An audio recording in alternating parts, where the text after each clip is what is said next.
для работы. Очень рад тому, что мы пересекаем такую веху, как 10 лет. Буквально, как вчера, я помню, вышло распоряжение о создании технопарка. Был листочек А4, не было ни стен, ни команды, ни денег, ничего. Сегодня мы имеем 20 тысяч квадратных метров. У нас больше 150 резидентов, у нас выручка компании больше миллиарда. И я хочу сказать, что это только начало. Потому что мы не только создаем успешные предприятия, мы не только внедряем инновации в жизнь, мы даем возможность людям реализовать свою мечту. А это самое главное. Технопарки представляют компаниям-резидентам определенные льготы. Все это привлекает внимание и только созданных организаций, и уже опытных компаний. В числе резидентов технопарка Якутия компания «Сайберия», чьи разработки уже готовы опробовать в других регионах России. В 2016 году мы начали свою научно-исследовательскую работу, разрабатываем систему принятия поддержки, принятия врачебного решения. Для стартапов поддержка со стороны технопарка, она очень важна. Да, это на самом деле это вообще крутая, классная идея, что существует такой технопарк у нас в регионе. Еще один проект «Ксенос» уже хорошо знаком тем, кто следит за новостями о новых разработках в стенах технопарка. «Ксенос» — это проект по утилизации пластика с помощью насекомых. Технопарк оказывает информационную поддержку, консультационную поддержку. Все вот эти мероприятия, которые они проводят, очень хорошо повышает скиллы. То есть одно дело быть ученым, другое дело быть предпринимателем. И как-то вот это совмещать, вот это вот учит технопарк. В Якутии ведется комплексная поддержка технологических инициатив, акселерационная программа для начинающих предпринимателей B8, стартап-экспедиция, в которых участвуют стартапы со всей страны. Также с 2016 года проводится республиканский конкурс для школьников и студентов «Моя профессия IT». Технопарк за 10 лет стал ядром инновационной экосистемы. Технопарк сейчас это место встречи интересов бизнеса, власти, предпринимателей, вузов, университетов, поэтому мы смотрим в будущее с оптимизмом. Планы технопарка Якутия масштабные и амбициозные. К 2024 году стать инновационно-технологическим центром-лидером на Дальнем Востоке.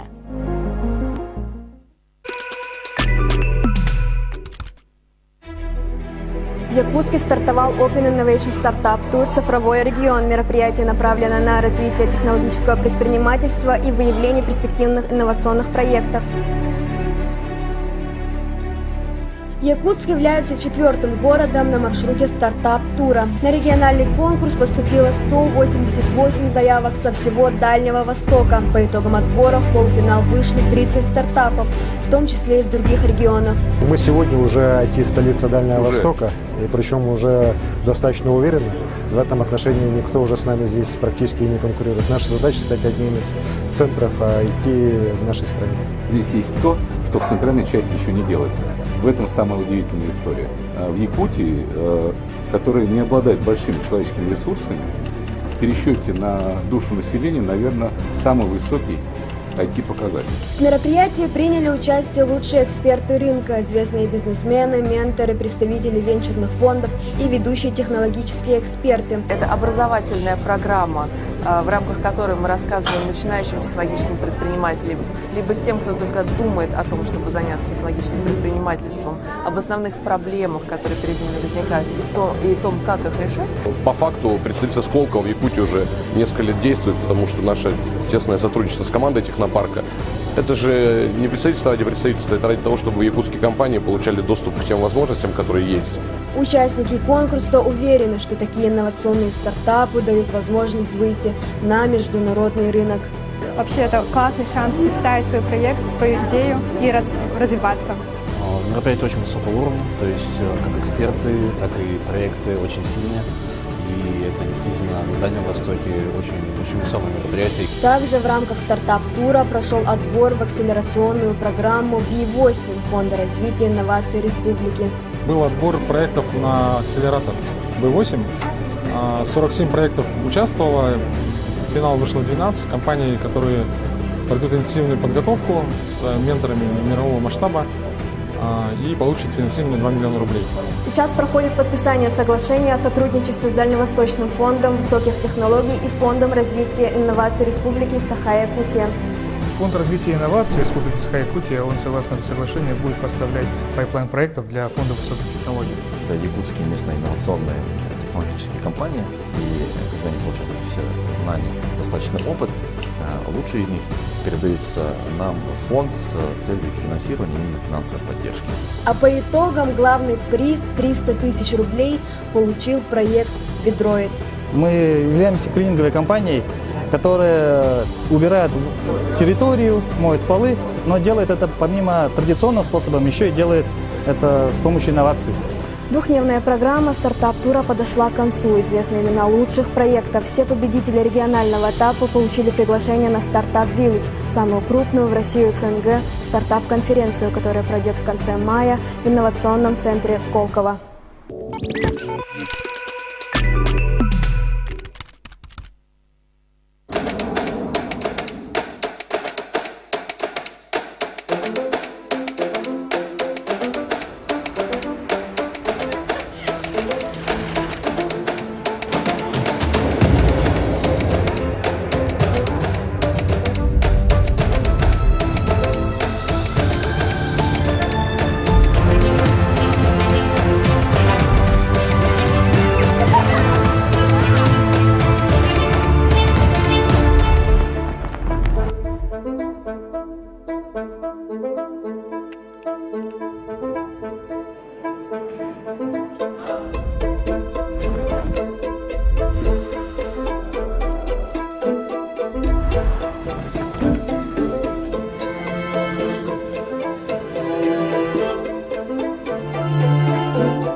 Наша республика известна как край самых больших алмазов и самых настоящих мамонтов, бескрайних просторов и вечной мерзлоты. А еще наша республика – один из быстро развивающихся центров инноваций в России. В регионе растет мощная и самобытная стартап-экосистема, а власти помогли создать инфраструктуру и инструменты поддержки для IT-компаний. Технопарку Якутия, ключевому элементу инновационной экономики республики, в 2021 году исполняется 10 лет. Он имеет статус регионального оператора фонда Сколково и входит в десятку лучших технопарков России. Технопарк Якутия создан распоряжением главы Республики Якутия 28 декабря 2011 года. И сам технопарк мы открыли 21 декабря 2012 года. Меня назначили в мае 2012, и мы практически создавали технопарк с нуля. То есть не было понимания концепции, не было здания, не было команды, не было финансирования. То есть мы с Петром Петровичем, с командой собрались и изучали опыт технопарка «Идея». Это Казань, Сколково, Академпарка Новосибирска. То есть смотрели лучшие практики. В 2012 году количество резидентов было всего 12. На сегодня у технопарка 167 резидентов. Основные направления их работы – информационные технологии, энергоресурсосбережение и энергоэффективность, био, агробио и биомедицинские технологии, строительство, транспорт и транспортная инфраструктура. Технопарк Якутия – это ядро инновационной экосистемы. Экосистема в Якутии одна из лучших в стране считается, да, на Дальнем Востоке точно. Задача главная – это инновационное развитие республики. То есть мы выпускаем резидентов, которые производят инновационную продукцию и продают ее по всему миру. То есть это рабочие места, налоги, это инновационное производство и, соответственно, новая продукция. Созданием институтов развития и поддержки инноваций республика озадачилась в 2011 году. Официальная дата основания технопарка Якутия – 28 декабря 2011 года, когда было подписано соответствующее распоряжение главы республики Егора Борисова. На момент старта существовала только идея, в первый год была написана концепция, дорожная карта, появилась база. Первые 12 резидентов начали сотрудничать с технопарком осенью 2012 года. Вообще для нас, конечно, резиденты первые – это такие особенные резиденты, такие как Эгопласт, Теплый край, Беге. Эти компании до сих пор они работают очень хорошо, и поэтому мы с ними очень тесно работаем. Они поддерживают наши инициативы. Сейчас это уже такие большие производственные компании, которые выросли, вышли на другие рынки. И они активно вовлечены, скажем так, в нашу экосистему. Они сейчас прокачивают наших резидентов, новичков, делятся своим опытом. В 2019 году технопарк Якутия официально получил статус регионального оператора фонда Сколково, благодаря чему его резиденты могут эффективнее привлекать инвестиции и патентовать разработки. За технопарком Якутия было закреплено развитие и создание резидентов фонда Сколково в Республике Саха-Якутия, Бурятии, Забайкальском крае, Чукотском автономном округе, Магаданской области. Председатель фонда Сколково Аркадий Дворкович отметил, что региональный оператор в Якутии считается одним из лучших и входит в тройку лидеров, в том числе по количеству и качеству проектов.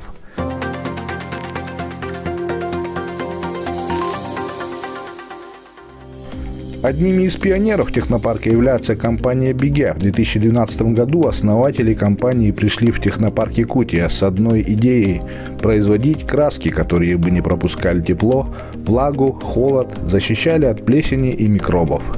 Мы вместе со своей сестрой Айталиной в 2012 году, изучив рынок как красочных материалов и оценив свои возможности, решили заняться производством именно красок.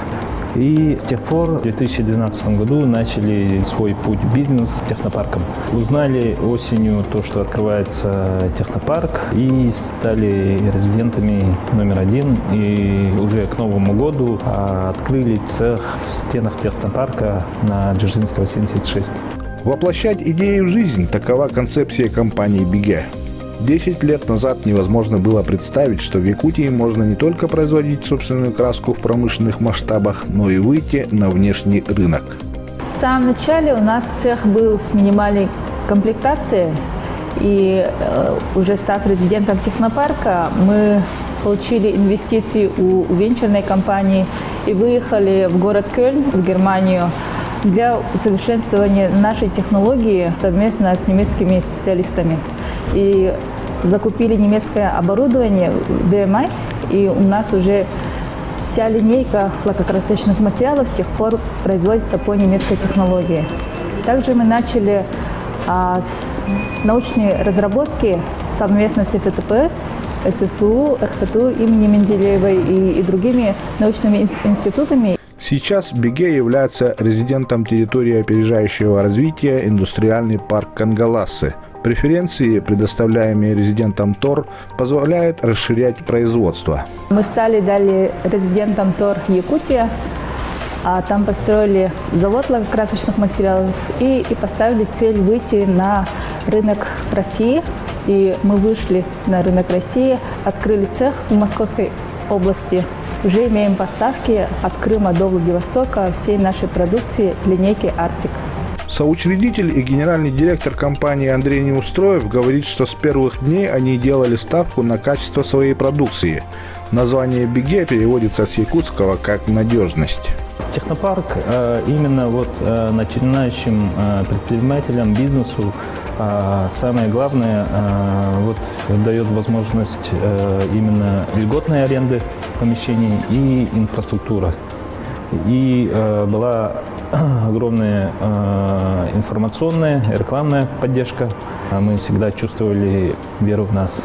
Несмотря на достигнутый уровень качества своей продукции, сопоставимый с европейскими аналогами, предприятие не останавливается на достигнутом и продолжает уделять большое внимание научным исследованиям. Мы ведем разработки по разным направлениям, теплоизоляционные, биоцидные. И на каждое направление у нас с института совместно с нами работают научные сотрудники, ученые. Успешные предприниматели благодарят Технопарк Якутия за поддержку и помощь в становлении своей компании.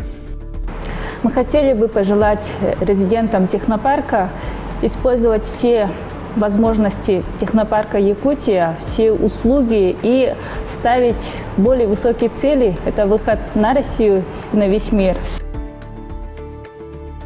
Поздравляю Технопарк с юбилейной датой. 10 лет – это только начало. Благодарим за поддержку и веру в нас. И отдельно хотелось бы поблагодарить нашего наставника Анатолия Скалоновича, а также весь коллектив Технопарка. –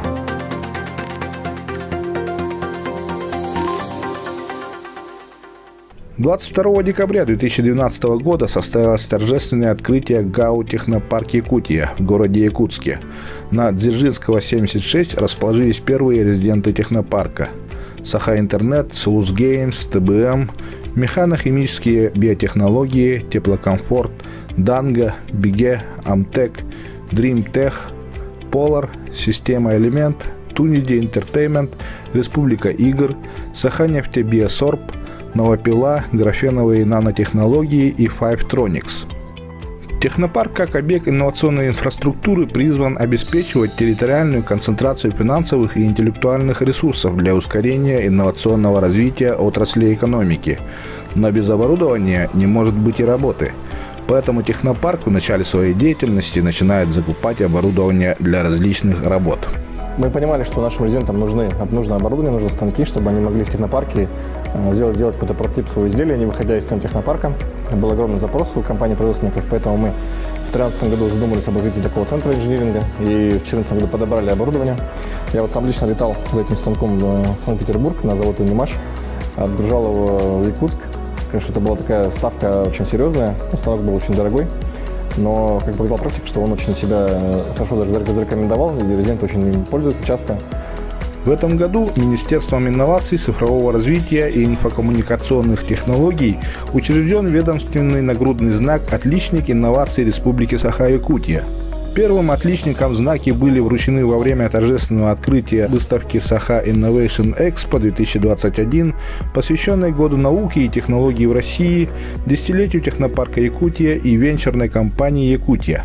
Нагрудный знак под номером 1 был вручен доктору ветеринарных наук, директору ООО «Научный производственный центр Хатубакт». Что мы разрабатываем? Мы разрабатываем лекарственные средства для ветеринарного применения и являемся единственным разработчиком и производителем на Дальнем Востоке лекарственных средств.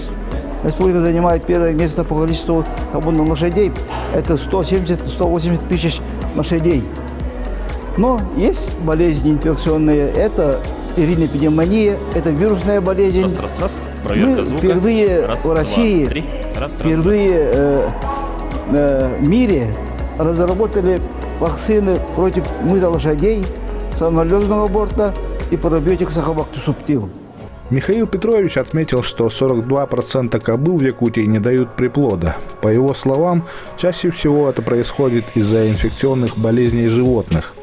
Вакцины против инфекционных заболеваний лошадей, произведенные в Хатубакт, широко применяются в коневодческих хозяйствах Новосибирской области, Алтая, Тывы и других субъектов Российской Федерации, а также в Казахстане.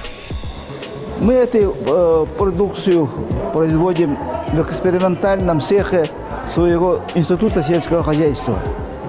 И ставим сейчас вопрос, чтобы производить крупномасштабно и выйти на международный рынок, хотя мы уже вышли, наши вакцины экспортируются в Казахстан.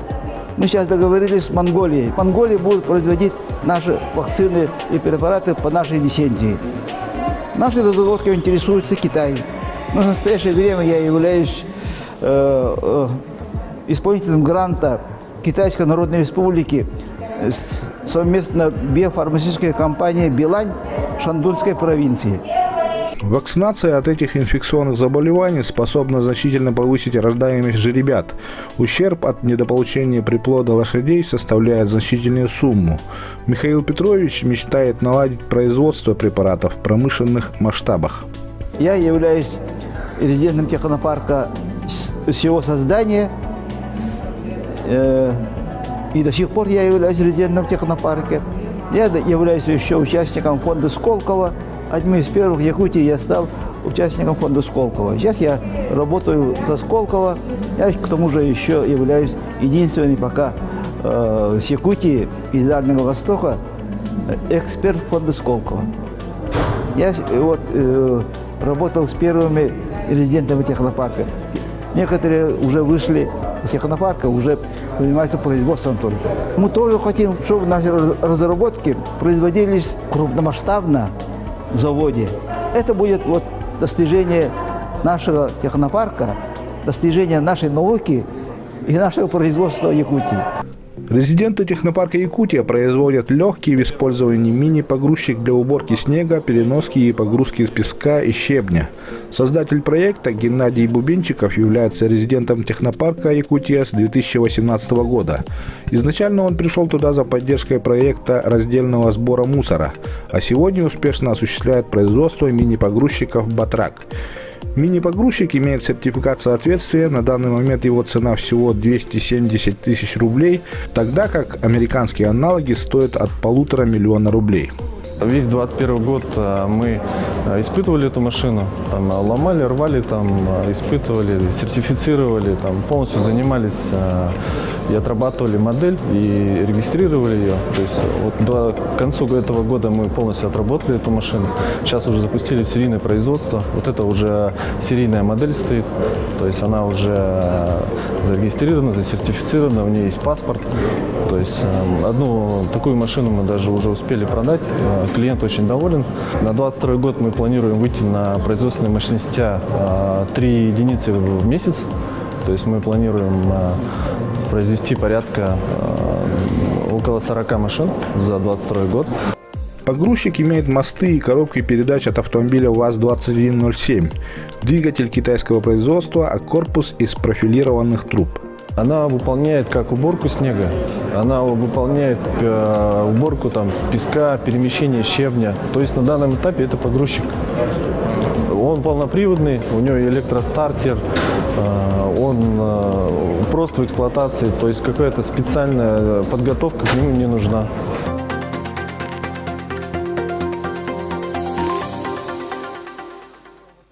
Также одним из резидентов технопарка Якутия является компания «Технопластик». Наши основные изделия – это у нас емкости и септики пластиковые. Изготавливаются из пищевого пластика, как я сказал ранее. И также предоставлены как стандартные емкости, также можно изготовить емкость под заказ по своим размерам. Также у нас изготавливаются урны, секционные урны для раздельного сбора мусора из морозостойкого пластика, то есть их можно будет на улице использовать. Также недавно мы начали производство пластиковых лодок, тоже из полиэтилена.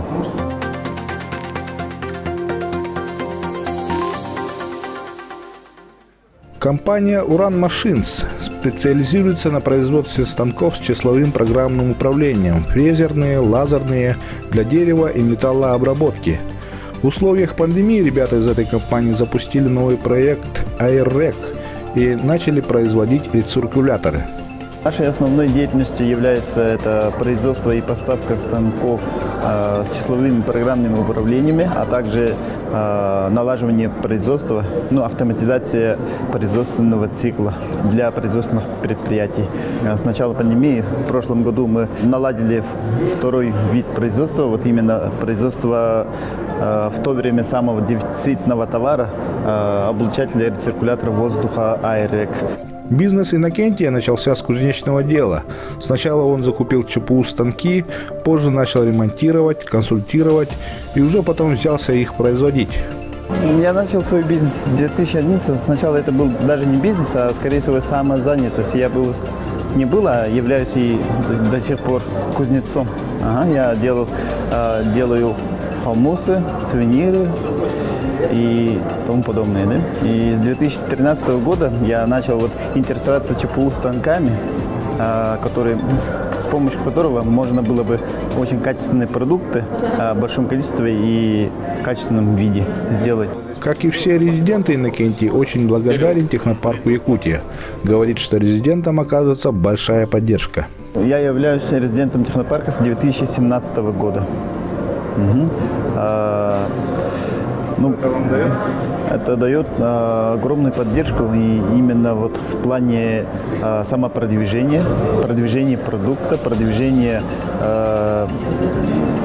предприятия, в огромных площадках. Это поиск и содействие инвесторов по части рекламы продуктов в средствах массовой информации, а также предоставление услуги, например, сертификация твоего продукта. Поздравляю всех резидентов технопарка, а также самое огромное спасибо коллективу технопарка. Спасибо, что вы нас поддерживаете, и ради нас вы готовы свернуть горы. Поздравляю вас еще раз с десятилетием.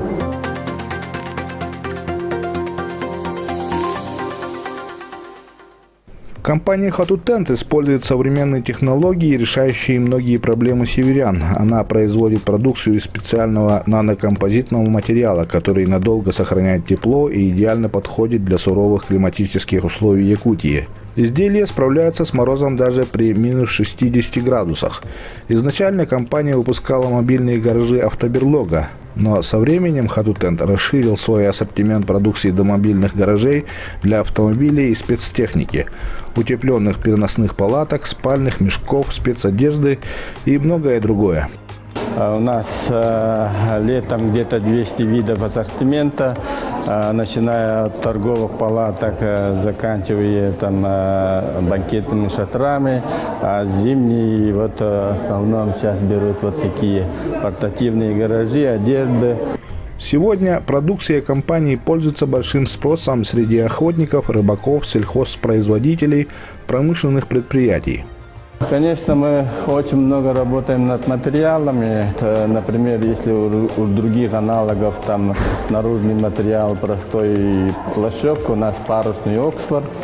Внутри может быть там бамбуковая вата или оленья шерсть.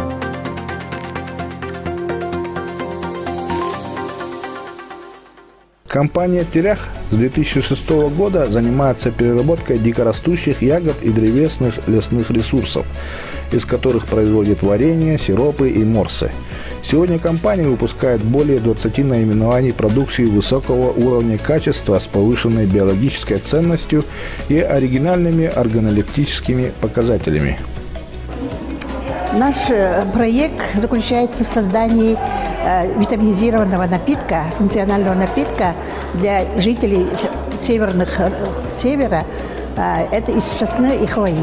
Кооператив, располагающийся в селе Сунтар, начал успешное продвижение якутской брусники на онлайн-витрине eBay. Сиропы и варенье из якутской брусники уже отправлены в 5 стран – США, Италию, Норвегию, Англию и Сингапур.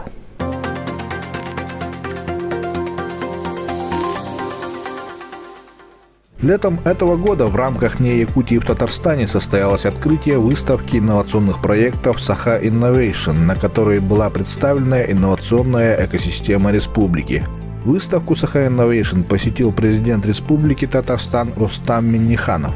Министр Анатолий Семенов провел для главы региона Рустама Минниханова экскурсию по проектам выставки и рассказал о работе инновационной экосистемы Якутии. Выставку также посетил министр цифрового развития, государственного управления, информационных технологий и связи Республики Татарстан Айрат Хайруллин. Осмотрев выставку, он отметил, что особый интерес вызвали 2 проекта в области медицины, скрининг и томография. Сотрудничество в IT-сфере, а также перспективы торгового, экономического, инвестиционного и инновационного взаимодействия обсудили глава Якутии Айсен Николаев и президент Татарстана Рустам Минниханов. Стороны подписали соглашение о сотрудничестве и план мероприятий по его реализации до 2023 года. Документ расширяет и детализирует развитие разносторонних отношений регионов. Предыдущее соглашение было заключено в 1996 году.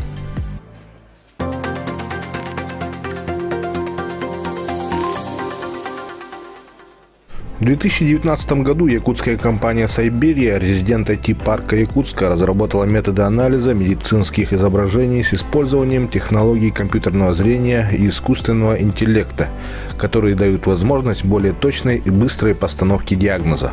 Мы занимаемся обработкой медицинских изображений с помощью технологий машинного обучения и искусственного интеллекта. В 2016 году мы начали свою научно-исследовательскую работу, и в 2019 году мы зарегистрировали компанию, и сейчас мы разрабатываем систему поддержки принятия врачебного решения, которое позволяет врачам с помощью технологий машинного обучения и искусственного интеллекта по обработке медицинских изображений делать более точные диагнозы. В прошлом году мы успешно применили наши наработки в распознавании такой патологии, как вирусная пневмония, вызванная COVID-19. И мы запилотировали этот проект в республике, у нас в нашем регионе. И сейчас эта технология успешно работает в нескольких клиниках. Метод анализа медицинских изображений с использованием технологий компьютерного зрения и искусственного интеллекта уже внедрен в 4 больницах Якутии. Более того, он вызвал интерес профильных компаний не только в России, но и за рубежом. В октябре компания «Сайберия» приняла участие в крупнейшем международном конгрессе информационной технологии в медицине в городе Москве, где стала победителем конкурса «Лучшее IT-решение для здравоохранения 2021 года». Для стартапов поддержка со стороны технопарка, она очень важна. Да, это на самом деле это вообще крутая, классная идея, что существует такой технопарк у нас в регионе, который помогает молодым стартапам реализовывать их идеи.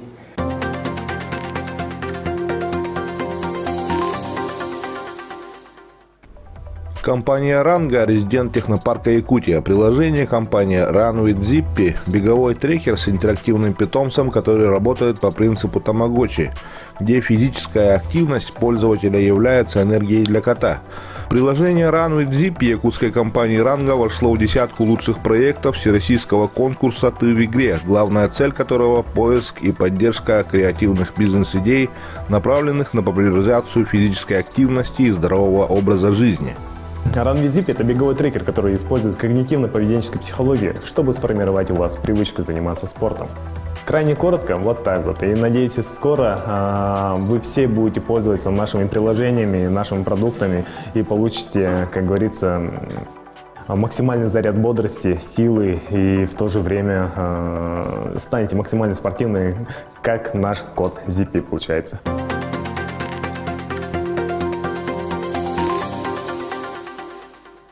В 2016 году компания Саха Липснеля построила здание и запустила цех по изготовлению котлов отопления Липснеля Арктик на территории опережающего развития индустриальный парк Кангаласы. Сейчас предприятие имеет собственную дилерскую сеть и поставляет продукцию далеко за пределы Якутии.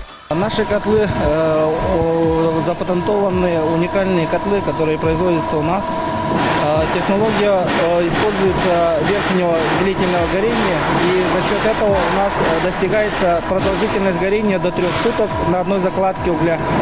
То есть у нас котлы реально прошли испытания полюсом холода. У нас в Аймаконе стоит уже более 60 котлов, и уже в течение 5 лет они уже отапливаются. Первый котел длительного горения марки Липснеля прибыл из Литвы в 2011 году. Он примечателен тем, что работает не как привычные печи, а совсем иначе. Горит он сверху вниз, и чем больше подается в него воздуха, тем выше сила горения и температура. Результатом работы такой системы является экономия топлива и длительность работы. В течение года устройство тщательно проверялось на надежность, в том числе в самом холодном месте в северном полушарии, селе Аймакон, где в 1926 году зафиксирована рекордно низкая температура воздуха минус 71,2 градусов Цельсия. После успешного прохождения испытаний началась их поставка на якутский рынок. Мы каждому котлу предоставляем гарантию завода-изготовителя в течение 2 лет. И перед каждым покупателем мы консультируем по установке, и кто желает, мы бесплатно делаем проект системы отопления.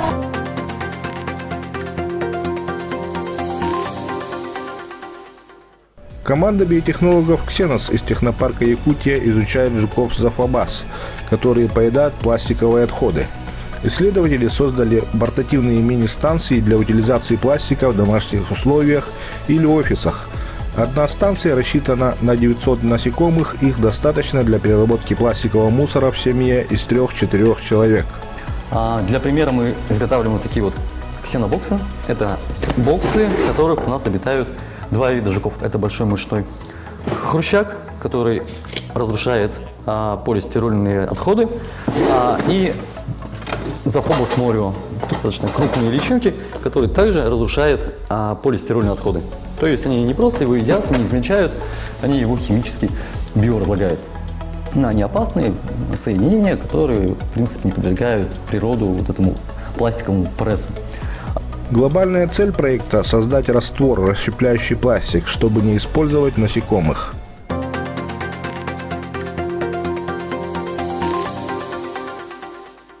Ежегодно в последнюю субботу июня в России отмечается День изобретателя и рационализатора. Традиционно в этот день технопарк Якутия проводит республиканскую выставку «Саха Innovation», на которой демонстрируются новейшие разработки и достижения в области науки и инновационного бизнеса.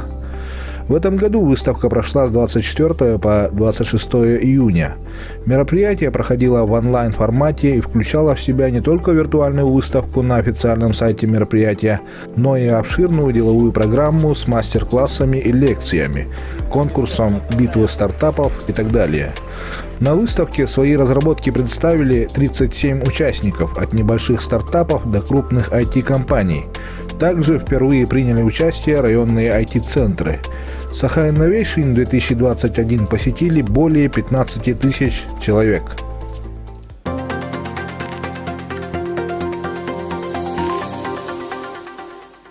Планы технопарка Якутии амбициозные. Развивая инновационную экосистему в регионе, стать в 2024 году инновационно-технологическим центром-лидером на Дальнем Востоке, который обеспечит комплексную поддержку высокотехнологичных проектов и компаний. В этом году мы прогнозируем выручку резидентов на уровне 1,5 миллиарда рублей за год. В прошлом году это показатель был 1 200 000 000. И несмотря на пандемию, в прошлом году показатель был рекордный для нас, поэтому мы считаем, что как раз время пандемии – это для нас время возможностей для наших резидентов. Спрос на продукцию инновационную в это время растет. Получается, ребята предложили обществу те продукты, которые необходимы именно в пандемию. Быстро в прошлом году некоторые перестроились, наладили выпуск продукции, которая была востребована в то время. Поэтому мы считаем, что инновационный бизнес как раз в такие времена кризисные очень должен хорошо себя ощущать, чувствовать. И кроме того, более 1000 работников сейчас работают уже в компании резидентов. Тоже такая очень важная веха. 1000 работников пересекли. И компания сейчас резидентов 170 у нас в технопарке. Количество общих резидентов 170. За эти 10 лет мы приняли более 700 заявок на резидентство. В технопарке планируется открытие биотехнологического центра исследований и разработок. Здесь будут созданы благоприятные условия. Инфраструктура центра позволит проводить исследования и разрабатывать новые продукты в таких областях, как регенеративная медицина и клеточные технологии, биоинформатика, сельскохозяйственные биотехнологии, а также на других направлениях, входящих в национальную технологическую инициативу. Уже сейчас 14 компаний-резидентов работают над проектами по направлению биотехнология. С открытием создаваемого в республике биоцентра возможностей для отрасли станет больше. Все мы видим, что во время пандемии очень востребованы проекты, которые борются с ковидом. Мы считаем, что ковид будет еще с нами долго, поэтому сейчас мы активно будем поддерживать проект биоцентра, для того, чтобы наши проекты в биотехнологиях могли получить максимальную поддержку, максимально быстро провести исследования, максимально быстро выходить на рынок. Мы видим, что есть много проектов в этой области, и они востребованы, потому что население, допустим, тот же бетукладин, который мы с вами знаем, что выяснили, что свойства ягеля помогает от ковида. И население проголосовало рублем. Сейчас там стоит очередь за этим продуктом, поэтому мы считаем, что в этом плане нужно дальше развиваться. Мы будем сейчас делать биоцентр. И также мы, конечно, не забудем про IT-проекты. IT-проекты никто не отменял. Общество входит в цифровую эпоху, и спрос только на эти проекты будет только расти. Нужны классные программисты, нужны классные проекты в этой области, поэтому IT тоже будет в фокусе. 10 лет такой рубеж вроде бы и большой, но очень так, маленький. Если мы сравнивать технопарк с ребенком, допустим, мы через 10 лет пошли только в 3 класс. Что уже умеем читать, писать, что-то говорить, может, даже можем. Но я считаю, что все главные победы впереди. Технопарк еще, скажем так, только в начале пути. И мы научились делать какие-то вещи базовые. И дальше нужно сейчас концентрироваться еще больше на работе и учиться и перенимать самый передовой мировой опыт, чтобы идти в ногу со временем. И поздравляю всех еще раз с этой датой, десятилетием. Поздравляю с наступающим Новым годом. Желаю вашим семьям добра, уюта, чтобы все были счастливы, здоровы, и не болеть. Это главное. Технопарк сегодня – основной инструмент и площадка для внедрения технологических идей в жизнь. Здесь создаются инновационные продукты и проводятся исследования для реализации будущих проектов. Всех резидентов, всех тех, кто стоял у истоков создания технопарка, это сотрудники Госкомитета науки и инноваций, Максим Макарович Трофимов, его коллеги, Академию наук, наш университет родной, всех наших партнеров из Сколково, из других фондов, главу республики. Всех вас поздравляю с этим замечательным событием. 10 лет пролетели быстро. И вот этот наш ребенок, наш стартап под названием Технопарка стал большим. И я желаю ему еще дальнейшего успешного развития, потому что отрасль инноваций – это та отрасль, которая постоянно меняется. И для того, чтобы быть на гребне волны, нужно постоянно развиваться, обучаться, вкладывать в развитие для того, чтобы наша жизнь становилась комфортнее, лучше, а наши стартапы успешнее. Поэтому поздравляю с этим замечательным праздником. с вас, уважаемые участники. Мы скоро начнем. Спасибо за внимание.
Добрый день, уважаемые гости и участники нашего сегодняшнего мероприятия.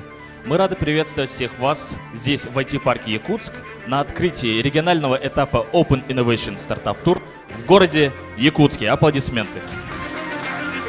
Итак, встречайте бурными аплодисментами группа барабанщиков Т-Тим, руководители Герман и Клавдия Хатылаевы.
Аплодисменты.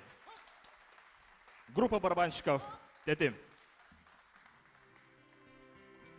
Далее, позвольте передать микрофон модератору нашего мероприятия, руководителю департамента регионального развития фонда Сколково Юрию Сибирскому. Друзья, добрый день. Мы начинаем стартап-тур. Я надеюсь, он пройдет так же динамично, энергично, как выступление барабанщиков, которое мы только что наблюдали. Стартап-тур – это роуд-шоу по поиску перспективных технологических проектов. Мы проводим стартап-тур с 2011 года. За это время мы посетили сотни городов, увидели тысячи проектов. Но всегда Дальний Восток был и остается для нас важной точкой на карте, в том числе Республика Саха-Якутия. Мы сюда приезжаем уже в 4-й раз. И в целом мы, как фонд Сколково развития, наше региональное развитие начали именно с Дальнего Востока, в котором мы еще в 2015 году открыли свое представительство. И если в 2015 году у нас не было ни одного участника проекта Сколково на территории всего Дальневосточного федерального округа, сейчас их уже больше 50. Только на это мероприятие было зарегистрировано больше 120 проектов, из которых было отобрано для полуфинала 15 полуфиналистов, которые сегодня будут выступать и поборются за главный приз. А теперь для приветственного слова я бы хотел пригласить заместителя председателя правительства Российской Федерации, полномочного представителя президента Российской Федерации в Дальневосточном федеральном округе Юрия Петровича Трутнева.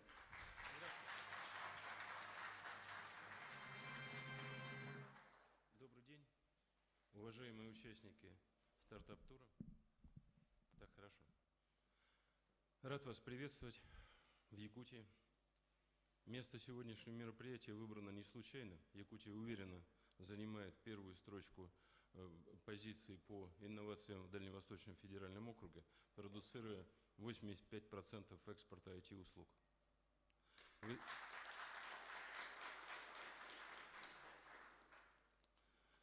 Уверен в том, что сегодня инновации, разработка новых технологий имеют исключительное значение для России. Это именно тот путь, который позволит нам не только выстоять, но и победить.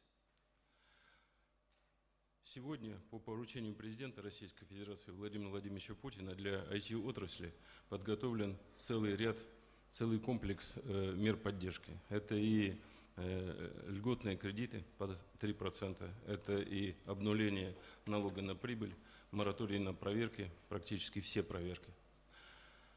Аналогичные меры поддержки созданы и в Дальневосточном федеральном округе. Вот только что мы смотрели один из первых проектов, который профинансирован фондом «Восход». Фонд «Восход» создан в сентябре прошлого года на предыдущем Восточном экономическом форуме, и его задача – это венчурные инвестиции во все технологичные области. Это довольно большой фонд, его возможности сегодня 10 миллиардов, и мы готовы их активно использовать. Мы также создаем инновационный научно-технологический центр на острове Русский. Эта работа ведется. Я желаю успехов всем присутствующим, желаю успехов Якутии. Уверен в том, что здесь замечательно ведется работа по поддержке исследований, по поддержке инноваций. Спасибо, успехов, всего доброго.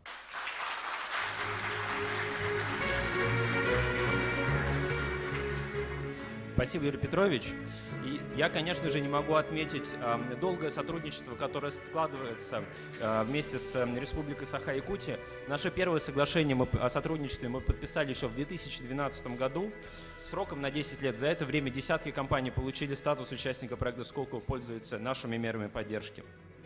Технопарк Якутия стал нашим региональным оператором-представителем фонда на территории. Мы работаем с крупными компаниями, с университетами. И теперь для приветственного слова я хотел бы пригласить хозяина сегодняшнего мероприятия, главу Республики Саха-Якутия, Айсена Сергеевича Николаева, прошу прощения. Уважаемый Юрий Петрович, дорогие друзья, я очень рад, что сегодня в городе Якутске мы начинаем очередной этап стартап-тура. На самом деле это наш ответ санкциям.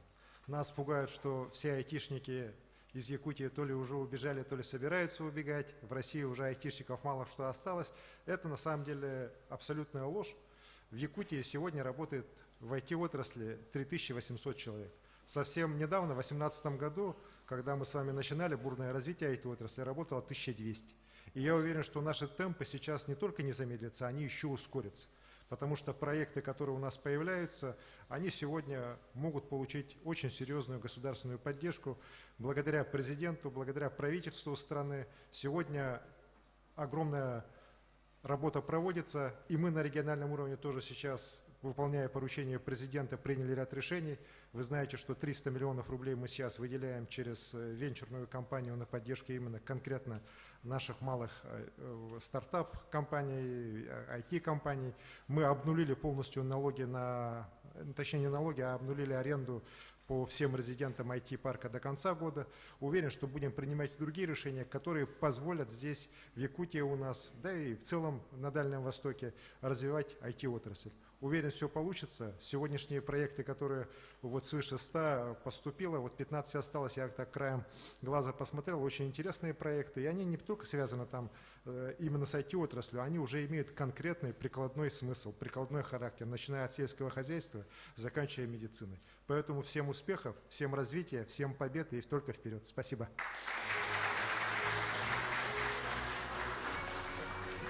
Юрий Петрович, Александр Сергеевич, спасибо большое, что приняли участие в открытии нашего мероприятия.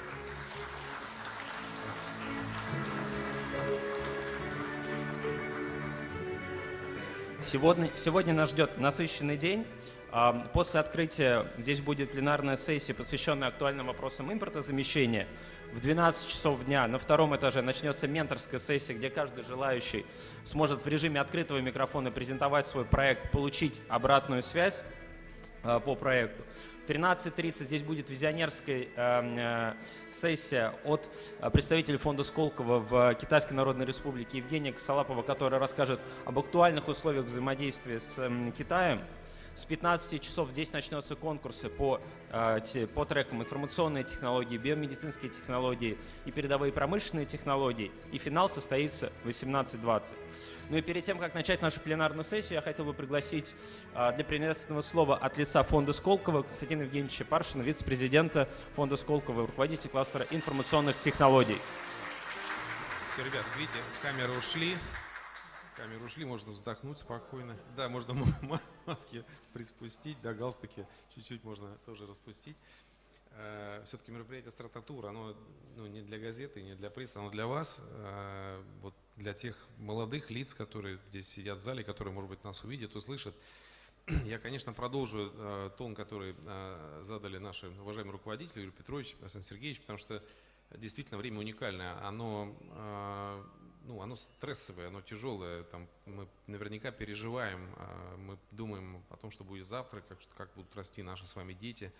Но давайте не забывать, что любой стресс, вообще-то говоря, время возможности, а вот любой стресс обычно в России, это всегда какой-то стимул в развитии получается. К сожалению, к счастью, но это так. И думайте об этом, пожалуйста, в позитивном ключе.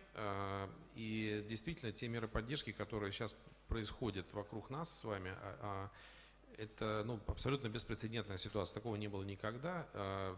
Возможно, и не будет уже никогда. Поэтому потом вы глянетесь назад и скажете, был шанс, вот упустил его. Не упустите, пожалуйста, этот шанс. Конечно, первое, что вам желаю, это вера в себя. С этого начинается любой стартап, любой бизнес, любая инновация, тем более мы здесь всего лишь для того, чтобы вам немножко помочь сориентироваться, немножко помочь какие-то, может быть, выставить прицелы, да, куда можно сейчас идти. IT можно много, куда сейчас. Я возглавляю IT-кластер, IT такая субстанция, которая везде. Вот мы там про медицину разговариваем, искусственный интеллект, там IT. В энергетике спасаем там мир от углеродного следа, там тоже без IT не обойтись. Поэтому IT такая штука, которая всегда пригодится, и в любой отрасли она всегда будет на передовых, наверное, в таких ролях и позициях. Но вот обратите внимание, все-таки те компетенции, которые замечательно выросли, уже доказали просто свою такую, я бы сказал, просто конкурентность на федеральном уровне, то, что вот из Якутска вот реально просто прет. Там игровая, да, индустрия, это вообще все, что связано с контентом. Сейчас уникальная ситуация, вы понимаете, что происходит вот с крупнейшими площадками, которые мировые уходят, да, на самом деле это же чем-то будет замещаться, да, куда пойдут наши блогеры, на какие площадки, где будет производиться контент, кто будет и какие мультики снимать. Поэтому все, что касается вот такого производства контента, игрового, контентного, мультимедийного, VR, я вот прям сходу могу сказать, это вот точно будет очень такая широкая поляна для возможностей и достаточно быстро реализуемых. Поэтому вот ищите, пожалуйста, для себя зоны возможностей. Условия, мне кажется, созданы просто уникальные. Опыт Якутии мы изучаем все на федеральном уровне, насколько вы быстро все это умеете делать, такая фабрика по производству стартапов. Ну и всем, конечно, удачи в сегодняшних конкурсах, отборах, победы или хотя бы участия.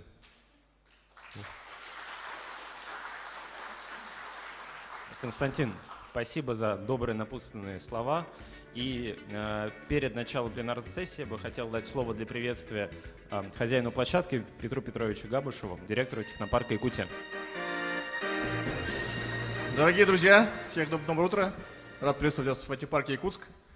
Принимаем уже не первый раз этот стартап-тур, но каждый раз это было такое волнительное всегда событие, такое вот, кто приедет, непонятно, сколько будет заявок.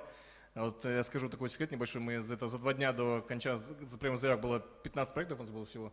Был такой прям где все-то, люди, вы что такое-то, у нас вроде столько проектов. Москва звонит, не понимает, в Якутии, вроде лидер там этих инноваций, там, а всего так мало заявок. Проходит ночь, четверга на пятницу, утром говорим 127 заявок. Я говорю, ребята, ну вот все у нас такие люди в Якутии, они все, короче, откладывают на потом, напоследок. Ну, в общем, показали класс, опять, значит, очень много заявок, 380 участников у нас заявилось на стартап-тур. В общем, показали, что Якутия инновации это ну, синонимы, да. Надеюсь, так и будет в дальнейшем. Желаю всем отличной работы. Пожалуйста, возьмите из этого дня все. Сегодня будет очень интересная пленарная сессия, очень интересные мастер-классы, менторская сессия будет идти внизу на втором этаже. Впитывайте как губки эти вот слова, новые какие-то возможности, новые идеи. Возможно, вы сегодня... И постоянно на каждом туре у нас появляются новые звезды, новые проекты, новые компании, которые прям выстреливают в космос после этого. Надеюсь, что в этом туре будет компания таких больше, там, 2 хотя бы, да? Давайте об этом думать. Спасибо. Спасибо, Петр. Предлагаю начинать нашу программу, начинать пленарную дискуссию. Для этого я приглашаю участников Анатолия Сколовича Семенова, Константина Паршина, Анну Скок, Марину Карамзину, Артема Петухова, Афанасия Аргунова.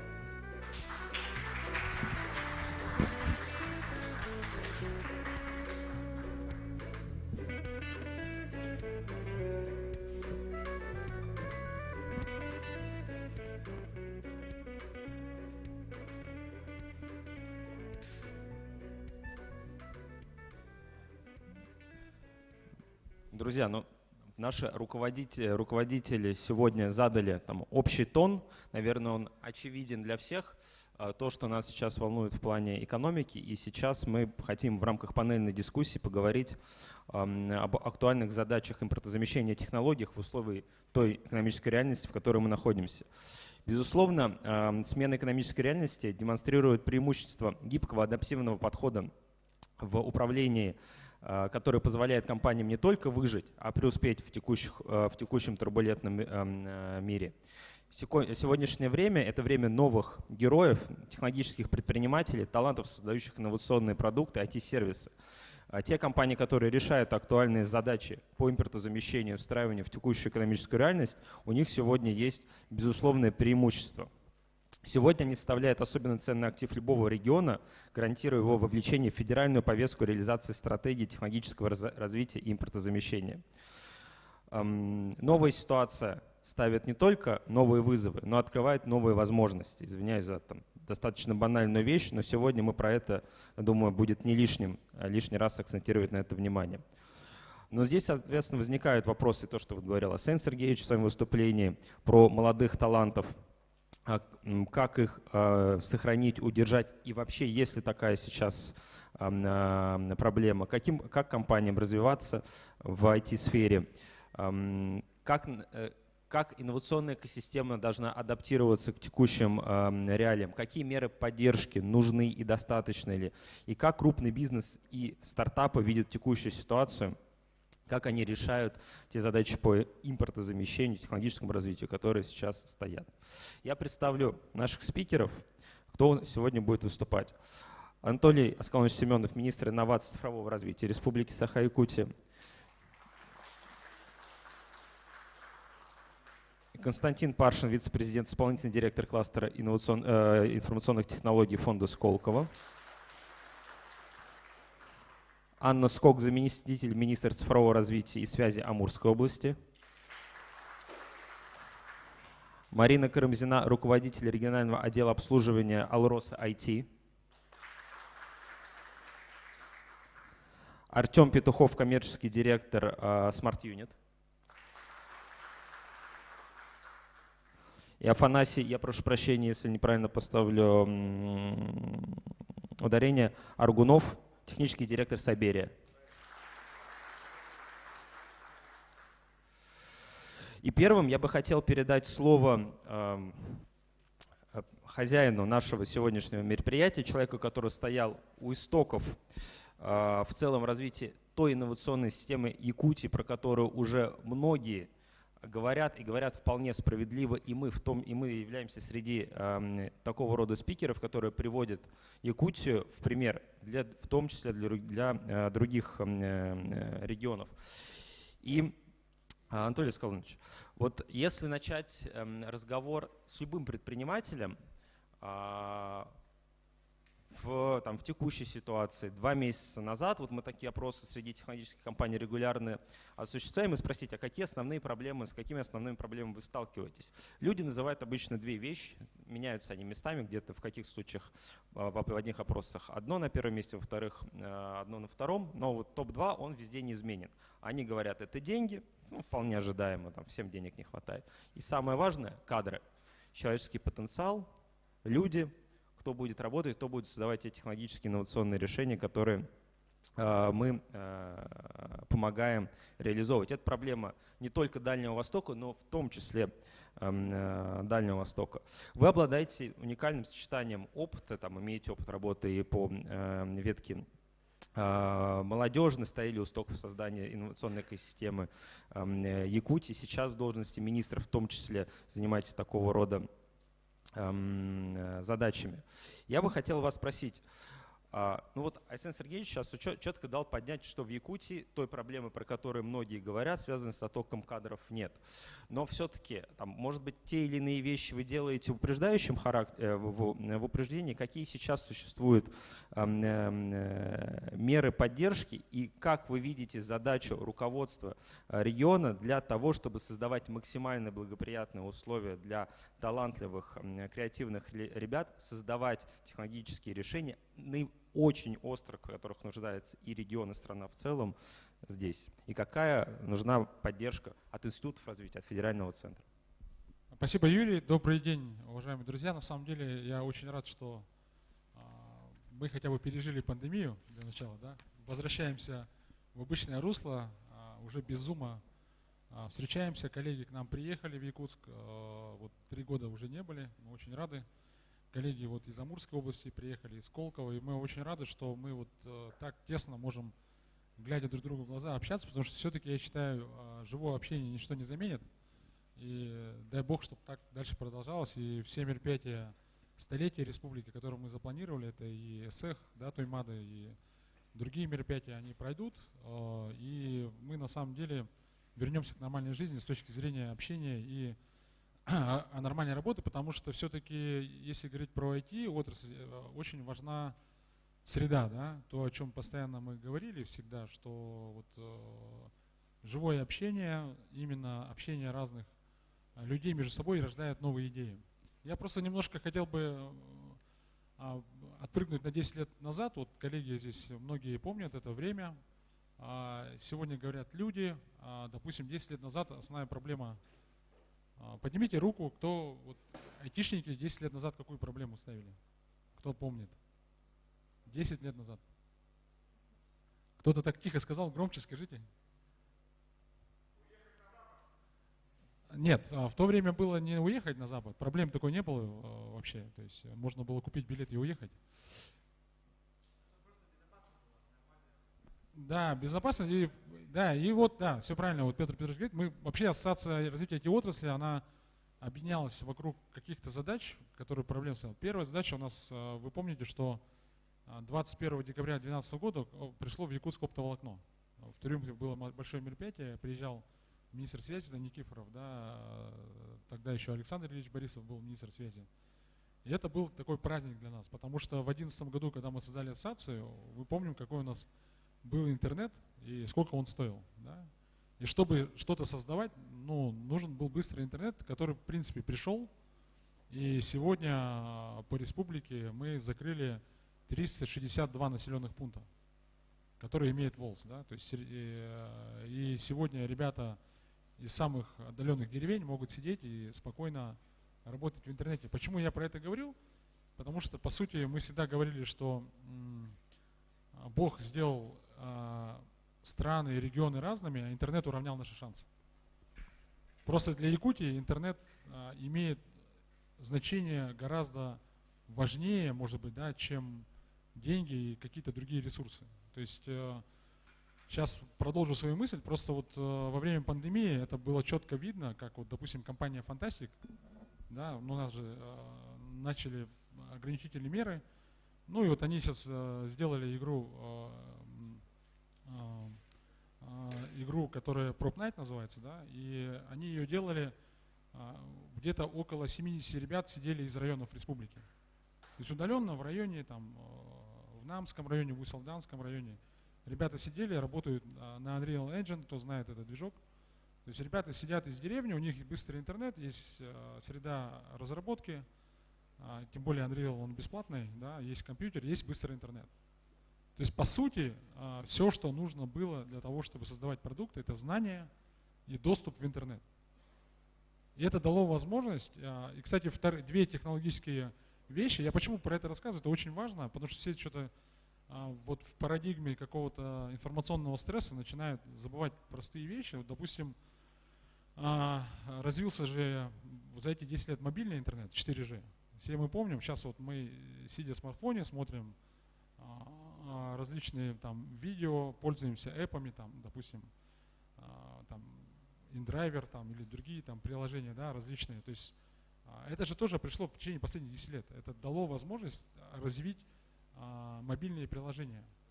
Да, и вот быстрый интернет, смартфоны и появление быстрого интернета и такие движки простые, как Unity, Unreal Engine, там другие вещи, которые бесплатные, да, среда разработки позволила легко входить региональным. Просто, ну, вспомните, допустим, там 15 лет назад крупные игровые компании, да, типа Blizzard, там, ну, нам казалось, что это вообще выходить на их уровень из Якутска, давать им конкуренцию, это было невозможно.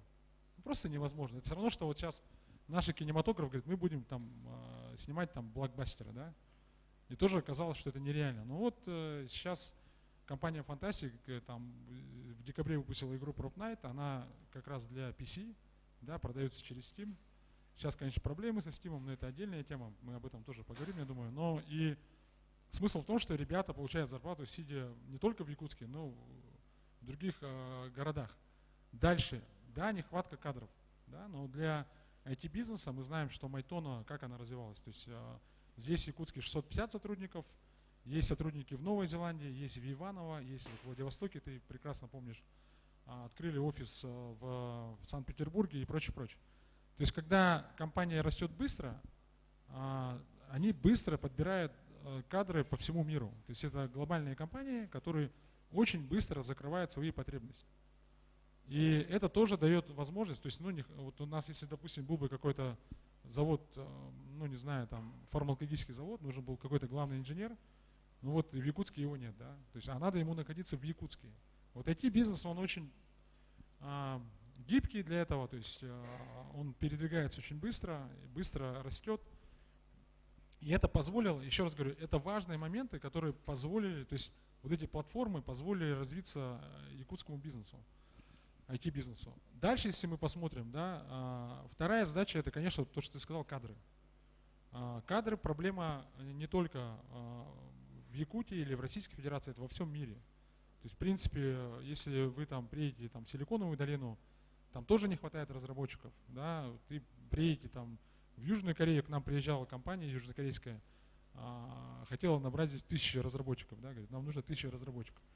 Вот, то есть сейчас вот коллеги будут говорить, вот Smart Unit, местные компании, они тоже полностью испытывают голод кадров, да? То есть нужны люди. Поэтому это, конечно, наверное, сейчас основная задача. И дело не в том, что там люди куда-то уезжают, они от того, что они, допустим, люди из Майтоны переехали там в другой город, они не перестали быть майтоновцами. Они не перестали быть якутской IT-компанией. Это местная компания, которая также будет развиваться дальше, да? Зарплату платить здесь, там, НДФЛ, налоги и прочее, прочее.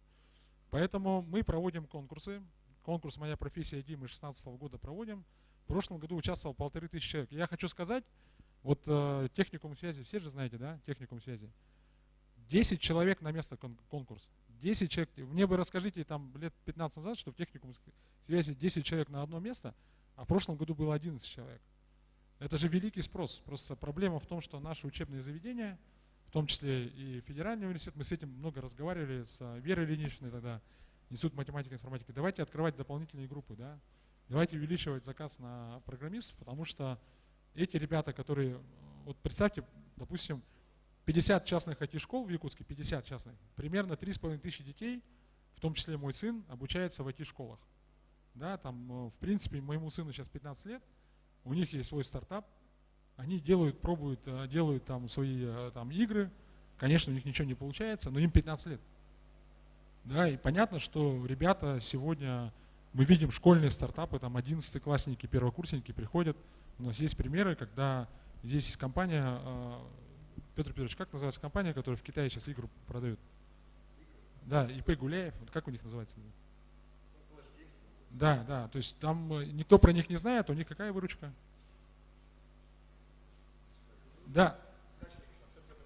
Да, 50 миллионов скачиваний. То есть это даже не фантастика, это не матон, это небольшая компания, которая здесь находится в этом здании, у их игр 50 миллионов скачек. До этого тоже были студенты там 3-го курса Института математики и информатики, у которых тоже там выручка в день была там около 50, да, 50-100 тысяч рублей в день было. То есть их становится много. Да? Я к чему пытаюсь сказать, что на самом деле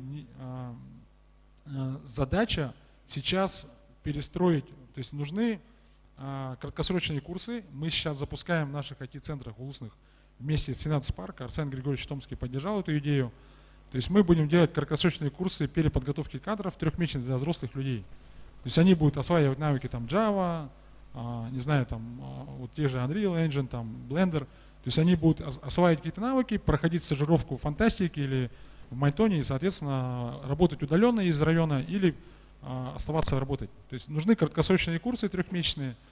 Мы эту историю будем запускать. То есть мы работаем в долгую со школьниками, со студентами, мы работаем, запускаем программу переподготовки взрослых и, конечно, работаем со студентами. Вот сейчас в техникуме связи договорились, что ребята на 3-м курсе будут проходить практику тоже, последний курс будет проходить практику в IT-компаниях, ну и в том же, в ЦИТе нашем, то есть тоже будем набирать ребят. И это однозначно. Ну и при этом компании такие, как Фантастики, крупные, они будут набирать людей по всей России. Сейчас вот если где-то иностранные компании будут закрывать свои офисы, поверьте мне, мы будем их подбирать, этих людей. Мы будем набирать в Томске, мы будем подбирать людей в Новосибирске. Мы готовы работать с Благовещенском, мы вчера это обсуждали. То есть мы будем развиваться и расти. То есть я со всеми на связи, все видят, как это возможность. Есть временные трудности, да, которые мы тоже преодолеем, это однозначно, но смысл в том, что мы видим, что якутское IT в ближайшие там, еще 10 лет, оно станет еще кратно больше. Как-то так. Спасибо. Спасибо, Анатолий Соколович. А вот сейчас я бы хотел дать слово стартапу. Понятно, что когда говорит человек в костюме, в галстуке с определенным своими задачами, он говорит понятные тезисы. Да, справимся, да, там все будет хорошо, время возможностей и так далее. Но это ровно те слова, которые в том числе говорю я.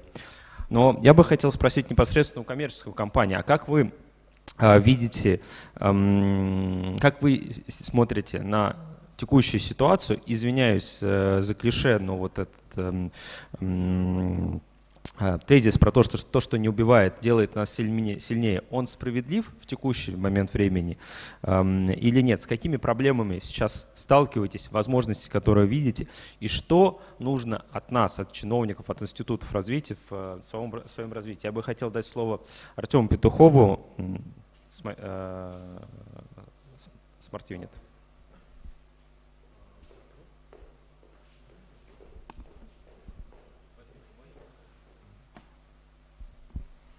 Раз. Всем привет. Ну, на самом деле, я думаю, что айтишники, которые остались в России и как бы особо не парятся и живут по принципу, кому война, кому мать родна, да? То есть, ну, на самом деле, то есть, вот с позиции нашей компании и многих компаний, которые активно работают, я, честно говоря, паники не понимаю. Куда бежать там, потому что сейчас у нас наоборот наступает золотое время, потому что ушла куча крупных западных компаний, да, в первую очередь это там такие гиганты, как SAP, Oracle, да, и они освободили просто огромный рынок для работы айтишников. То есть и на самом деле мы сейчас должны сказать спасибо нашему другу Байдену, да, за эту поддержку развития IT в России. Про дружбу с Байденом мы все-таки вырежем. Ну, я лицо неофициальное, мне можно. Вот, ну, то есть у нас взгляд именно такой, что сейчас действительно куча возможностей открывается, куча ниш свободных, да, потому что вот тот же самый SAP и Oracle — это огромная часть рынка, да, то есть это, ну, действительно там сотни миллиардов рублей затрат, да, то есть это не миллиарды, это сотни миллиардов. И это всего лишь две компании, потому что на самом деле их намного больше, то есть целая куча сервисов ушла, и это место надо кому-то занять. А кто их может занять, это как бы, вот, собственно, вот все, кто сидит в зале, да, вот это те самые люди, которые займут это место.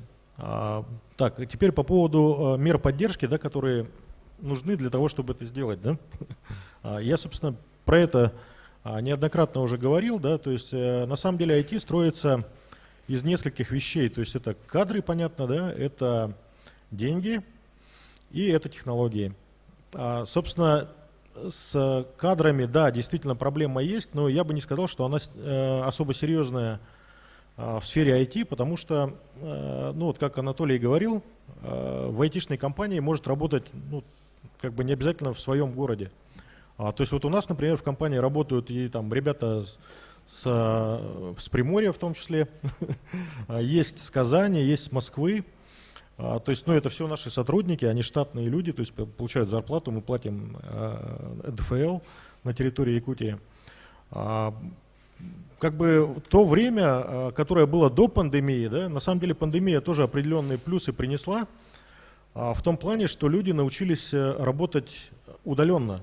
То есть это прямо создало новый класс работы, потому что раньше, например, мы работали сами тоже в офисе, сейчас у нас в офисе сидят только бухгалтера и юристы, потому что айтишникам нравится путешествовать, нравится работать там дома в свободном графике.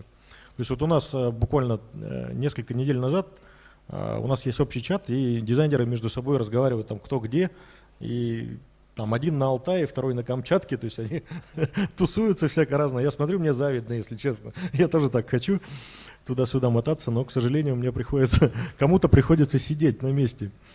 Вот. А по поводу поддержки, кадровый вопрос, да, он на самом деле стоит, но он всегда стоял и стоять будет, то есть несмотря на то, что где мы находимся, там, в какой стране, хорошие кадры, они нужны везде. То есть хороших программистов, хороших дизайнеров, хороших менеджеров, их всегда мало, их всегда будет не хватать. Вне зависимости там, от зарплат, от страны и климата, там все равно будет спрос высокий. А по поводу другой проблемы, да, я, ну, как человек, который давно в IT работает, бизнесом занимается, наверное, одной из самых серьезных проблем назвал бы деньги. То есть, собственно, почему особо актуально это для айтишников? Если вы занимаетесь производством, строительством, там, сельским хозяйством, чем угодно, вы можете получить кредит под залог земли, там, недвижимости, да, там, станков. Даже если вы торговец, вы можете взять кредит под залог товара. Да, то есть вот фишка в чем. А у бедных айтишников, кроме мозгов, ничего нет. К сожалению или к счастью, не знаю.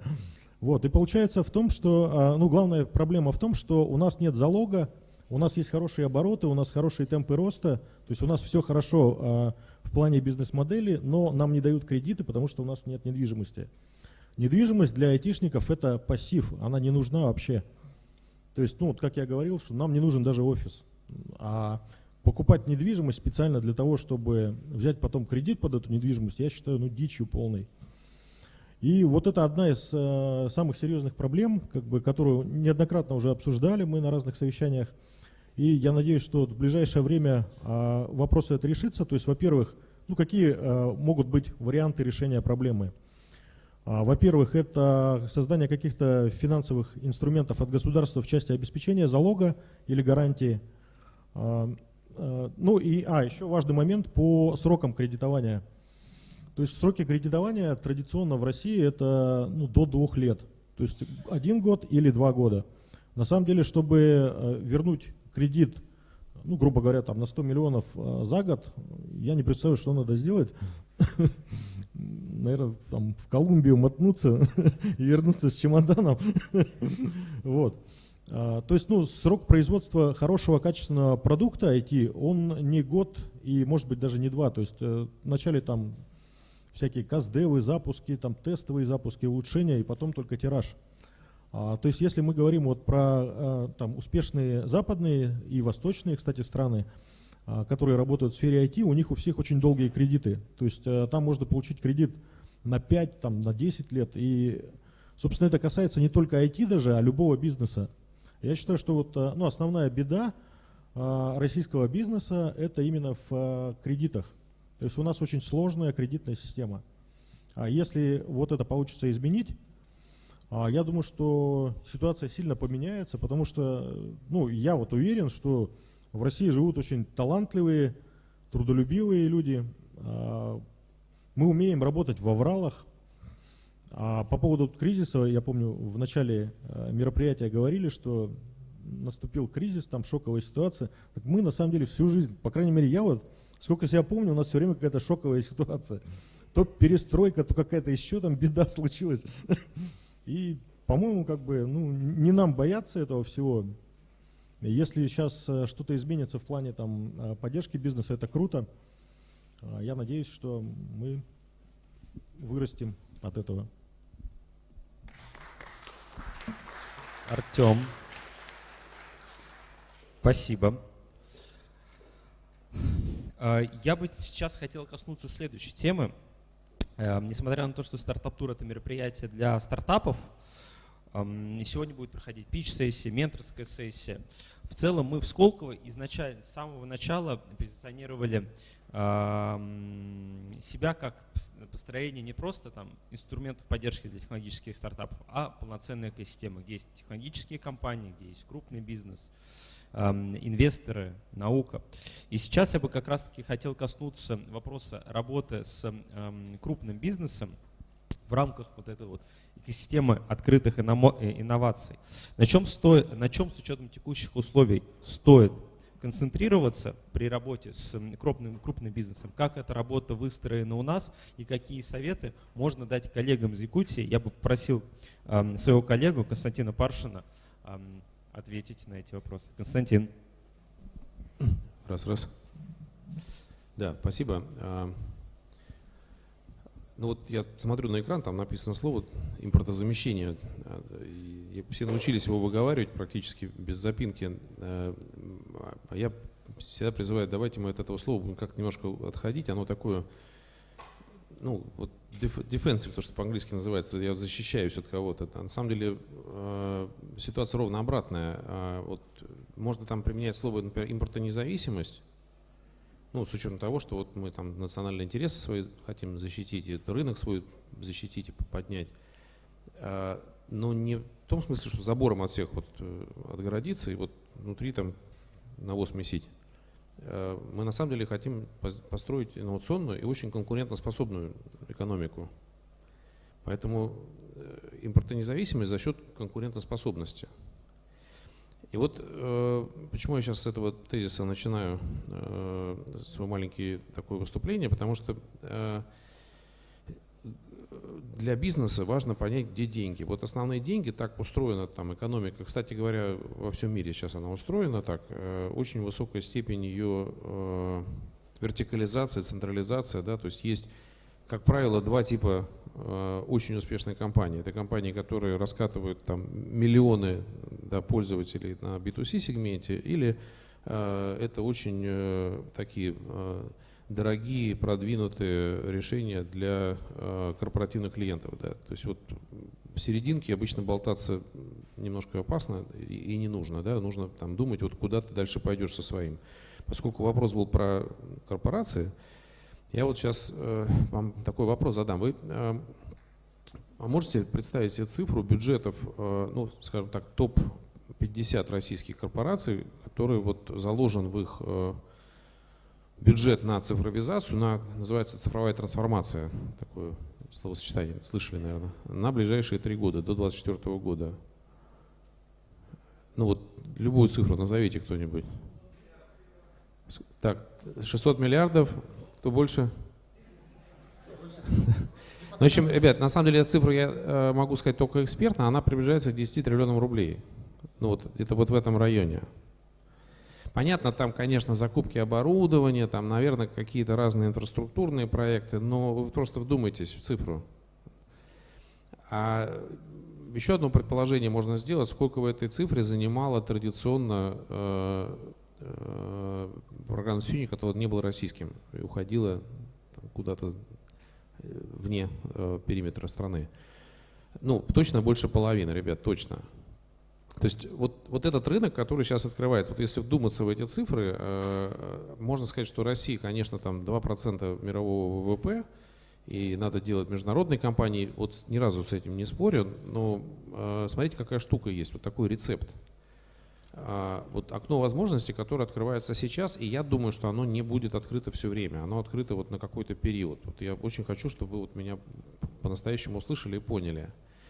Вот это сочетание, когда с одной стороны тебе открыли рынок, а с другой стороны дали меры поддержки беспрецедентные. Вот это сочетание, оно уникальное. Вот как им правильно воспользоваться, если мы говорим о корпоративном клиенте, о корпоративном бизнесе?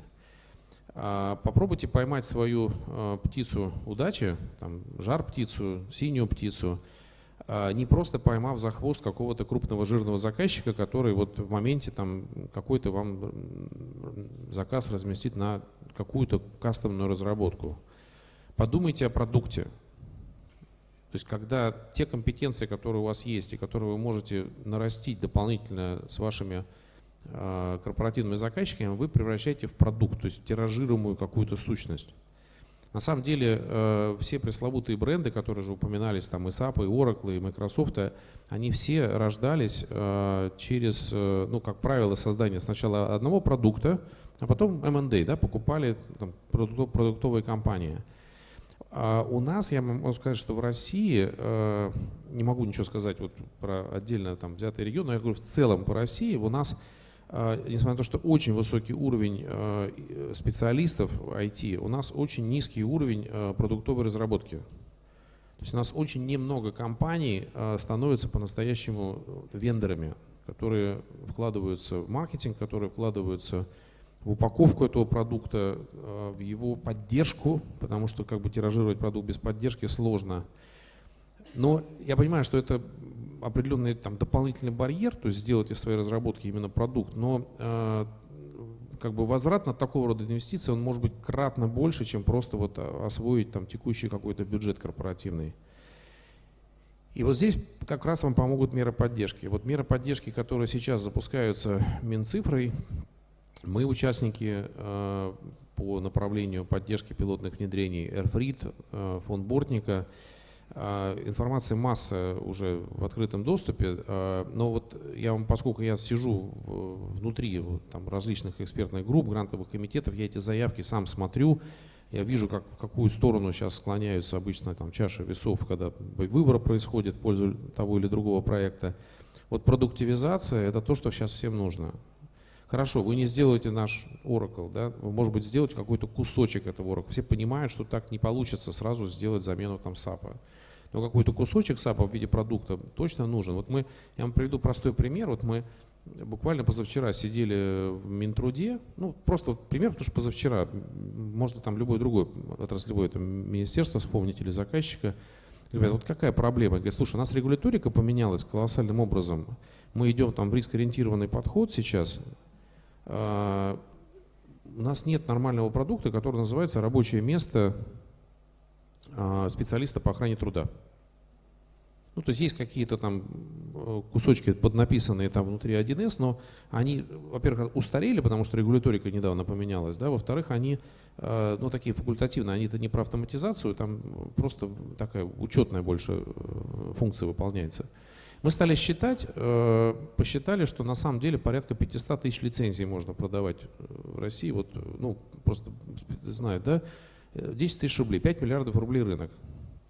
Вот так посидели, грубо говоря, поковыряли в носу, увидели такую штуку. И вот, ну вот, ребят, вот бесплатная идея, пожалуйста, обращайтесь, могу там, дать какие-то пароли, явки. Я вас уверяю, такого рода идей их много, но еще раз, они должны начинаться именно вот с такого подхода. Посмотрите на рынок, посмотрите на вот его масштабирование потенциально, посмотрите на то, какой продукт вы можете создать. И вот тогда вот это вот окно возможностей, которое мы сейчас видим именно в корпоративном бизнесе, оно, конечно, для вас но максимальную такую вот роль сыграет, это будет самый лучший, наверное, трамплин. Ну так вот в двух словах я, наверное, вот про это вот хотел сказать, наверное, особенность момента, но мы же продолжаем диалог, поэтому если будет возможность там пообщаться, вопросы задать, я никуда не деваюсь, пожалуйста, буду рад ответить на ваши вопросы. Спасибо.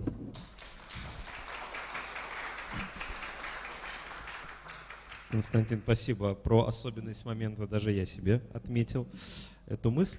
И сейчас, чтобы, собственно говоря, перейти плавно к тем проблемам, которые есть у крупного бизнеса, я бы хотел дать, собственно говоря, слово Марине Карамзиной.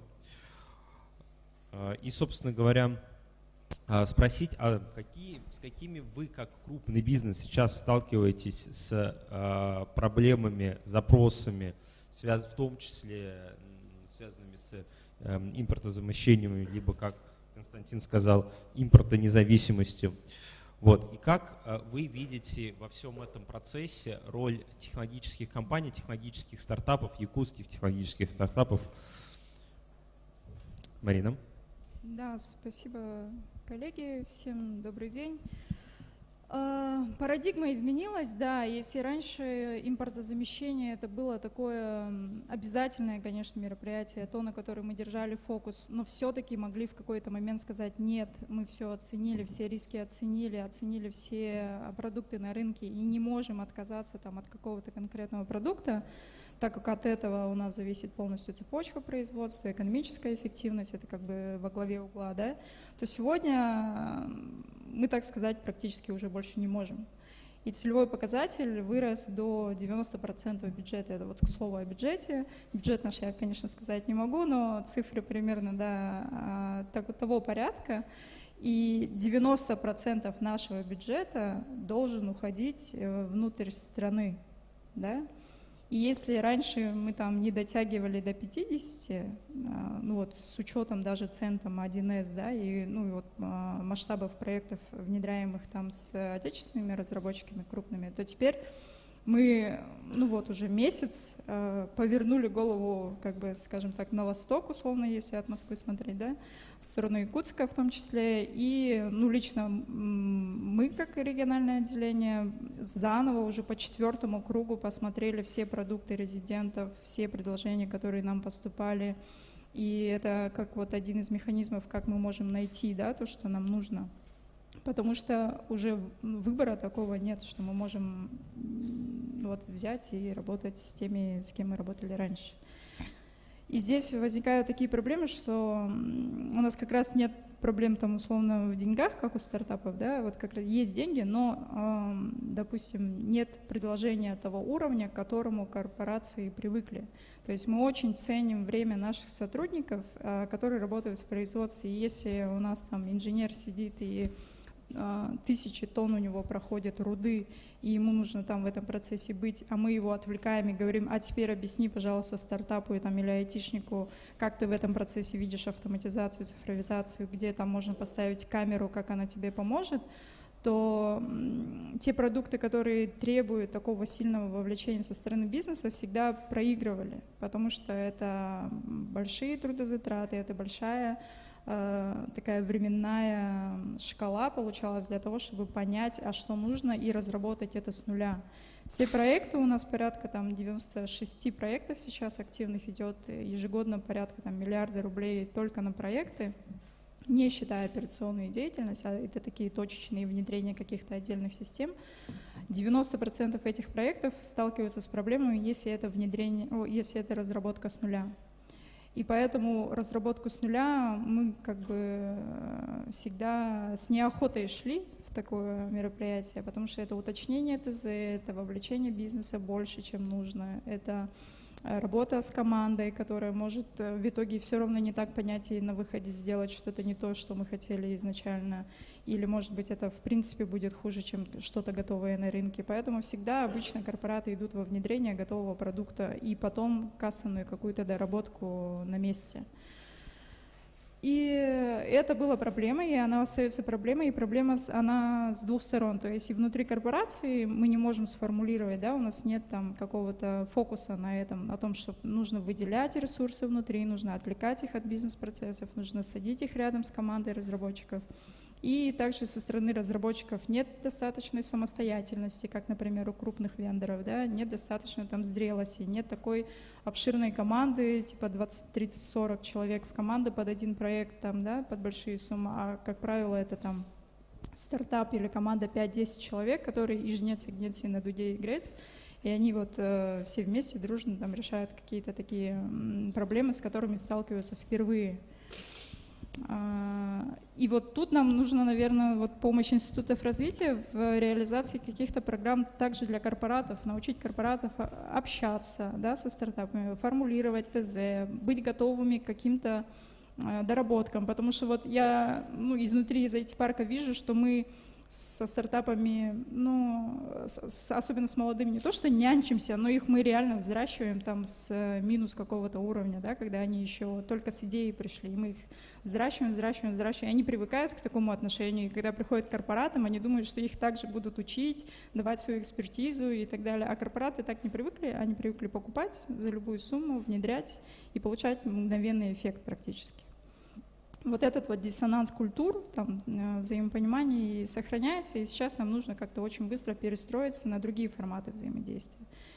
И если вот ребята, там, вот Артем, да, Афанасий, они сейчас уже на том уровне, когда наоборот у них такой всплеск, у них уже готовые продукты, и все пришли к ним, те, кто раньше отказывались, да, то, наверное, в зоне риска остаются те стартапы, которые работали больше на экспорт, на небольшие приложения, небольшие команды там, на B2C такой сегмент, выручка в долларах и так далее. Это все так резко пошатнулось.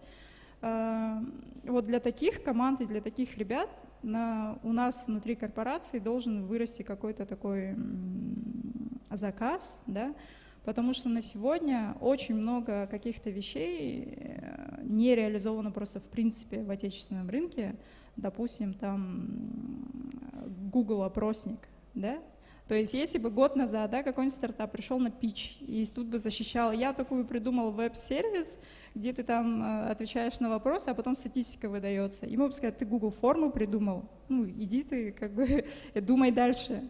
И никто не будет инвестировать в твой проект, да? А теперь сегодня вот мы резко вдруг просто не можем провести опрос среди наших сотрудников, какой там, не знаю, фильм показать в кинотеатре, условно. То есть и нет такого сервиса, и нет аналога, который по функциональности, по скорости, по внедрению отвечал бы. Нет PDF-редакторов, да? Нет там вот графических редакторов. В PowerPoint, оказывается, был ThinkCell. Это облачный такой сервис, внедренный в майкрософтовское решение, отдельный продукт, и он теперь постоянно просит обновиться и не может, он уже все, а мы теперь не можем презентации для генерального директора красивенькие делать, делаем топорные, как раньше, да? Там были такие как-то интерактивные чуть-чуть, а теперь мы не можем. Оказалось, это очень сложно, оказалось, вот оно где лежало. И где это теперь взять, где стартап, который это сделал. Им не разрешали стартап, вам, я так понимаю, наверное, не разрешали, потому что в тот момент, когда был анализ продукта, все говорили, есть гигант, он вас хавает, вы никогда не будете конкурентны по сравнению с ним. Оказалось, что, наверное, да, но надо было раньше начать и вот тихо, подпольно что-то там пилить. И вдруг, и мы бы сегодня пришли, и все корпораты бы сегодня уже прямыми срочными закупками, которые мы имеем право делать, вот так вот внедрили бы. То есть это вот такая тактическая ошибка, возможно, была в тот момент. Кто знал, да? Никто не прогнозировал такое развитие событий. И теперь вот нужно смотреть вот на такие какие-то малофункциональные маленькие фичи, которые встраиваются в уже текущую инфраструктуру. Никто не готов менять там полностью весь SAP на местную разработку, да, никогда этого не произойдет, да, и там, большие, крупные тоже и российские компании там между собой в этом плане сейчас конкурируют, кто заменит SAP, там, да, или Oracle. Но SAP все равно не сможет сделать все, что мы делаем. Вот такие какие-то task-менеджеры, да, и в Яндексе тоже есть, и какие-то такие мелкие, процессы, они везде очень сильно нужны, и если вот вы посчитаете просто, сколько корпоратов, сколько денег, и если это будет лицензирование по клиентам, да, ну, то есть сколько пользователей подключилось, столько вы денег и получите, то никакой рынок вам, по сути, и не нужен. Весь рынок внутри России есть. Ну, то есть окупиться можно легко. Сейчас вопрос только времени, ну, как быстро вы готовы будете предложить такие решения. И ну, кто лучше это сделает. А с другой стороны, вот это как один из вариантов для тех, кто рисковый и готов там в это вкладываться, а другой вариант — приходите к нам работать. Ну, то есть это порядка там in-house разработка — это теперь новая тема, ну как не новая, она теперь очень привлекательно выглядит. Чтобы посадить человека на зарплату, у него будет доход там, от 150 и выше, там, ну, в районе 200-300 тысяч рублей, ну, в зависимости от компетенции, конечно. Но если вы разработчик с продуктом и скажете: я сяду к вам на зарплату и внедрю вам чат-бот, который сэкономит вам 145 человека часов в неделю на формирование, например, командировок, или ну вот какая-то такая история, да, сейчас же это все вручную делается, а я вот придумал, я буду сидеть, у меня будет средний доход по году типа 2-3 миллиона рублей, да, я при этом не буду платить НДФЛ, у меня будет льготная ипотека, потому что мы аккредитованная IT-компания, и как бы у меня будут какие-то еще социальные там гарантии, да, от государства, как IT-отрасли в госкорпорации, то почему нет? А если у вас команда, допустим, 3 человека, и вы все сели к нам в штат и разработали нам продукт и заработали суммарно там около 6 миллионов, вполне себе прибыльный стартап, по-моему. Ну, выглядит. Ну, в итоге вы не получаете продукт, да, который можете продавать, но давайте поговорим об этом через год. Мне кажется, мы будем готовы in-house разработки, и это сейчас неофициальная позиция компании, это мое личное субъективное мнение, прошу это зафиксировать. Разработки, сделанные in-house, можно продавать на рынок. То есть Alrosa, может быть, когда-нибудь разработает такой продукт, который можно будет продать на рынок. Вот сейчас к нам пришел РЖД и сказал: мы там какую-то ERP-систему сами себе сделали, потому что никакая нам не понравилась, и денег у нас было не очень много. Хотите, внедряйте. Да, и через Минцифру сейчас идет такой обмен внутрикорпоративных систем, которые, как оказывается, всем полезны. То есть они какую-то свою локальную у себя там в штате сидя разработали программку, оказалось, нам она тоже нужна, и она отечественная. Да, сейчас осталось юридически этот момент как-то там зафиксировать и понять, кто правообладатель и кому сколько платить. Либо это там институт развития какой-то, да, возьмет. Это бесплатная идея тоже. Но в целом, как бы, да, выглядит так, что мы готовы садить к себе. Если вы готовы решать наши проблемы, наши задачи, наши функции, а потом договоримся, как бы разработаем, посмотрим. Все потом в итоге захотят выходить на рынок, ну, как бы любая коммерческая компания, если это выгодно, будет готова рассмотреть такие варианты. Поэтому, да, окно возможностей появилось, бюджеты колоссальные, вы даже не представляете, какие. Нужно только больше работать и научиться общаться. Вот у меня там в заготовках, меня должны были спросить, и я воспользуюсь этим моментом, а как мы доводим информацию, да, до стартапов. Мы одна из, не знаю, ну лично мне кажется, самых прозрачных компаний. У нас на сайте Alrosa.ru есть раздел анонсирования закупок. И это, если вы не знаете ФЗ, ну, скорее всего, не знаете и не должны, но есть такой этап, когда мы ТЗ на коленке пишем и кидаем в рынок. Вот такое что-то когда-нибудь, кажется, мы хотим сделать. Скажите, вы готовы это делать или что вы готовы поменять? Может, мы тут вообще неправильно все написали. И достаточно зайти на сайт, ну там как бы все, конечно, абсолютно не user-friendly, но если надо, то как бы можно найти то ТЗ и сказать, вот это вот так, вот это вот сяк, вот это я готов сделать, а вот это, если поменяете вот здесь это условие на вот это, то я вам внедрю этот продукт. И вот мы после анонса полностью переделываем ТЗ по итогам вот тех замечаний, которые получаем. Мы обязаны это делать, ну и это нужно нам, потому что как бы если рынок предлагает нам какие-то решения, подсказывает, то мы как бы, ну, было бы глупо с нашей стороны не учитывать это. Поэтому вот такие какие-то курсы стартапам точно сейчас нужны, о том, как читать ТЗ, как работать с ФЗ, как на ужасных корпоративных сайтах находить правильную информацию, либо должен быть где-то реестр готовый с прямыми ссылками, так как мы любим упростить нашим стартапам задачу. Да? Заходите, читайте, не ленитесь. Это 300-400 страниц абсолютно бюрократического ужасного текста. Нужен какой-то переводчик, наверное, там вот как на якутский даже перевели, да, вот давайте с бюрократического на стартапный как-то будем переводить, может нейросеть это может сделать, потому что я лично не могу. И поэтому, надо вот эти инструменты сейчас развивать, научить нас друг друга понимать.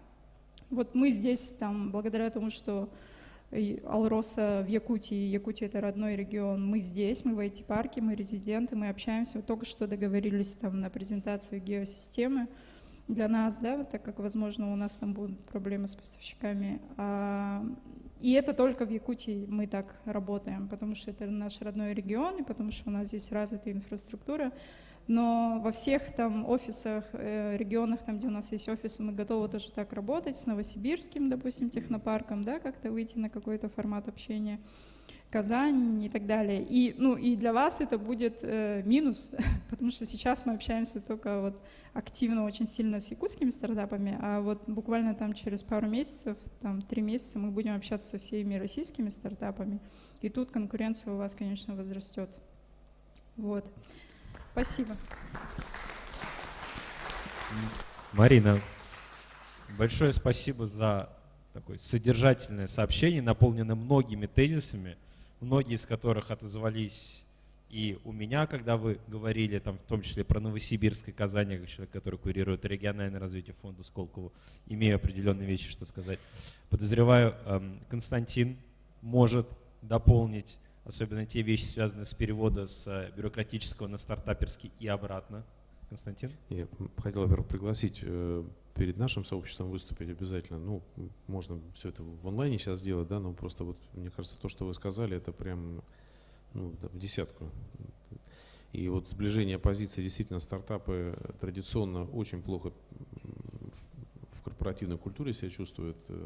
Это всегда так было, и, к сожалению, быстро это не исправить. Но помочь, мой тезис, когда я говорил, нужно уметь продуктивизировать свои разработки, это, в принципе, об этом. То есть продуктивизация — это когда ты научился слышать своего клиента и упаковывать это в образ продукта. Но тот опыт, который у вас есть, он просто бесценный. Поэтому большое спасибо. Хотел бы пригласить тоже выступить перед сообществом всех сколковских резидентов айтишных. У нас там 1300 компаний, поэтому, наверное, кому-то это будет полезно. Мы их пригласим. Да. А в целом еще хотел отметить тоже тезис, который вы произнесли. На самом деле заказчики тоже ведь сейчас вынуждены будут меняться, потому что традиционная модель, скажем так, работы IT корпоративного, она в основном была вокруг закупок построена и какой-то кастомной, заказной разработки.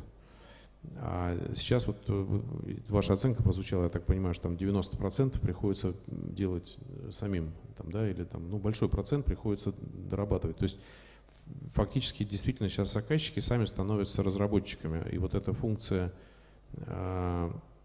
вендора, которая, если ты купил лицензию большой уважаемой мировой компании, они тебе и внедрили, и поддержку обеспечивают, а здесь этого ничего нет, ты сам у себя должен поднимать целый ряд новых компетенций и работать с open source, но эта культура работы с open source — это непростая вещь, да, и информационная безопасность называется by design, да, то есть не просто соблюдение каких-то требований, а это культура определенная, в том числе такая IT-управленческая культура, да, для того, чтобы стандарты безопасности были вложены в сам процесс разработки решений.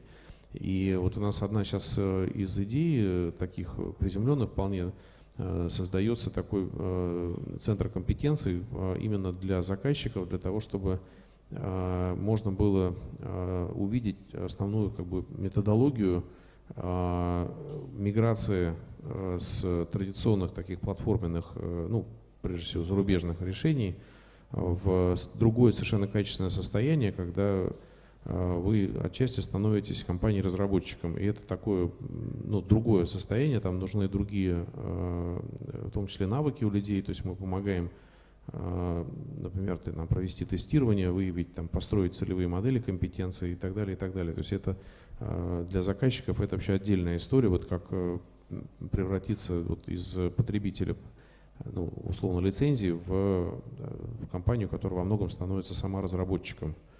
И вот такого рода центр компетенции мы сейчас создаем. У нас на следующей неделе, это не в качестве саморекламы, потому что мы на этом ничего не зарабатываем, это просто в качестве скорее такой идеи, которую мы максимально хотим сейчас распространить.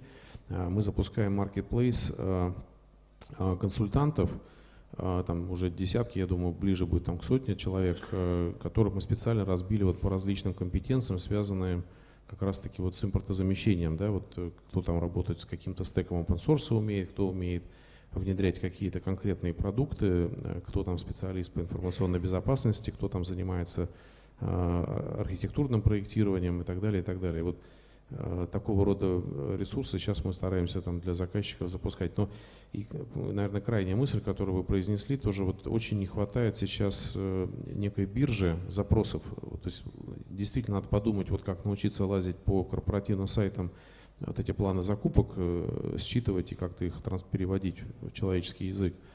Вот, но мы хотим, наверное, с Минцифрой тоже на эту тему поговорить, потому что я знаю, что они точно это делают, просто, может быть, немножко более активно их к этому как-то простимулировать, чтобы можно было вот эту вот биржу потребностей, ну, каким-то таким вот открытым реестром ввести, чтобы стартапам было проще ориентироваться в этом быстро меняющемся таком спросе. Так что спасибо большое, хорошая очень идея, мы обязательно тоже с Минцифрой на эту тему поговорим.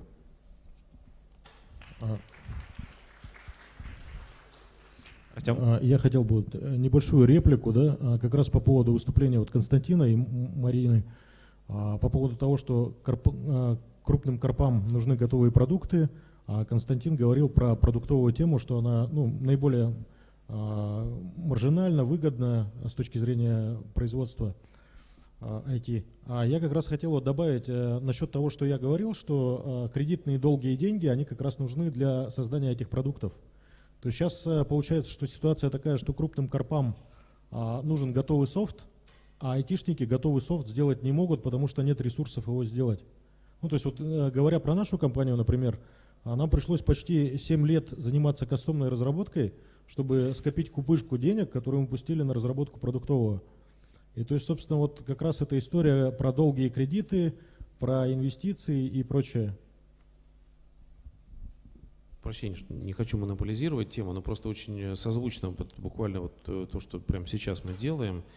С кредитами вопрос как-то будет решаться. То есть я точно знаю, что корпорация МСП, это прямо вот диалоги, вот мне вот коллеги, там вот я прилетел в самолет, очередная там порция сообщений, кто с кем там встречался. Идет там очень серьезная работа, чтобы корпорация МСП в принципе выдавала вот эти вот 3% кредиты субъектам МСП с фокусом в том числе на IT. Я за них отвечать не могу, я просто знаю, что сейчас очень серьезно работа на эту тему ведется, надеюсь, там что-то получится. С нашей стороны хочу обратить внимание на возможность, которая на самом деле уже некоторое время доступна, но она скорее такая, немножко по инерции пока еще не разогналась. Эта тема называется использование цифровых площадок для ускоренного акционирования. Есть несколько проектов, я знаю там вот тот, который там на слуху, потому что они были одни из первых, это там Star Trek, такая компания, которая, по-моему, Free еще там запускал. Вот мы сейчас с ними делаем пилот, по которому мы хотим пройти с несколькими компаниями путь, то есть условно, как сделать так, чтобы компания могла за 2 месяца, вот буквально с нуля там за 2 месяца пройти путь от питча до выхода на вот небиржевую торговлю и привлечь инвестиции. Ну, понятно, это не всем, может быть, путь этот одинаково кажется привлекательным, хотя на самом деле, если там доля продажи она будет, ну, там, до 20%, это, как правило, не самая там критичная такая размер продаваемой доли, отчуждаемой.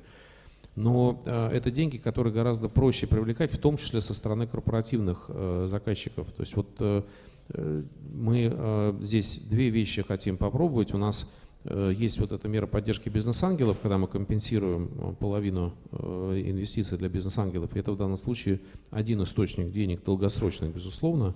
А второй – это предложение, которое мы сейчас внесли там, в Центральный банк и еще в ряд структур для того, чтобы упростить процедуру приобретения вот таких вот акций со стороны корпоративных заказчиков. То есть не через сложные вот эти вот корпоративные венчурные фонды, там большие длинные циклы сделок, а буквально через брокера, да, работая на вот, рынке внебиржевых операций, который сейчас на самом деле будет очень активно развиваться, потому что классические инструменты, там, акции зарубежных компаний и так далее, они с рынка ушли, и вот интерес к российским компаниям, ну, он, очевидно, будет повышен.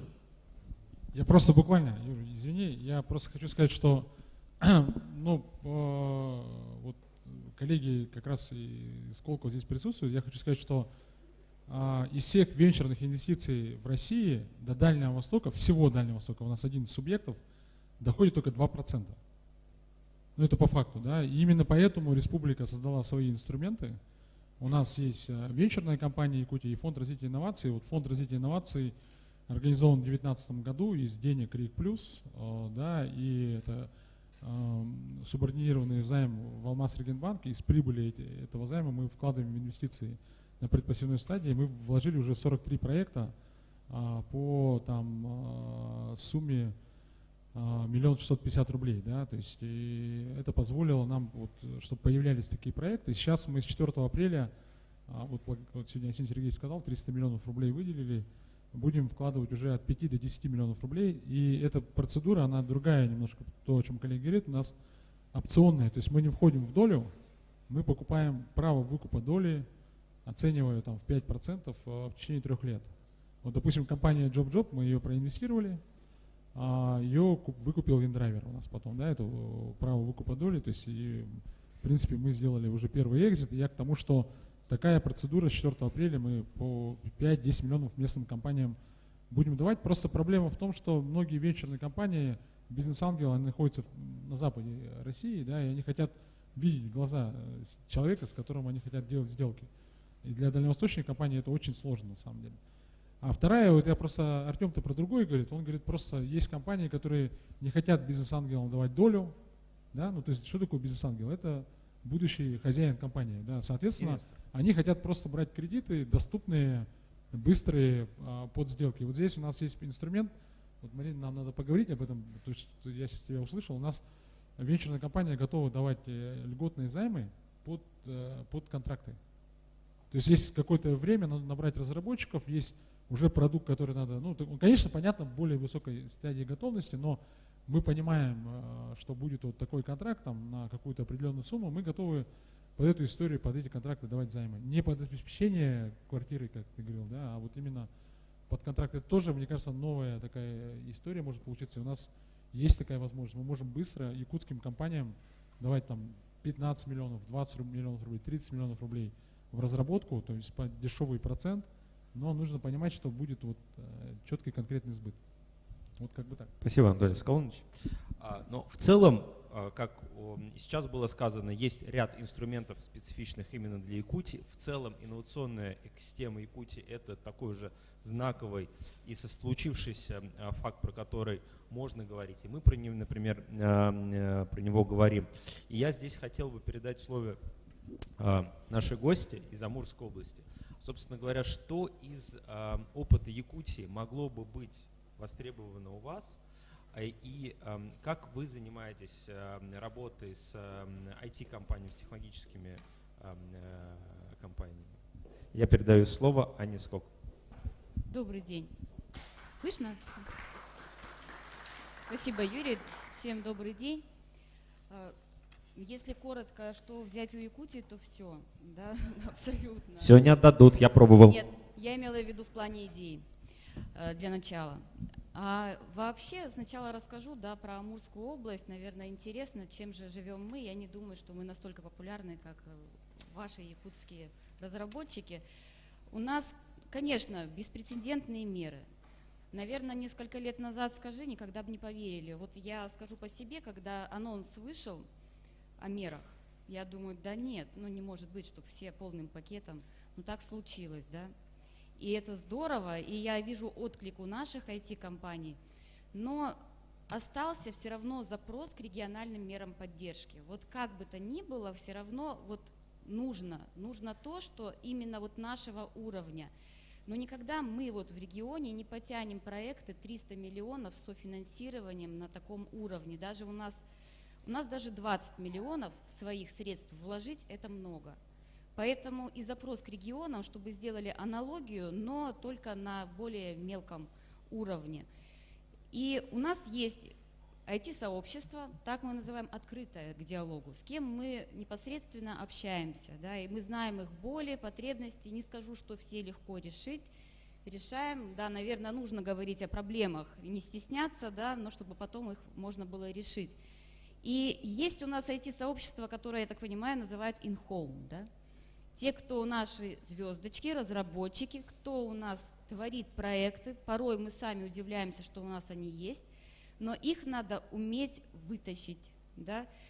И вот тот диалог, который налажен в Якутии, это, наверное, образец, а у нас его не хватает. Назрело вот то самое время, когда нам необходимо у нас в регионе создать площадку для диалога, для коллаборации, да, для совместной работы науки, инноваций, IT-разработок, которые, естественно, будут во главе, как мы видим. Еще вот скажу, Амурская область, да, у кого какие сразу ассоциации? Это, естественно, космодром Восточный. То есть мы говорим о чем? Это интеграция космической деятельности и промышленности. Это аграрно-промышленный комплекс. Мы тоже видим вот в этом якорное направление, которое необходимо развивать с точки зрения инновационных разработок.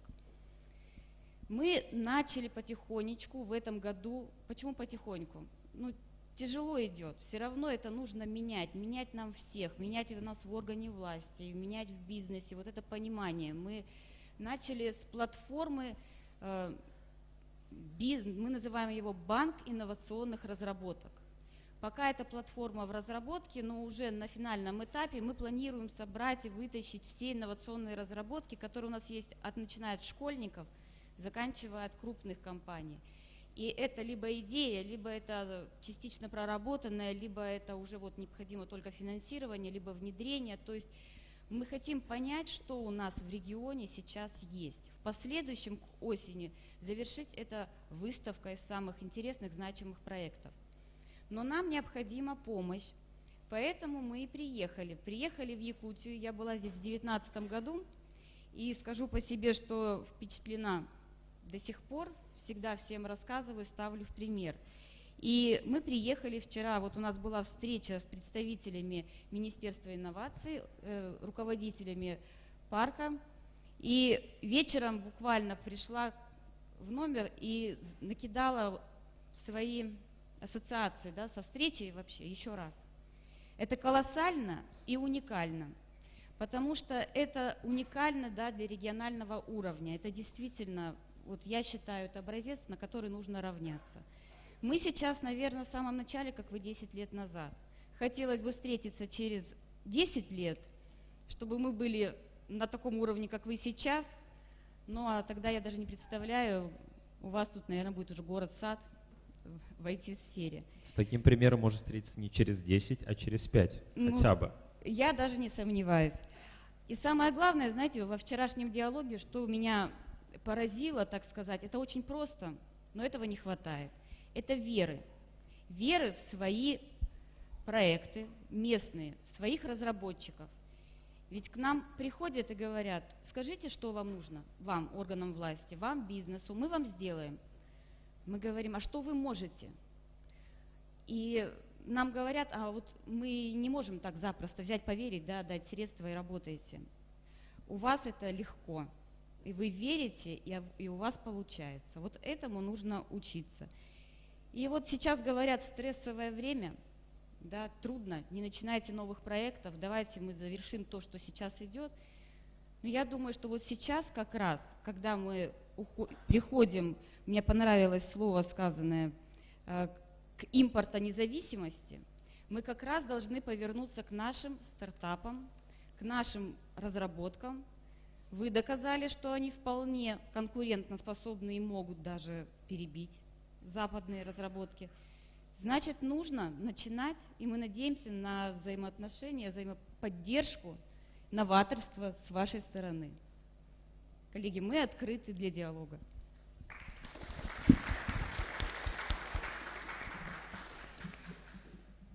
Анна, спасибо вам. Ну и завершить наше выступление я бы хотел, опять-таки, предоставив слово стартапам, мы не забываем, ради кого и ради чего мы здесь собрались. Мы говорим про технологическое предпринимательство, поддержку технологических стартапов. И Афанасию Аргунову с Айбери я бы хотел задать тот же самый вопрос, который уже сегодня прозвучал в начале, когда я обращался к Артему. Вот текущие времена — это больше проблемы сложности, либо вы видите за этим определенные большие возможности, вот, и что в этой связи вам нужно от крупного бизнеса, от региональных властей, от институтов развития? Афанасий. Да, действительно, мы видим просто колоссальные возможности. Но я бы хотел немножко рассказать по поводу самого инструмента. То есть я сам много лет работал системным администратором, там обслуживали пару тысяч компьютеров, там в 3 человека и так далее. Когда такое количество компьютеров в фирме, компании есть, всегда есть там определенный процент, который вывода из эксплуатации, списания, выхода из строя и так далее. Оно очень часто достигает там буквально там, до 20% бывает, что компьютеры, там блоки питания горят, жесткие диски выходят из строя, пыль забивает, что там аж войлок свалялся, и там я не говорю про мертвых мышей внутри системных блоков. Но вот действительно это так, и это такой процесс нормальный. Когда есть хороший системный администратор, он очень сильно минимизирует вот как раз выход из строя компьютерной техники. И обслуживает, профилактики делают и так далее, и постоянно проводит какие-то мероприятия по модернизации компьютеров и так далее. Я это к тому, что мы видим уже давно, уже много лет технологическое противостояние со стороны Запада. Это не только вот в этом году произошло, это давно происходит. Просто это сейчас перешло в активную фазу. Компании западные свои технологии просто прекратили поставлять, закрыли. И в течение какого-то определенного времени, там, по инерции, или там есть хорошие кадры, которые будут это удерживать, это пока будет жить нормально, буквально там пару лет, может 5 лет. Обычно, когда идет полное обновление парка компьютеров в компании, проходит где-то лет 5-6. После этого почти полностью весь парк компьютеров обновляется. А обновлять будет не на что. Ну, то есть ни чипов нету. Я вот много общаюсь с производителями компьютеров у нас в России. Это Craftway, Aquarius, Depot, Dexp, DNS и так далее. Очень многие уже сейчас приостанавливают свои сборочные линии, потому что нету чипов. Соответственно, через какое-то определенное время будет очень серьезная просадка по поставке компьютеров. Не только вот в корпоративный сегмент. Ну, я пока не говорю про потребительский сегмент, потому что вот в потребительский сегмент уже вроде как начали опять поставлять чипы. Но тут именно слово по поводу импортозамещения и импортонезависимости, именно технологий. Не продукции, а именно технологий. То есть те компании, которые поставляют технологии у нас, они закрыли импорт технологий. А эти технологии должны быть у нас разработаны, и они должны у нас производиться и так далее, чтобы в последующем не было такой просадки, когда просто не будет компьютеров. Не будет компьютеров, не будет никаких программ, не будет никаких инфраструктуры и так далее. То есть у нас с вами вместе взятыми просто не будет хлеба. То есть нам не на чем будет запускать наши программы, зарабатывать на этом и так далее. Поэтому я считаю, что это очень-очень важная вещь, которую нужно обратить прямо сейчас внимание. Ну, мы как компания технологическая, как выходим из этого? Вот мы договорились с компанией МЦСТ, которая производит процессор Эльбрус. Привезли его сюда, оно вот у нас на кабинете стоит, и начали наше программное обеспечение туда устанавливать, запускать. То есть, соответствие, пока пройдет вот этот промежуток времени, пока по инерции все будет нормально, мы будем отлаживать наше программное обеспечение именно на тех отечественных компьютерах, которые будут производиться у нас. Этим самым мы для себя решим эту проблему. Но эта проблема не только наша, это проблема общая.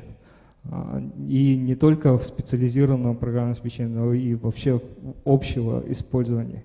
Поэтому мы вот совместно с Министерством инноваций прорабатывали, думали, есть ли возможность просто сборки компьютеров где-то на Дальнем Востоке, чтобы тот спрос техники, который возник сейчас на Дальнем Востоке, его как-то удовлетворить. Ну, проблем много различного рода и так далее, но самая главная проблема, это которую вот тоже обозначили, это, возвращаясь опять же, это кадры. Ну, условно, 5 лет пройдет, что-то наладится и так далее, нужны будут специалисты. Те специалисты, которые будут там работать, я вот абсолютно уверен и в том, что IT и вообще высокотехнологическое производство это работа молодых. Это не работа тех, кто там уже там за 30, за 40 и так далее. Вот 20-30 лет – это тот возраст, в котором есть идеи, драйв, стимул, когда им что-то надо придумывать и так далее. Вот этот возраст, он дает как раз-таки основные такие прорывные вещи. И получается, пройдет 5 лет, и те специалисты, которых мы должны будем трудоустроить, они сейчас учатся, допустим, в старших классах. Как их мотивировать, стимулировать, пройти в профессию не только программиста или электронщика или так далее, а еще и именно с фундаментальной научной точки зрения, чтобы они могли разрабатывать не только вот программное обеспечение, собирать компьютер, но они могли бы разрабатывать еще и интегральные схемы, те же процессоры и так далее. Это очень наукоемкая вещь, и там нужна именно такая фундаментальная наука. Мы должны заинтересовать старшеклассников в том, чтобы они интересовались физикой, математикой, химией, чтобы они углубленно это изучали, потому что в последующем они могли применить это вот в той большой сборке, в том большом процессе, который у нас будет как раз называться импортозамещением или импортной независимостью технологий. Не просто продукции, а именно технологии. Они будут это разрабатывать. Тогда мы считаем, что не только регион Дальнего Востока, и в целом страна может именно выстоять в этом технологическом противостоянии, который уже, я повторяюсь, идет много-много лет. Это просто сейчас все это перешло в активную фазу. Мы очень сильно верим именно в те технологии, опять в те же процессоры Эльбрус. Они на самом деле вроде как такие старенькие, там, не быстрые, там 1500 МГц частота имеет, которые там в 3-4 раза медленнее, чем тот же там i7. Но у них там есть очень хорошие, интересные фичи внутри технологии. Это там обработка сигналов и так далее. Поэтому мы, допустим, применили их в обработке медицинских изображений. Медицинские изображения классно работают, очень быстро работают, четко работают. Офис может тормозить, а вот медицинские изображения обрабатываются хорошо, потому что эти процессоры, они предназначены именно для этого. И тут нужно все это, конечно, расширять, модернизировать и так далее, но опять же, повторюсь, нужны именно головы. Те, которые будут приходить, придумывать, расширять это все и так далее. Ну, в целом так, немного сумбурно. Спасибо. Спасибо, что вернули нас к тем тезисам, с которых мы начинали. Надеюсь, организаторы меня немного простят. Мы немножко задержимся. Я дам слово Анне для комментариев. Реплику добавлю по сборке технологического оборудования. Я бы хотела сказать, что надо рассмотреть в этом плане Амурскую область, однозначно. Я объясню почему. Не просто так, потому что я с Амурской области, да, потому что, во-первых, это хаб, это мост, это Азия. Все очень близко, я так думаю, что все-таки мы его откроем, по-другому просто не может быть. И плюс у нас еще есть такой механизм, как торы. однозначно они у нас уже определены. Мы можем расширить границы, предоставить территорию, либо в рамках существующих границ. А это уже, естественно, дополнительные преференции. Поэтому я предлагаю однозначно вернуться к этому вопросу уже и обсудить более подробно. Спасибо. Спасибо. Коллеги, и в качестве завершения я бы хотел несколько своих мыслей высказать. Мне очень понравилось, что вот мы в конце вернулись к тем тезисам, которые мы начали, связанные с образованием, развитием человеческого капитала, важностью работы, начиная со школьных лет, в сфере подготовки IT-специалистов, в целом людей, кто будет заниматься технологическим предпринимательством завтра и послезавтра. Мне понравились те тезисы, которые говорили наши коллеги, технологические компании, которые готовы принимать тот вызов, который сейчас есть. Мне понравился тот запрос, если честно, не ожидал услышать именно запрос в кредитном финансировании. Понятно, что есть своя специфика для IT-компании в этом вопросе, но есть и другие инструменты. Но почему мне это понравилось? Это демонстрирует определенную зрелость. Да? То есть если компании ранних стадий приходят и говорят, нам нужны гранты, компании чуть позже стадии, они приходят и говорят, окей, мы что-то сделали, помогите нам найти клиенты, мы ничего не знаем. Компания, которая ставит перед собой вполне себе прагматичные коммерческие цели, да, нам нужны хорошие условия по кредитам, да, нам нужны инструменты от государства под залоговую базу, гарантийное обеспечение. Это говорит о зрелости, и это, собственно говоря, результат в моей системе координат, результат той работы, которая давно проводится. Мы поговорили про импортонезависимость. В целом тот уникальный момент, что я для себя отметил, то что с одной стороны открылся рынок, с другой стороны появляется большое количество мер поддержки. Такого точно не будет долго, и все, кто захотят этим воспользоваться, этим воспользуются.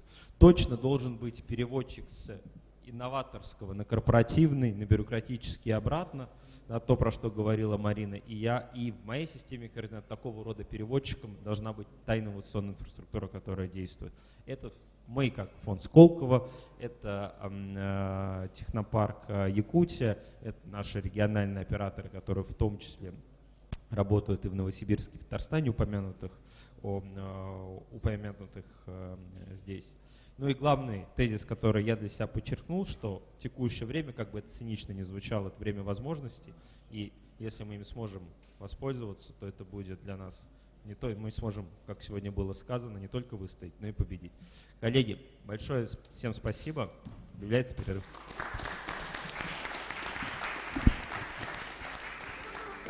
Юра, ты расскажи, что будет дальше. Сейчас объявляется перерыв, да, кофе-брейк.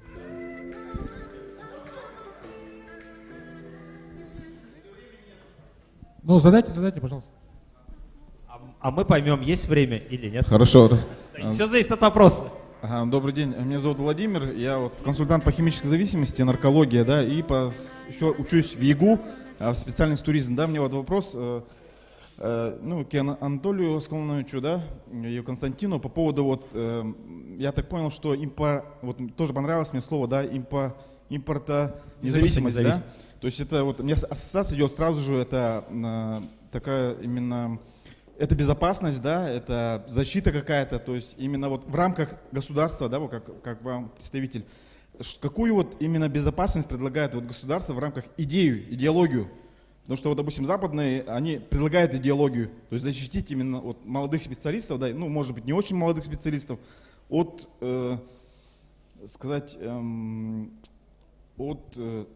идеологии, ну, того Запада. Да, именно предложить, может быть, какую-то идею, то что, ну, идея, может быть, патриотизма, да, чтобы не уходить отсюда. Может быть, это вот действие привязать сюда, ну, чтобы именно корни пустил молодой специалист именно здесь. Может быть, это будет там, ладно, недвижимостью, да, ну, заключить, допустим, контракт на 10-15 лет, да, чтобы он именно на базе, допустим, IT вот этого центра, который здесь находится, да, он именно здесь привязать.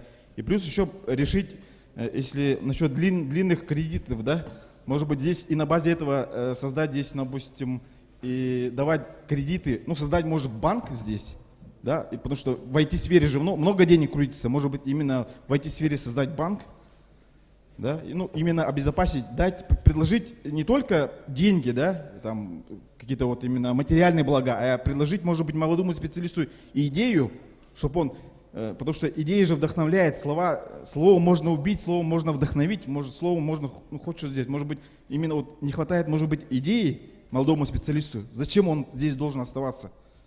Хорошо, как просто, считаете? ну, немножко такой расплывчатый, да, но тем не менее я попробую сформулировать, коллеги дальше продолжат. Ты абсолютно прав, должна быть идеология. Идеология должна быть, я думаю, что она... Мы, конечно, можем формировать региональную идеологию, но она должна быть, я считаю, на федеральном уровне, то есть это должна быть общестрановая идеология, но насколько мы 10 лет нашей идеологии, да, была какая, что не обязательно куда-то переезжать. Почему вот мы там всегда ставили пример там, да, братьев Ушницких, там, братьев Готовцевых, сейчас вот у нас новые звезды растут, да, то, что на самом деле можно делать, скажем так, глобальный бизнес, глобальные решения, не выходя из города. Я говорю, я начинал с интернета, почему? Потому что, я говорю, интернет уравнял наши шансы. То есть, сидя здесь, можно решать глобальные задачи, сидя в Якутске. Даже вот сейчас говорят, там, киберармия, кибервойска, ну, пожалуйста, можно и делать это здесь, в Якутске. Что касается ближайшего постановки вопроса, я такой тезис позволю себе назвать, да, вот был, раньше были там, во времена комсомола, были там стройки какие-то, да, всесоюзные стройки. Я предлагаю начать всероссийскую IT-стройку. Принять участие, выстроить. Вот у меня сын там где-то лет 5 назад, сейчас до сих пор там, они там в Майнкрафте строят целые миры там, да. Так давайте сейчас приступим огромной всероссийской IT-стройки, потому что вот этот цифровой мир, который нужно создать сейчас, вот те же метавселенные, это будет, соответственно, в метавселенной тоже, да, российского, русского мира, там, да, якутского мира. Да, там, и, естественно, надо делать, ну, пригласить людей на эту стройку, принять участие. И каждый должен понимать свои задачи внутри этой стройки.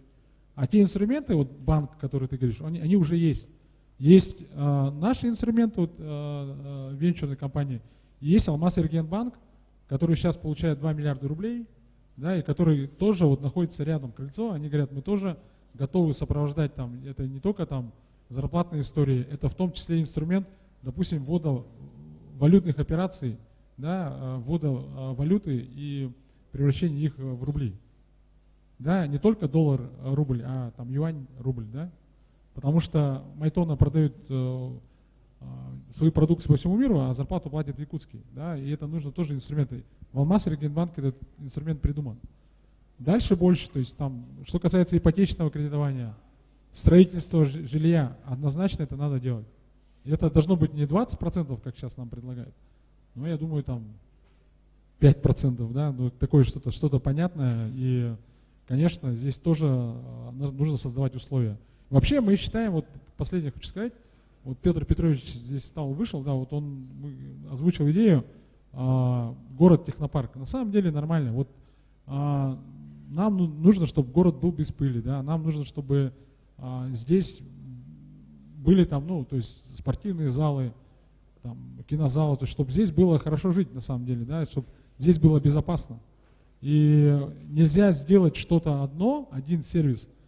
То есть айтишники те же люди, им тоже нужно, ну, то есть детские сады, школы, уровень образования, уровень медицины. Все это должно одновременно соответствовать тем требованиям, которые есть во всем мире. Поэтому слоган технопарка, да, он очень амбициозный, все над ним смеются, но мы говорим, что Якутск должен стать лучшим местом проживания на земле. Чтобы не хотелось отсюда уезжать, да, а хотелось другим сюда приезжать. Звучит безумно, какая-то невероятная идея, какой-то Сингапур, да, должен появиться внутри страны, но это так, другого пути нет. Люди притягивают людей, мы должны здесь сделать самые лучшие условия. А как мы это сделаем, это уже вопрос нас всех. Спасибо. Анатолий сказал про стройку, и наша сессия как стройка, ее сложно будет закончить, можно просто только остановить. Спасибо всем.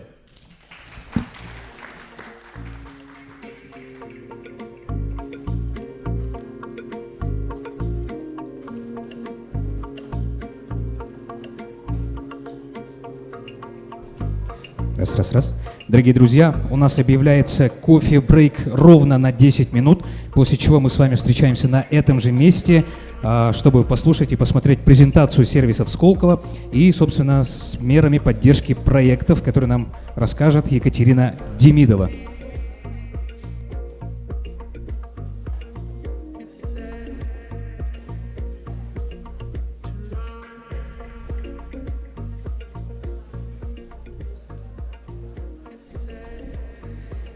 Еще раз хочу напомнить, в 13:05 мы встречаемся с вами здесь для посмотреть и послушать презентацию сервисов Сколково по мерам поддержки проектов.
Раз, раз, раз. Раз, раз, раз.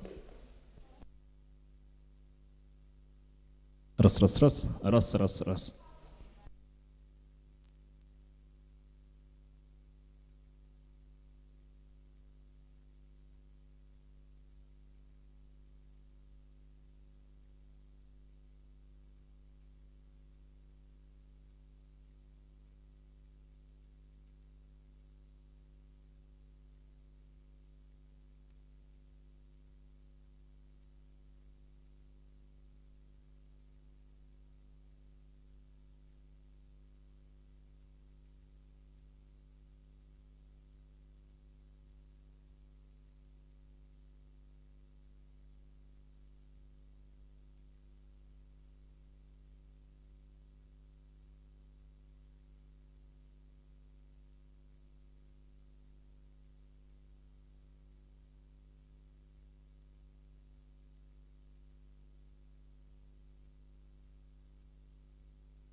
Раз, раз.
Дорогие друзья, мы приглашаем всех в зал для того, чтобы продолжить наше мероприятие.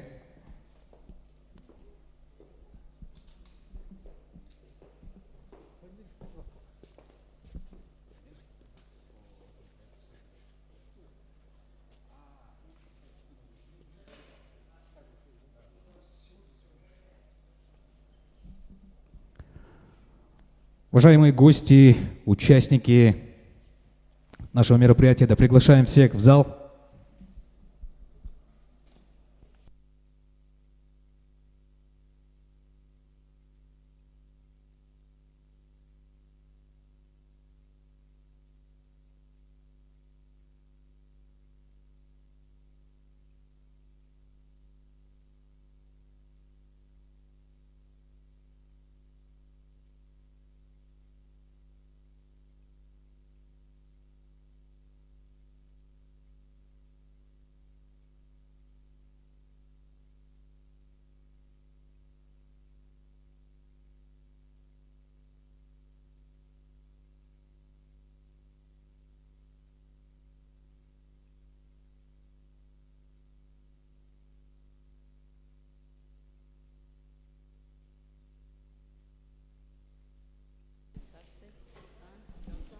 Все? Коллеги, а я предлагаю не ждать нам тех, кто доедает. Хорошо, тогда давайте я все-таки, ну как надо, объявлю. Да. Еще раз, да, всем добрый день. Рад приветствовать всех участников и гостей Open Innovation Startup Tour в городе Якутске. И на самом деле, да, вот много времени не теряя, да, позвольте представить следующего нашего спикера. Это у нас Екатерина Демидова, руководитель направления регионального развития, Департамент регионального развития, фонд Сколково. Екатерина у нас расскажет и покажет презентацию сервисов Сколково, а также о мерах поддержки проектов. Давайте аплодисментами встретим. Громче, да? Коллеги, всем здравствуйте. Я постараюсь рассказать достаточно кратко, так как у нас поехал немножечко тайминг. Если у вас будут вопросы, то, соответственно, я буду готова на них ответить, плюс мою презентацию дополнит мой коллега Денис Эб из IT-кластера, так как все-таки у нас в Якутии действительно много резидентов, которые занимаются именно IT, мы решили расширить нашу презентацию. Итак, немножечко о том, что из себя представляет фонд Сколково. Фонду на текущий момент 11 лет. Фонд создавался как точка притяжения высокотехнологичных проектов для их ускоренного развития. И на слайде у меня представлена информация по элементам нашей экосистемы. Я расскажу о них поподробнее. Конечно же, один из основных элементов нашей экосистемы – это наши стартапы. На слайде у меня представлены цифры по результатам за 2020 год. Да, может быть, у кого-то возникнет вопрос, почему же не 2021 результаты, вроде как на дворе 2022.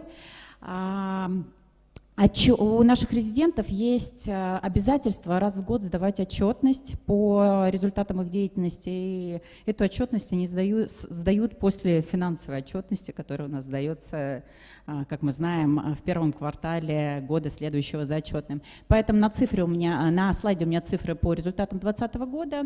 В 2020 году у нас на конец года было более 2700 резидентов, сейчас уже на январь их более 3200. Эти резиденты сгенерировали более 160 миллиардов выручки. Вроде кажется, что цифра такая небольшая, но на самом деле одним из, так скажем, обязательств участников проекта Сколково является то, что эти компании могут заниматься только научно-исследовательской деятельностью и коммерциализацией этой научно-исследовательской деятельности по своему проекту. И, соответственно, выручка более 160 миллиардов для компаний, которые занимаются именно неокром и коммерциализацией, цифра достаточно значительная. В этих 2700 компаниях по результатам 2020 года работало около 50 тысяч человек, и они сгенерили более 1500 патентов. Участники у нас распределяются по 4 кластерам. Во-первых, это кластер биомедицинских технологий сельского хозяйства, кластер информационных технологий, кластер передовых производственных космических и ядерных технологий и кластер энергоэффективных технологий. Так или иначе, любой инновационный проект можно привязать к одному из 4 кластеров, которые есть в Сколково. Конечно же, развитие экосистемы для роста инновационных компаний невозможно без крупных индустриальных партнеров. Поэтому в нашей экосистеме есть промышленные предприятия, на базе которых мы внедряем разработки наших стартапов. А также с этими партнерами мы проводим в год различные, в год порядка, наверное, 30 на текущий момент акселерационных программ. То есть это когда по запросам компании, под их технологические запросы мы подбираем готовые решения и доращиваем эти решения. На текущий момент у нас проведено с 2018 года, когда первый раз мы проводили акселерационную программу с партнером, по 2021 более 80 уже программ. Из года в год это количество наращивается, и с рядом партнеров, допустим, с такими компаниями, как Росатом, с компанией Россети, с группой компаний Магнит, мы уже 3-й раз в этом году будем проводить акселерационные программы. Также у нас есть межотраслевые отраслевые акселераторы, которые мы проводим с различными партнерами. То есть это, допустим, такие акселераторы, как Green Tech Booster, акселератор в области экологических решений, химия инноваций, акселератор для предприятий химической отрасли, Build Up, строительный акселератор, который мы проводим с 4 крупнейшими застройщиками уже 3-й год. Наверное, дальше пойдем. Следующим элементом нашей экосистемы, конечно же, являются инвесторы. Развитие любого предприятия, не говоря уже о высокотехнологичном, невозможно без инвестиций. И этому блоку мы уделяем особое значение. На текущий момент у нас есть дочернее подразделение Сколково Ventures, которое занимается привлечением инвестиций в участников проекта Сколково. На текущий момент коллеги занимают более 40% венчурного рынка Российской Федерации, и только за 2020 год было проинвестировано и привлечено в стартапы Сколково около 19 миллиардов рублей. Ну и следующий элемент – развитие инновационного сообщества невозможно без науки. В структуре инновационного центра есть наш институт Сколтех, который мы создавали совместно с MIT, Массачусетским технологическим институтом. И из таких важных моментов, которые хотелось бы отметить, что в структуре Сколтеха есть 9 научных лабораторий, которые имеют единицы аналогов в мире, не говоря уже о Российской Федерации. Соответственно, эта инфраструктура доступна для участников проекта Сколково. Ну и, конечно же, это сам инновационный город, который располагается в Москве, на территории которого есть абсолютно все для комфортного проживания и работы стартапов. Но в 2019 году, в августе 2019 года, все льготы и сервисы, которые есть для участников Сколково, мы без ограничения решили транслировать на участников, которые располагаются в регионах, потому что мы отчетливо понимаем о том, что развитие технологий может быть, конечно же, не только в Москве на территории инновационного центра, но и в России. Поэтому с конца 2017 года у фонда начали появляться региональные операторы на территории Российской Федерации. На базе одного из региональных операторов технопарка Якутия мы сегодня проводим стартап-тур и проводим его уже в 4-й раз. Сейчас у нас 20 региональных операторов. Это инфраструктуру поддержки в виде технопарков, бизнес-инкубаторов, центров «Мой бизнес» в каких-то регионах и 13 региональных представителей на территории Российской Федерации. Это физические лица, которые, так же как и региональные операторы, основная их задача – это скаутинг проектов и предоставление на месте всех сервисов и консультаций, которые предоставляет фонд Сколково, чтобы вы могли не ехать в Москву, не звонить, а прийти у себя в субъекте на место и получить абсолютно все сервисы, не выезжая за пределы субъекта. Ну, здесь немножечко по цифрам, как растут наши участники. Наверное, я думаю, я глобально не буду останавливаться, но как показывает практика и результаты нашей деятельности, действительно, если их оцифровать, то компании, которые получают статус участника Сколково, они действительно растут значительно быстрее за счет тех, как налоговых льгот, так и тех сервисов финансовых и нефинансовых, которые есть внутри экосистемы. Да, по тем стартапам, которые у нас есть в экосистеме, выручка этих участников, допустим, с 2019 года по 2020, если по цифрам, там выросла на 500 миллионов рублей, да, и если мы говорим, 500 миллионов рублей, и если мы говорим, допустим, в целом о выручке участников фонда Сколково с 2010 по 2020 год, то эта выручка составила около 600 миллиардов рублей, то есть цифра достаточно значительная.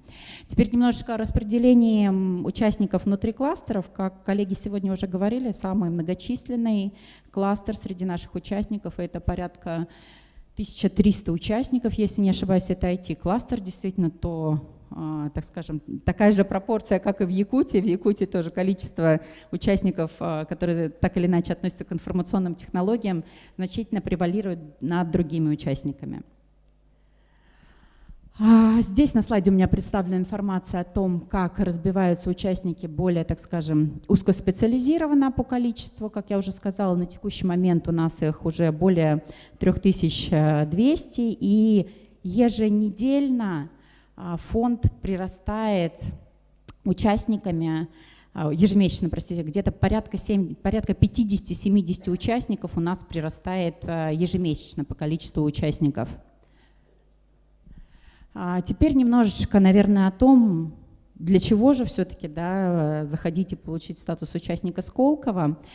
Здесь на слайде у меня такая общая информация, но я, наверное, обращу ваше внимание, что мы все-таки говорим о том, что фонд — это прежде всего проводник вашего стартапа для его быстрейшего внедрения. Поэтому мы начинаем работать с компанией еще до того, как она получила статус участника Сколково. Мы помогаем, то есть проводим, допустим, с нашими коллегами из наших региональных операторов, допустим, с тем же технопарком Якутия, мы на регулярной основе проводим питч-сессии. На этих питч-сессиях мы предлагаем вам показать свой проект. Отраслевые эксперты фонда Сколково дают обратную связь. В результате этого вы можете повысить, так скажем, повысить ваши возможности прохождения и получения статуса участника Сколково за счет того, что мы понимаем, на какие моменты обращают внимание эксперты, когда отсматривают вашу заявку. Ну и в целом, как говорят наши коллеги бизнес-ангелы, чем чаще вы показываете свой проект независимым экспертам, получаете большую обратную связь, тем повышается ваша возможность по доработке вашего проекта, потому что каждый отраслевой эксперт может обратить ваше внимание на что-то, на что вы не обращали внимания, допустим, там раньше. Соответственно, дальше мы сопровождаем стартап на получение статуса участника проекта Сколково и помогаем проекту расти с помощью тех сервисов, инструментов, которые есть у нас внутри, до, соответственно, конечного внедрения этого проекта и выхода на конечного заказчика, что является нашей основной функцией. Теперь я, наверное, буду рассказывать непосредственно уже о том, что же дает статус участника, какие есть сервисы. Наверное, начнем с такого самого первого момента, который часто приходит за этим, но по факту после того, как получается статус участника Сколково, стартап понимает, что в фонде есть значительно более, так скажем, релевантный для него инструмент. Конечно же, первый — это налоговые льготы. То есть участник Сколково, он освобождается от уплаты налога на прибыль, освобождается от уплаты налога на имущество, ставка страховых взносов снижается до 14%. Компания может, если она на общем налоговом режиме, может выбирать, является ли она плательщиком НДС, не является. И что важно для стартапов, при ввозе оборудования, которое вы ввозите из-за границы для своих исследований, мы можем 100% компенсировать вам таможенные платежи и НДС на это оборудование. Теперь немножечко о требованиям к участнику. Участником может стать российское юридическое лицо. Это юридическое лицо должно заниматься научно-исследовательской деятельностью и ее коммерциализацией. На входе при получении статуса мы проверяем и согласуем устав участника проекта Сколково. При согласовании мы обращаем внимание на одну вещь – это предмет деятельности. Для нас важно, чтобы в уставе, в предмете деятельности было сформулировано, что компания занимается научными исследованиями и коммерциализацией. На акведы, это частый вопрос, какие акведы необходимы, мы не обращаем внимания, для нас это не важно. И, соответственно, после того, как вы получаете статус участника Сколково, вам необходимо заниматься научными исследованиями, доработкой своего проекта и выходом на конечного заказчика, получением прибыли. Теперь немножечко о том, как получить статус участника. Процедура непростая, но понятная, полностью выверенная. Вы регистрируетесь на сайте sk.ru, создаете свой личный кабинет. В этом личном кабинете вы заполняете заявку на предварительную экспертизу. Заявка достаточно объемная, но обращу ваше внимание, что важно заполнить абсолютно все разделы этой заявки, потому что если этого не будет сделано, то уже на этапе формальной проверки вы можете получить отрицательный ответ, не дойдя до экспертизы. Далее, после того, как вы заполнили анкету, вы направляете ее, подаете на экспертизу, и заявка уходит на экспертизу на текущий момент 5 экспертам. Это независимая панель экспертная. На текущий момент у нас в фонде более 700 экспертов по различным отраслям экономики. Обращу внимание, что это эксперты не только российские, но и международные, в том числе есть даже один нобелевский лауреат. Соответственно, в зависимости от того, что у вас за проект, ваша заявка попадает рандомным путем профильному эксперту, 5 профильным экспертам, которые отвечают на несколько ключевых вопросов. Во-первых, не противоречит ли ваш проект общенаучным принципам? Во-вторых, конкурентные преимущества перед мировыми аналогами. В-третьих, это команда проекта.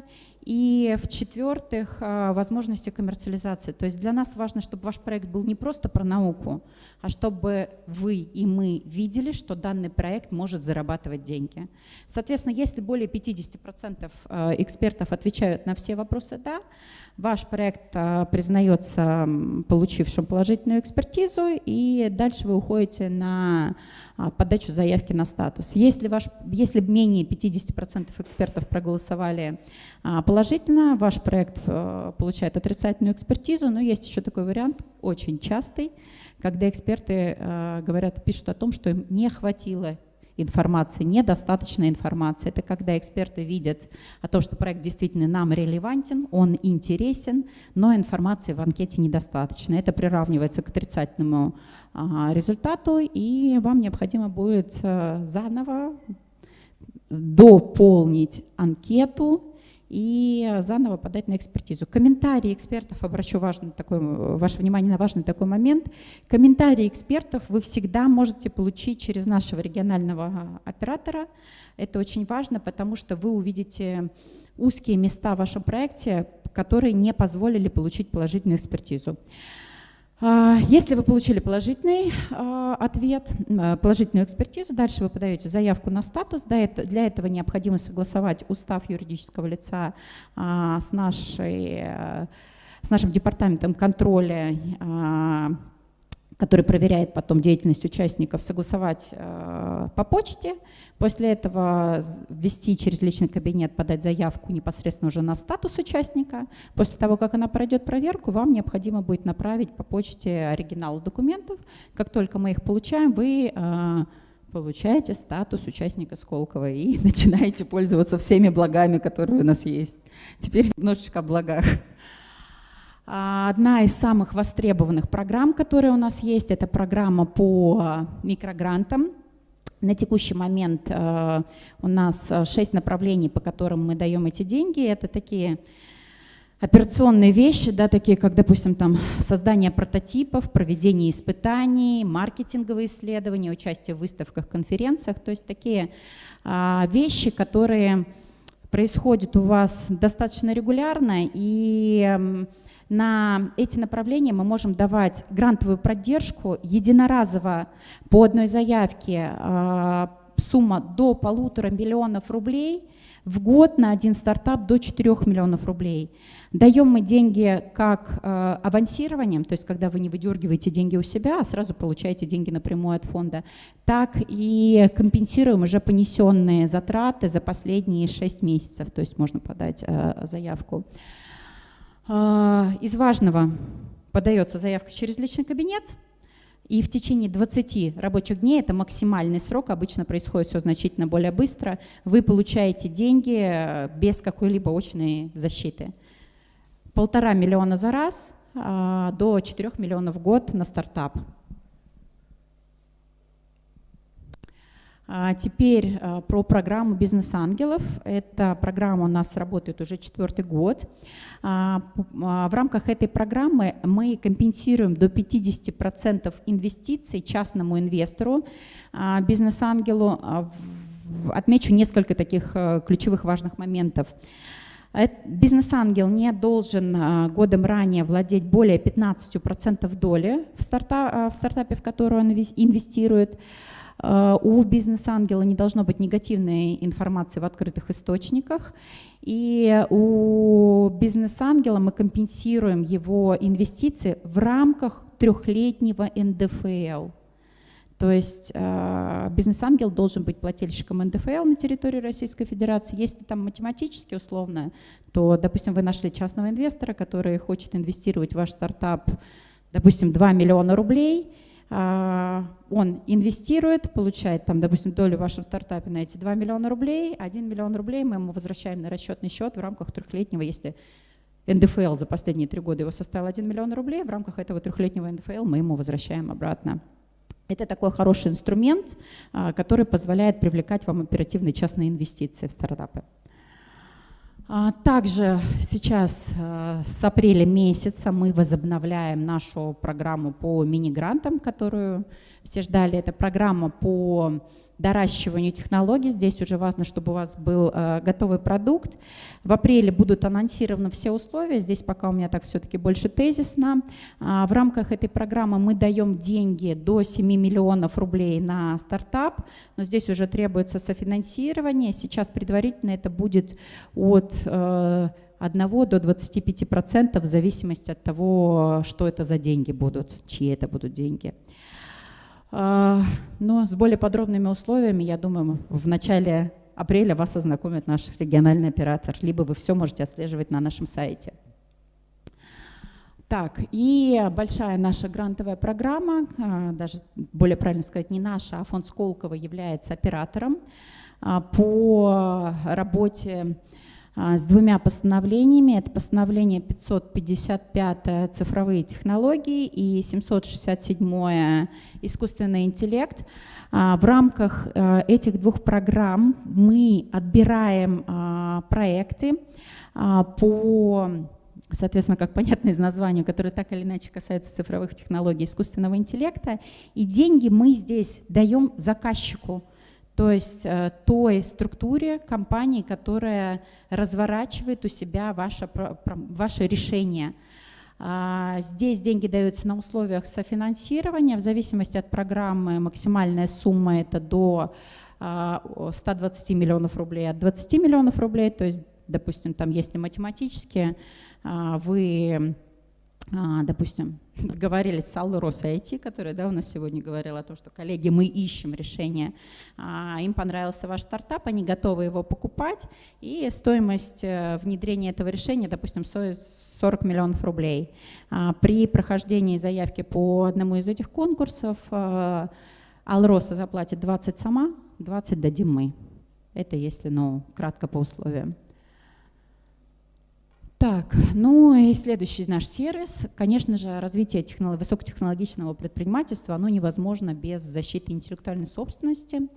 У нас есть дочерняя структура, Центр интеллектуальной собственности Сколково, которая занимается абсолютно любой поддержкой в области защиты интеллектуальной собственности, как на российской, так и международной арене. Конечно, может быть, звучит достаточно сейчас так двояко, но, коллеги, не забываем, что та же Восточная Азия, Южная Америка, они активно продолжают с нами работать, да. А помимо этого коллеги сопровождают, не каждая компания, допустим, может себе позволить в штате иметь юриста, особенно если это стартап, да. Коллеги оказывают также юридические услуги и сопровождают деятельность участников Сколково. Из важного, наверное, отмечу, что все услуги Центра интеллектуальной собственности Сколково, они компенсируются через микрогрантовые программы, то есть для стартапа это условно бесплатно. Инвестиции в участников, как я говорила, у нас уже есть один инструмент, это бизнес-ангелы, а также у нас есть дочерняя структура Сколково Ventures, которая занимается привлечением инвестиций. Обращу, кстати, внимание не только в участников проекта Сколково, поэтому если вам нужны инвестиции, то вы можете обратиться в СК Ventures, зайти к коллегам на сайт и обратиться к ним, рассказать о своем проекте. Если проект будет им релевантен, интересен, то вы можете привлечь инвестиции из фонда. Так, ну и, наверное, я на этой программе не буду останавливаться более подробно. Я передам слово своему коллеге Денису Эпу из кластера информационных технологий. Он расскажет более подробно про те сервисы, которые есть у нас сейчас для IT-компаний. Да, спасибо, Екатерина. Сегодня я хочу очень кратко пройтись по сервисам IT-кластера. Они будут полезны не только для IT-компаний, IT-стартапов. И, как уже Екатерина говорила, сервис можно найти на сайте, но я хочу вам о них напомнить, о действующих, рассказать о тех, которые мы стартуем, которые мы развиваем сейчас для вас. Они тоже доступны в большей степени на сайте, либо скоро станут доступны в разделе «Сервисы». Менторская программа, всем очевидный факт и формула простая. Стартап плюс ментор – это хороший результат. Очевидные и доказанные, вот на слайде доказательства известных аналитических агентств, исследования о том, как эта формула влияет на успех стартапа. Когда я отсматриваю проекты в разных городах, я вижу, что у большинства проектов просто нет ментора. И ощущается разница между проектами, которые с ментором и без ментора. Как минимум, те, которые с менторами, читать приятно. Да, понятно, о чем речь и как они работают. Менторская поддержка доступна резидентам фонда Сколково. Она бесплатна, и у менторов есть своя мотивация для этого. Она работает по схеме подачи заявки на ментора, конкретного запроса, и ментор откликается, понимает, что это запрос его, и помогает стартапу, консультирует его. Мы работаем также над кодексом этики менторского сообщества, в рамках которого формализуем саму консультацию. У нас есть жесткие правила на первую консультацию, она бесплатная. Но есть небольшой такой минус, наверное. Во-первых, эта программа доступна только для резидентов. Во-вторых, исходя из того, что ментор работает бесплатно, есть некий временной лаг. Мы, конечно же, ускоряем и автоматизируем доступ стартапа к экспертизе ментора, но при этом все равно надо понимать, что он бесплатный и может определять свой график, как ему удобно, и определять свою заинтересованность. Но вы, как стартап, имеете, скорее всего, задачу решить ее прямо сейчас, которую нужно решить сейчас или завтра. Завтра у вас пилот, упаковка на грант, на пилот, не знаю, там, на привлечение инвестиций. Вам нужна срочная экспертиза какая-то, да? Нужен консультант и эксперт. И для этого мы создали платформу консультаций для технологических компаний. В рамках этой платформы вам доступны эксперты, они платные, но они оперативные и быстро доступные, так скажем. Да? Наша задача как раз таки обеспечить вот эту вот быструю скорость предоставления экспертизы консультанта в ваш проект. Также, отсматривая ваши проекты, я понимаю, что у многих команды недоукомплектованные, извините. То есть состав команды такой, что компетенции недостаточно для того, чтобы реализовать сам проект. У вас амбициозные цели, но нет людей и компетенций, чтобы их достигнуть. И чтобы решить эту проблему, мы создали эту платформу консультантов и экспертов. Механика очень простая. Вы оставляете заявку на сайте, с вами связывается менеджер, супервизор, который помогает вам подобрать нужного эксперта и по стоимости, и по экспертизе, и по нужной вам задаче, по нужным вам целям. Вы проводите первую встречу абсолютно бесплатно с экспертом и определяетесь, нужен он вам, подходит он вам или нет. Вы также с экспертом доуточняете саму задачу, что очень важно. То есть вы за это не платите. Вам в пользу то, что вы встречаетесь с экспертом и доуточняете саму задачу. У нас в базе уже более 200 экспертов в разных индустриях, в разных отраслях. Но основной упор, конечно же, на IT. Имеется в виду IT в разных индустриях. Я рекомендую всем достать телефоны, отсканировать QR-код, вы попадете в чат, сможете оставить свой запрос. Я вам гарантирую, что с вами свяжутся в течение суток на ваш запрос менеджер и отработает его, представит вам нужного эксперта. Вы сможете понять, подходит он вам, не подходит этот эксперт, насколько он вам удобен, комфортен по тарифам, некомфортен. Вы сможете обсудить все детали с менеджером-супервизором, который занимается подбором таких экспертов. Кстати, хочу подчеркнуть, что в рамках вот этой базы, которая у нас уже существует, мы выделили 6 основных направлений, которые зачастую, по которым к нам зачастую обращаются. Они более востребованные. Это эксперты рынка, продуктологи, маркетологи, технические директора, эксперты по цифровой трансформации и операционные директора. У стартапа зачастую все сложно с документацией, процессами выверенными. И когда даже приходит инвестор и хочет проинвестировать, случается так, что нужно серьезно поработать еще и инвестору, чтобы разобраться о том, как работает команда, как она устроена внутри, какие процессы работают, не работают. Для этого очень часто нанимаются операционные директора, которые помогают решить проблему.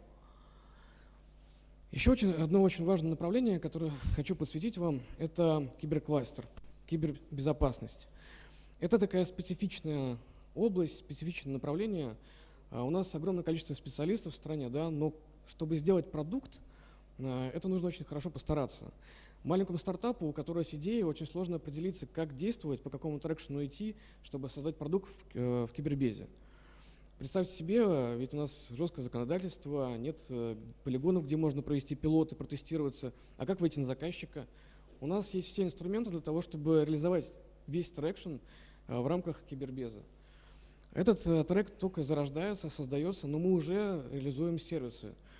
Тем, кому интересно это направление, можете подойти ко мне в течение дня в рамках текущего форума, и я вам дам контакты лидера, который вам подскажет сам трекшн, что делать, как реагировать, куда идти и как с ними взаимодействовать. Самое главное, что в рамках этого направления у нас есть менторы, которые помогут и расскажут, как правильно упаковать продукт. У нас есть сервисы по упаковке продуктов, у нас есть там и эксперты, и программы по импортозамещению, и пилоты мы можем вместе проводить на заказчиков. К нам же приходят заказчики, которые заинтересованы в таких продуктах и стартапах. Поэтому можете обращаться ко мне, я дам контакты лидера проекта, она вам подскажет, расскажет, как это работает. Скоро будет запущен сайт, он будет доступен также в разделе сервисов, да, для того, чтобы вы могли воспользоваться этим направлением и этими сервисами направления.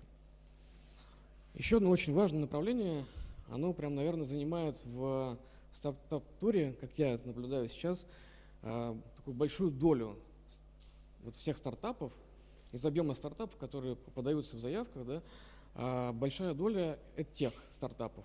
Это английский язык, там, национальный язык, да, какое-то вот направление по IT-школам и так далее.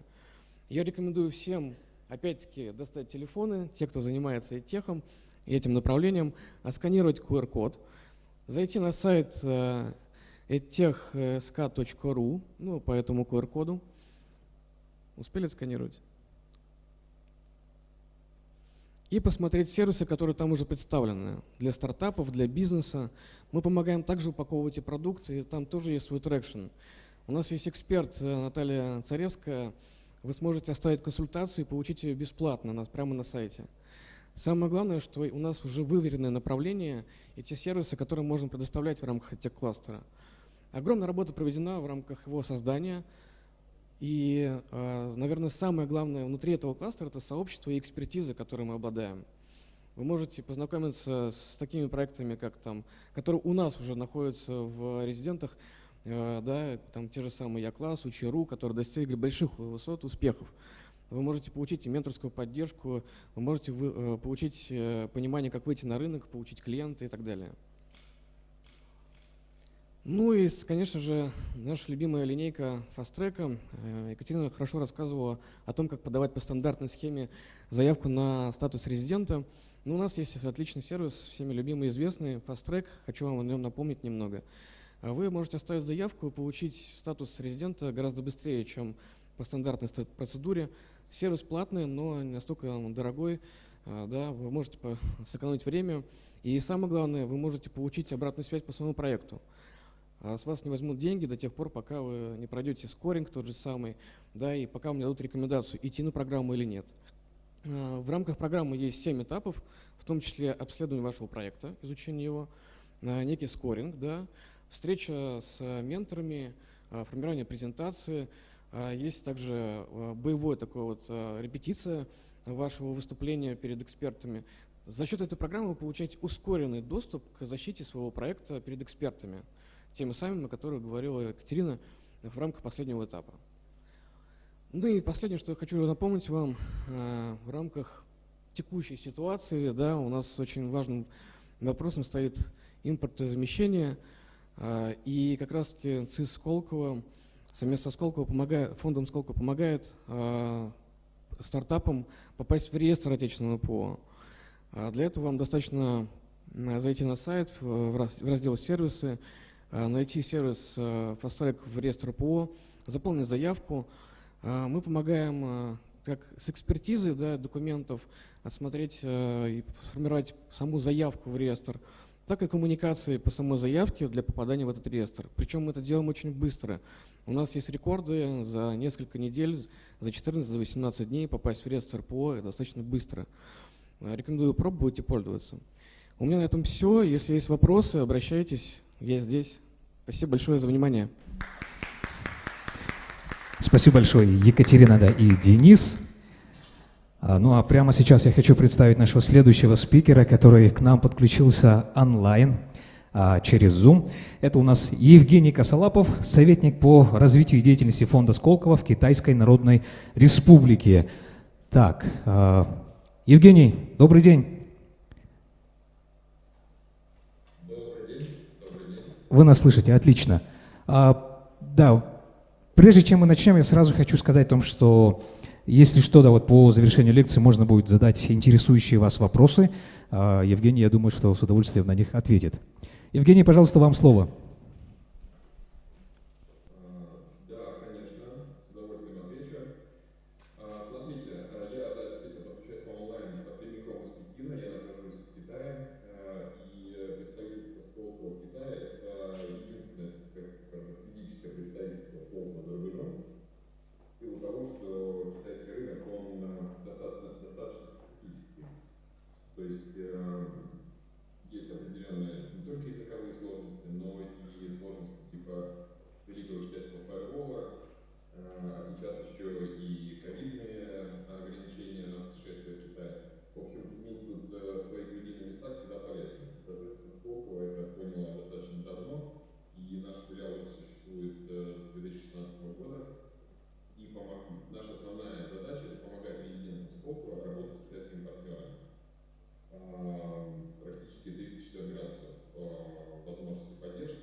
Да-да-да, Евгений, презентация появилась, все видно. Смотрите, Китай как страна начали развитие инновационных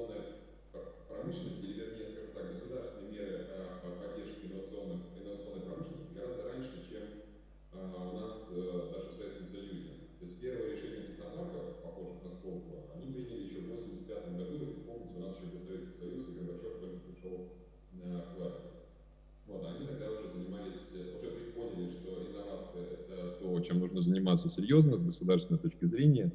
И в 1988 году появился первый технопарк Джонгвансунь в Пекине, который стал прообразом для многих других технопарков. Сейчас этот технопарк занимает практически четверть города Пекина по территории.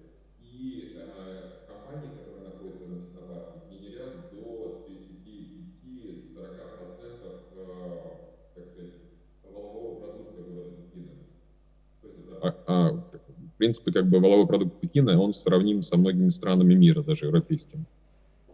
Сейчас таких технопарков, похожих на Джонгвансунь, или, скажем так, похожих на Сколково, чтобы проще так описать, их аж 156 по всему Китаю, и они все координируются специальным агентством при Министерстве науки и технологий Китая «Факел». Есть такое агентство, которое занимается тем, что берет лучшие практики из одного технопарка, применяет в другом, делает рейтинги, анализ и так далее.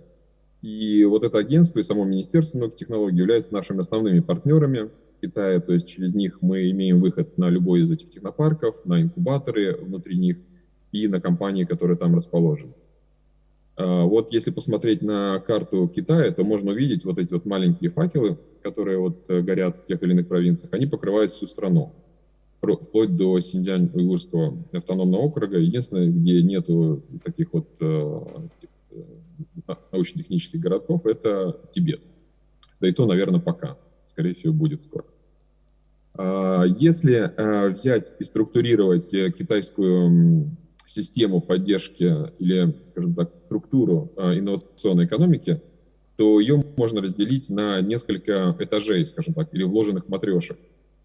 Первое — это вот то, о чем я начал говорить, это технопарки, вернее, не технопарки, а Science and Technology Cities. То есть это такие микрогорода или большие районы внутри большого города типа Пекина. То есть это отдельные территории, выделенные под высокие технологии. Ну, как выделено Сколково у нас под Москвой. А внутри этих территорий находятся уже технопарки, то есть это больше, скорее, там отдельно стоящее здание, посвященное компаниям технологическим, или инкубаторы, или акселераторы, которые могут даже быть визуально не выделены, а, например, акселератор может быть программой в рамках какого-то технопарка или зоны высоких технологий. Известная такая штука, как коворкинги, это где стартапы могут арендовать стул и стол на короткое время, чуть ли не по часам, и различные программы поддержки. На программах поддержки я остановлюсь чуть-чуть. Тут, в принципе, тоже, наверное, похоже на то, чем занимается Сколково, или Сколково похоже на то, чем занимается в Китае. Вот передо мной выступали мои коллеги, рассказывали про программу поддержки грантовой и кластерной внутри Сколково. В Китае примерно то же самое. Единственное, что, может быть, цифры немножко другие. В Китае все немножко другое в смысле цифр. То есть, например, гранты — это от 500 000 юаней до 10 миллионов юаней. Чтобы перевести в рубли, ну, по сегодняшнему курсу нужно умножить на 20, то есть, например, до 200 миллионов рублей. Офис, естественно, могут предоставить, какая-то поддержка юридическая, регистрация компании, услуги по подбору кадров и так далее. То есть все вот эти вот вещи, о которых, опять же, вот, мы говорим в Сколково, которые мы делаем, и они в том или ином виде существуют в каждом из технопарков Китая. То инвестирование. Опять же, при всех этих технопарках есть как венчурные компании, так и сами технопарки тоже осуществляют поддержку. То есть, например, гранты небольшие, вот, например, там, до 500 000 юаней, могут дать просто как грант. А вот гранты крупные, ну, вот, например, там 10 миллионов юаней, их дают именно в связке с инвестированием с рынка. То есть стартапу говорят, если вы на рынке от внешнего инвестора найдете, например, инвестиции в размере 10 миллионов юаней, то мы вам сверху добавим еще такую же сумму, но без equity. То есть мы не будем брать долю в вашей компании, то есть это именно грант, но этот грант привязан именно к тому, что уже какой-то другой инвестор, так сказать, валидировал вашу идею, то есть кто-то другой поверил в нее, дал свои деньги, и, значит, это является таким как бы подтверждением качества вашего стартапа, и поэтому государство тоже готово дать большие деньги на поддержку вашего стартапа. Кроме этого, кроме вот именно китайской системы поддержки стартаперской экосистемы, уже за многие годы появились и другие, как сказать, учреждения. То есть огромное количество, например, иностранцев, которые пришли в Китай, создали свои стартапы, продали их крупным корпорациям, они возвращаются обратно в эту экосистему поддержки и создают, скажем так, инкубаторы, акселераторы от иностранцев для иностранцев. То есть, чтобы на понятном языке, естественно, чаще всего это английский, помочь другим иностранцам войти на китайский рынок. Если мы говорим о географии, то можно в Китае выделить 3 главных кластера. Это вот север, это Пекин, Тяньцзинь, вот Пекин, где я нахожусь сейчас. Это середина Китая, Шанхай, Ханчжоу, и юг Китая, Шэньчжэнь, Гонконг. Чем они отличаются? Ну, во-первых, как бы это действительно именно такие кластеры, где много всего, чего происходит, и много стартапов, много крупных корпораций, но у них есть и отраслевая специализация небольшая. То есть часто, когда ко мне обращается какой-то стартап и говорит, вот мы хотим выйти на китайский рынок, где нам лучше открыть офис, то такой самый поверхностный ответ может быть следующий. То есть если вы делаете что-то в области софтвера, IT, то, скорее всего, это Пекин, вот северный кластер. Почему? Потому что здесь, во-первых, большинство компаний софтверных сосредоточено, лучшие университеты здесь сосредоточены, то есть у вас будет пул потенциальных сотрудников хороших. Ну и, в общем, как бы это именно кластер про это. Если же вы, например, делаете что-то в области биомеда, химии, то, возможно, это вот Шанхай, УСИ. Почему? Потому что там исторически было развито химическое производство, а сейчас очень много биомед-парков и так далее. Если же вы делаете что-то в области дронов, роботов, то есть железяки, микромоторчики, микропроцессоры, платы, микросхемы, то вам однозначно нужно в Шэньчжэнь и вот туда, вот на юг Китая, потому что именно там сосредоточено вот производство всего вот этого железячных вещей. Это вот как бы такими крупными мазками, а часто бывают очень неожиданные такие истории, неизвестные, на поверхности не лежащие. Ну, например, если вы занимаетесь чем-то в области оптоволоконной связи, лазеры, вот все, что связано со светом, то неожиданно лучшим городом для приземления может стать Ухань. Ухань — это вот как раз тот город, откуда начался коронавирус. Раньше просто никто о нем не знал, а теперь знают многие. Но вот неожиданно Ухань — это столица оптоволоконной инновационной индустрии Китая. И так практически про каждый город в Китае можно сказать, что он столица чего-нибудь, столица того-то, столица этого. Нужно просто вот всей этой экономической географии ориентироваться. Вот я уже, например, сказал, что на юге Китая Greater Bay Area, GBA сокращенно, это мекка хардверщиков, то есть все, кто что-то паяет, соединяет, это туда. Там вот производится 80% мобильных телефонов мира, вся робототехника и так далее.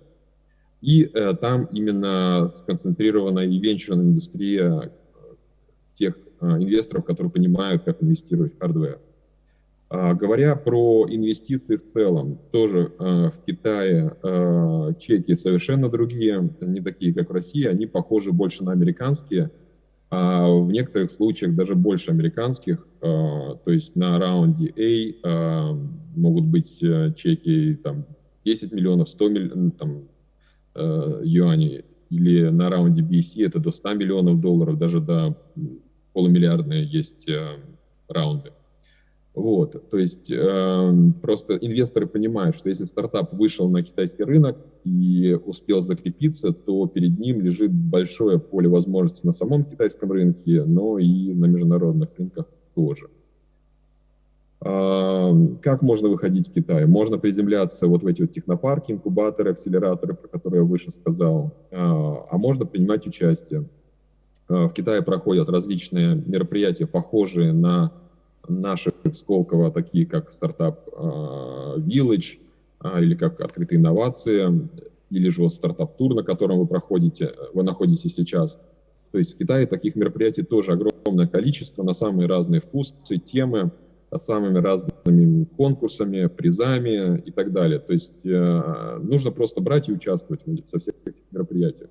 До ковида, естественно, мы старались наших резидентов привозить туда физически. И очень много наших стартапов на каждое мероприятие приезжало от 5 до 10 стартапов. Участвовали, занимали первые места, вторые, третьи. То есть качество наших российских стартапов очень хорошее, и шансы есть. Вот. Сейчас, во время ковида, приехать в Китай невозможно. Это я вот сразу говорю, что до конца 2023 года просто тупо не получить визу в Китай. Вот самолеты летают, люди летают, но это летают те, у кого есть рабочая виза или у кого есть семейная виза. А вот просто гостевую визу не получить в Китае, ее просто не выдают уже третий год. Надеемся, что в 2024 году послаблены вот эти ограничения. Но вот пока что эти 2 года мы организовываем совместно с нашими китайскими партнерами большое число онлайн-бизнес-миссий. Это такой формат, когда мы берем там 10-12 стартапов с нашей стороны, китайский партнер приглашает со своей стороны там 10, 20, 30 потенциальных инвесторов, потенциальных партнеров. Наши стартапы делают питчинг, и после этого завязываются уже как бы отношения в области, например, лицензирования какой-то технологии у наших стартапов, покупки каких-то решений, или стороны уходят в переговоры о потенциальном инвестировании. Естественно, сейчас вот в условиях ограничения поездок невозможно сложные переговоры типа инвестирования довести до конца, но в любом случае очень много вещей даже сейчас можно решить онлайн. Поэтому эти вещи работают. Вот мы только за 2 последних года, за 2 первых ковидных года, за 2 последних ковидных года провели больше десятка подобных бизнес-миссий на самые разные темы, от IT до биомеда. Успешные кейсы есть у нас. Из Сколково выходят стартапы в Китай. Вот Just AI, компания по голосовым технологиям, или Geosplit, компания, которая делает решения для нефтяных скважин. Они вообще молодцы. Их первый пилот был оценен в $2 миллиона. То есть как бы китайская нефтяная корпорация заплатила просто за пилот их технологии сразу вперед. И вот с тех пор они отлично развиваются. Открыли офис здесь, лабораторию сейчас открывают. Или вот Insilica, тоже наш сколковский стартап, который является и резидентом Сколково, и резидентом на Тайване. Они биомед-парк приземлились, и в Гонконге они приземлились, в Гонконг Science Technology Park. То есть они вот прям реально пошли по всем важнейшим хабам, так сказать, инноваций в мире и в азиатском направлении. И успешно собрали раунд, если не ошибаюсь, последних там, $500 миллиона. Там вообще топовые инвесторы, те лучшие, так сказать, венчурные компании Китая вложились в них. Они уже, по-моему, в Китае собрали 2-й раунд инвестиций. В общем, прекрасно развиваются, а занимаются они тем, что с помощью искусственного интеллекта находят новые формулы лекарств. О нас пару слов именно о нашем офисе Сколково в Китае. Он небольшой, он маленький, но мы сидим прямо в самом центре вот китайской Кремниевой долины, вот этого парка Джинвансунь, с которого я начал свое выступление. Вот самый старейший, самый крупнейший парк. И внутри него есть такая улица Инновей, такая, ну, метров 500, наверное, улица, на которой сидит 45 различных инкубаторов инкубаторов, акселераторов на самые разные темы. От Байду, от Гугла, ото всех. Как бы вот на этой улице сконцентрирована прям вся движуха китайских инноваций. И мы находимся прямо в центре ее, сидим вот в административном здании и поддерживаем отношения со всеми участниками экосистемы. Естественно, мы мотаемся по Китаю, по всем этим хабам, про которые я говорил, Шанхай, Шэньчжэнь, Ухань и так далее, и так далее.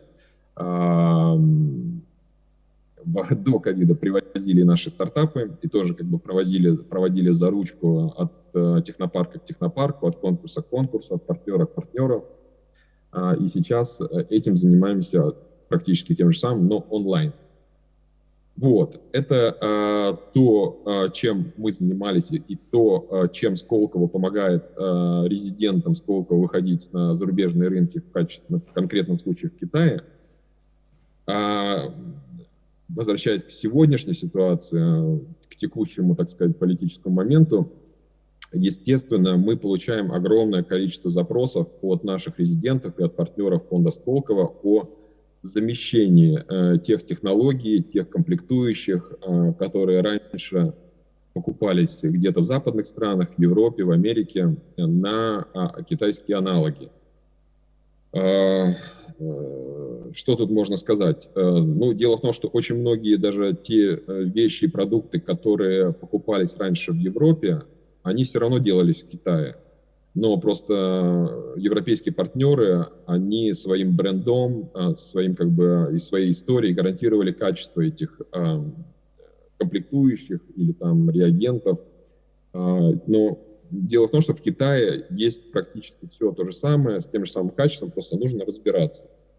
Вот. И сейчас что мы делаем? Мы как бы принимаем вот эти вот заказы на поиск различных комплектующих, реагентов, всего чего угодно, и прорабатываем с нашими партнерами, используя вот всю ту сеть, весь тот нетворк инновационной инфраструктуры Китая, для того, чтобы найти качественных и хороших поставщиков.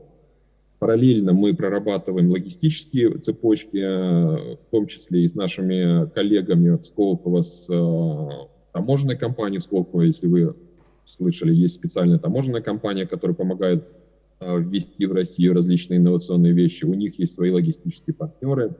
Более того, если вы резидент Сколково и импортируете через сколковскую вот, дочернюю компанию таможенную, то у них есть бюджет на то, чтобы компенсировать таможенные платежи для вас. То есть вы можете сэкономить до там, 20% таможенных пошлин.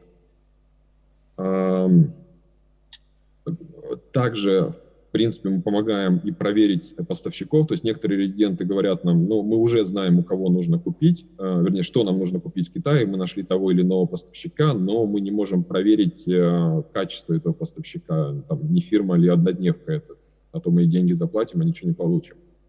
У нас есть возможности проверить таких контрагентов, то есть мы подключены к различным специальным базам государственным по проверке компаний, мы можем посмотреть, сколько там сотрудников, не находятся ли они в состоянии судебных тяжб с кем-то, и посмотреть, ну, то есть, скажем так, компания прокладка, не прокладка, или реальный завод, с которого, ну, реально можно покупать эти вещи.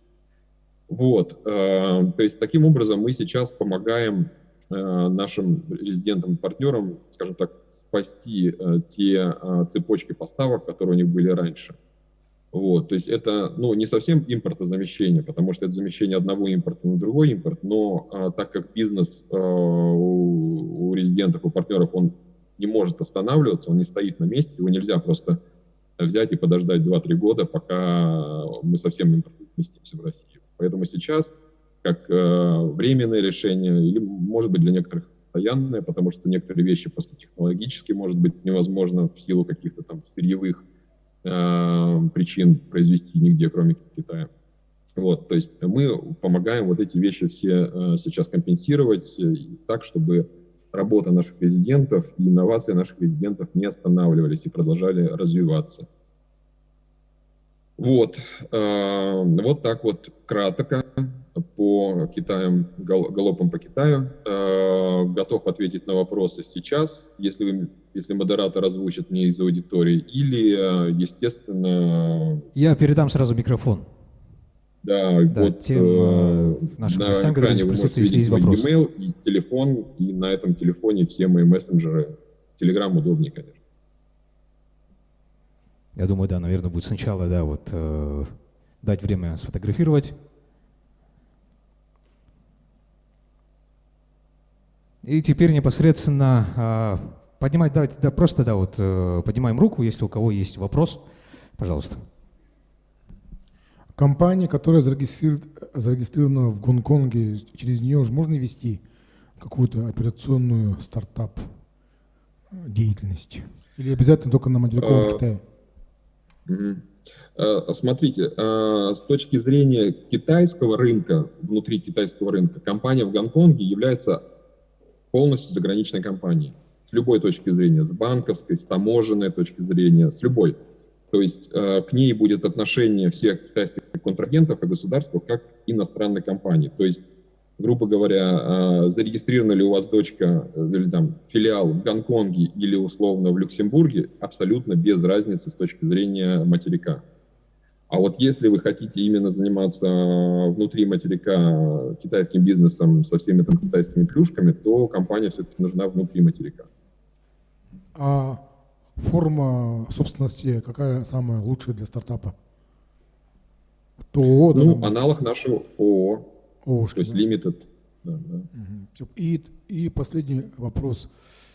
Двойное налогообложение, если 100% учредители, скажем, иностранцы типа нас, оно влияет или не влияет? Или мы такой же, как китайская ошка, становимся без двойного налогообложения? Или обязательно нужно искать китайского соучредителя? Не нужно. Иностранные дочки, иностранные филиалы или иностранные дочерние компании, они абсолютно уравнены в правах с местными компаниями. Этот закон был принят 3 года назад, то есть если раньше, 3 или 4 года назад, если раньше исторически действительно было некое небольшое отличие чисто китайских компаний от совместных китайских, ну, как бы от joint venture, то последние 4, если не ошибаюсь, лет это полностью одинаково. То есть по налогам без разницы, вы иностранная компания или чисто китайская, или совместная с китайским учредителем. Поэтому, вот, да, мне часто, кстати, задают этот вопрос, нужно ли делать joint venture с китайским партнером. Иногда это в плюс, а иногда это в минус. То есть, когда вы входите в совместное предприятие с китайским партнером, вы должны четко понимать, какое value, какую ценность он привносит. И это даже не обязательно просто деньги. У него должны быть, может быть, связь, может быть, у него дистрибутивная сеть дистрибуции, подходящая под ваш инновационный продукт. То есть нужно вот выяснить именно этот момент. Но просто так, просто потому что вы впервые встретили компанию в Китае, китайскую компанию, которая заинтересовалась вашим продуктом, говорит, давайте мне эксклюзив, я буду вашим партнером, не бросайтесь в объятия. Может быть, лучше сделать свою 100% дочку и самостоятельно развиваться, чтобы быть независимым, разложить яйца по нескольким корзинам, найти дистрибьютора там в одной, там на севере Китая, на юге Китая, сравнивать их перформанс, ну и управлять процессом. Вот. Поэтому стратегии могут быть разные. Но возвращаясь к прямому вопросу про налоги, разницы нет. И еще один у меня вопрос. Виза для стартаперов специально есть или нету, или она как гостевая идет? Есть, да, есть для стартапов, для предпринимателей визы. Они привязаны как раз к именно вот этим вот технопаркам, о которых я говорил в начале. То есть если вы регистрируете свое юрлицо дочернее в каком-то из технопарков, ну вот, например, в том же Джунгвансуне, где мы сидим, то вам, как учредителю компании, могут дать предпринимательскую визу. Ну, она, скажем так, не дает никаких преимуществ. Это, в принципе, обычная рабочая виза, которая просто дается, ну, быстрее, чем в обычном порядке. А если какие-то сервисы бесплатные по бухгалтерской отчетности в Китае, допустим? Или нужно обязательно искать местного бухгалтера, чтобы сдать налоговую отчетность? Смотрите, это нужно в каждом конкретном случае вести переговоры с каждым конкретным технопарком. То есть некоторые технопарки настолько заинтересованы в приземлении иностранных стартапов к себе, что они могут сказать, ребята, мы для вас готовы предоставить сервис бухгалтерской отчетности бесплатно. То есть дать вам бухгалтера бесплатно на первые 2 года вашего существования. То есть не навсегда. Вот. Такие истории есть. Но, с другой стороны, как бы стоимость бухгалтера здесь, если аутсорсинг, если не на full time, то это, ну, там 1000 юаней, ну, 10 тысяч рублей. О, сейчас 20 тысяч рублей на наши. В год? Нет, месяц. В месяц все равно. Так, и у меня еще один вопрос, да, надеюсь, уже последний. Полностью 100% иностранная компания может претендовать на государственную поддержку и на госгранты, да? Китайские. Да, абсолютно, да, точно. И некоторые госпрограммы и госпрограммы поддержки и гранты рассчитаны специально на иностранных парашютистов, те, которые приземляются в Китай. То есть по этим программам местные китайцы не могут получить деньги. То есть у Китая есть, в принципе, политика привлечения к себе иностранных талантов. Вот, и поэтому они с удовольствием дают деньги иностранным соучредителям и гранты, и конкурсы. Вот прямо сейчас вот есть программа конкурса, который будет завершен в августе, а подача заявок сейчас до 10 апреля, где можно получить грант самый большой $300 тысяч. Там $300 тысяч, $150 тысяч и 100, ну то есть несколько категорий. Вот. Информация о нем, об этом конкурсе есть в нашем телеграм-канале Сколково Go Global. Подписывайтесь обязательно и заполняйте заявки. То есть, в принципе, даже не приезжая в Китай, вы можете поучаствовать, вот также выступить по Zoom, как я сейчас выступаю, и получить этот приз. Все, спасибо большое. Спасибо. Дула, мне кажется, задал вообще все абсолютно такие основные вопросы, да, это, наверное, тех участников. Есть ли у кого-то еще вот вопросы остались? Пожалуйста. Здравствуйте, меня зовут Михаил Федоров, и есть несколько вопросов. Вот первый вопрос вот местным производителям, как лучше всего вот выходить на рынок Китая, допустим, если мы производим сувениры? Ну, смотрите, тут как бы две больших категории, я бы даже больше, но я бы так сказал. Смотрите, вот мы, как Сколково, занимаемся компаниями, у которых есть инновационная составляющая. И поэтому вот мое все выступление вертелось вокруг инновационной экосистемы Китая. И тут вот дорожка понятная. Технопарки, акселераторы, гранты, поддержки и так далее. Но если вы говорите, что вы делаете сувениры, это другая категория. Тут, возможно, нужно идти через другие формы поддержки. Опять же, со стороны российского государства есть такие организации, как РЭЦ, Российский экспортный центр, РТК, Российская торговая компания. В некоторых городах есть шоурумы. Например, в Шанхае у РЭЦа есть шоурум прямо в центре города, в очень хорошем месте. Там можно выставить, то есть если у вас сувениры, вот их же нужно показывать лицом, их как бы не продашь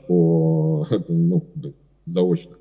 Вот, то есть выставиться там, участвовать в различных выставках, мероприятиях, наверное, зарегистрироваться на разных онлайн-платформах типа Alibaba или там JD, разместить там свою продукцию, попытаться онлайн продавать.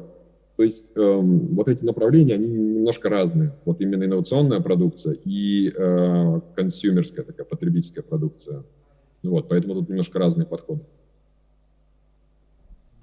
Второй вопрос. Вот, сейчас вот в связи с последними событиями, да, вот, как обстоят дела по импорту оргтехники с Китая в Россию? Ну, вот так и обстоят. Кое-как. То есть, естественно, оргтехника, которая раньше закупалась там от Hewlett-Packard, там, не знаю, Canon, она вроде как прекращает поставляться.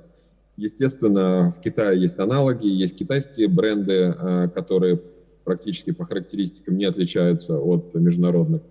И вот, к нам обращаются разные крупные российские компании с вопросами замены поставки той же самой оргтехники. К нам обращаются по всем вопросам, например, там, от коммутаторов очень сложных до просто персональных компьютеров. Вот. Мы как раз вот сейчас ведем работу по поиску этих вещей, но в данном случае, так как я говорю, у нас филиал маленький, мы не можем распыляться, мы не сможем одному стартапу помочь купить 3 компьютера и один ксерокс, одну единицу оргтехники. Мы не сможем это сделать, это экономически нецелесообразно. Поэтому мы пытаемся помочь крупным партнерам, которые уже будут это дистрибутировать внутри России. Вот примерно так я могу ответить. Спасибо. Итак, ну, в принципе, у нас еще, наверное, где-то минута-две, наверное, еще есть в запасе для одного, наверное, последнего вопроса Евгению. Давай. Здравствуйте, Евгений. Подскажите, пожалуйста, вы помогаете только резидентам Сколково или каким-нибудь предпринимателям, которые могут обратиться к вам с России? Всем. То есть, смотрите, вот когда, например, обращаются, когда в Китае организовывается какой-то конкурс инновационный, да, вот так, который я упоминал, эти двери открыты всем компаниям инновационным в России, неважно, стали они резидентом Сколково уже или не стали, или они только на пути к подаче резидентства. Вот. То есть у нас как бы двери не закрыты. Разница только в чем, что в случае, если вы являетесь резидентом Сколково, огромное количество вещей мы можем сверх этого, сверх базовых вещей, сделать для вас в рамках, как это мы называем, экосистемной поддержки, то есть бесплатно. Или компенсировать вам какие-то затраты. Но вот, грубо говоря, смотрите, возьмем там доковидную ситуацию и поездку на какую-нибудь выставку в Китае инновационную. Допустим, мы привозим 10 стартапов, и из них, допустим, 2 не резидента, а 8 резидентов. И резиденты могут обратиться за грантовой поддержкой мини-грантов, чтобы покрыть свои транспортные расходы. А не резиденты не могут покрыть. Вот, собственно, только в этом разница. А так мы стараемся помочь по максимуму всем, при этом показывая, скажем так, полезность Сколково как экосистемы. Спасибо. Ну что ж, дорогие друзья, на этом давайте завершать нашу лекцию. Очень большое спасибо, Евгений, за столь интересную и, самое главное, полезную лекцию. И похлопаем, наверное, давайте. Да. Все. Спасибо. Всего доброго. До свидания. Да, всего доброго. Я хочу также вот еще сказать, то, что вот Дуалан тоже очень хороший вопрос задал. Если что, вот сегодняшняя лекция Евгения у нас будет на ютубе Технопарка же, да, Егор? Да, можно будет второй раз пересмотреть, если что-то вдруг осталось непонятным или доуточниться. Спрашивают, когда будет? Сегодня вечером. Все. Ну что ж, на этом у нас объявляется обеденный перерыв. Встречаемся с вами здесь же пожалуй, уже для основной, собственно, программы нашего мероприятия. Начнутся с 3 часов у нас начнутся уже конкурсы. Поэтому всем приятного аппетита и до встречи в 3 часа.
Раз, раз. Раз, раз.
Раз, раз.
I wanna go fly in the ocean when I look at in your eyes. When I believe in love,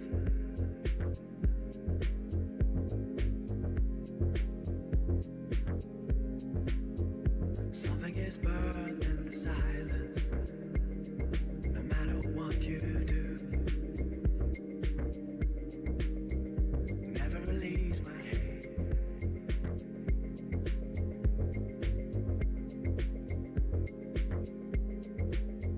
I wanna go fly in the ocean when I look at in your eyes. When I believe in love and devotion.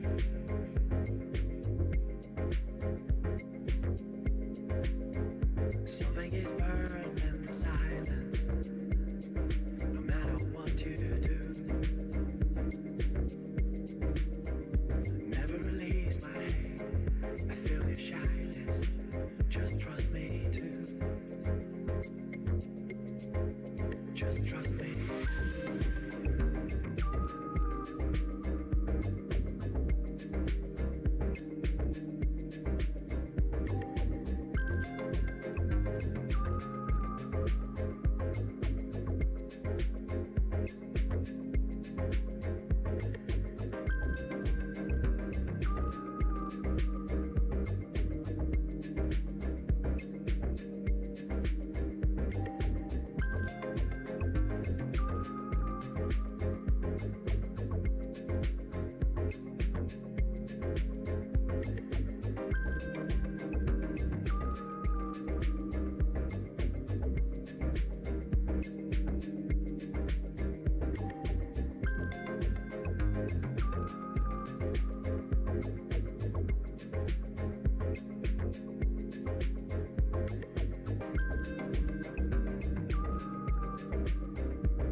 Ну что ж, дорогие друзья, давайте еще раз похлопаем. Стартап-тур Якутск 2022. Ну что ж, мы с вами приступаем к официальному завершению нашего мероприятия. Мы уже буквально с вами находимся уже на финишной прямой. Впереди у нас гранд-финал, церемония награждения наших победителей. Прямо сейчас позвольте поблагодарить соорганизаторов, наших партнеров, без которых бы наше сегодняшнее мероприятие, скорее всего, бы не состоялось. Итак, давайте похлопаем. Да? Мы благодарим правительство Республики Саха-Якутия, Министерство инноваций, цифрового развития и инфокоммуникационных технологий Республики Саха-Якутия, ГАО «Технопарк Якутия», конечно же, Фонд развития инноваций Республики Саха-Якутия. Мы также благодарим нашего официального регионального партнера, акционерную компанию «Алроса», предоставившего денежный приз гранд-финалисту. Такие же благодарности у нас идут нашим специальным региональным партнерам: Республиканский центр инфокоммуникационных технологий, Фонд развития инноваций Республики Саха-Якутия, обеспечивших специальные денежные призы для победителей наших треков. Регионального партнера это у нас Корпорация развития Якутии, также обеспечивает специальный денежный приз.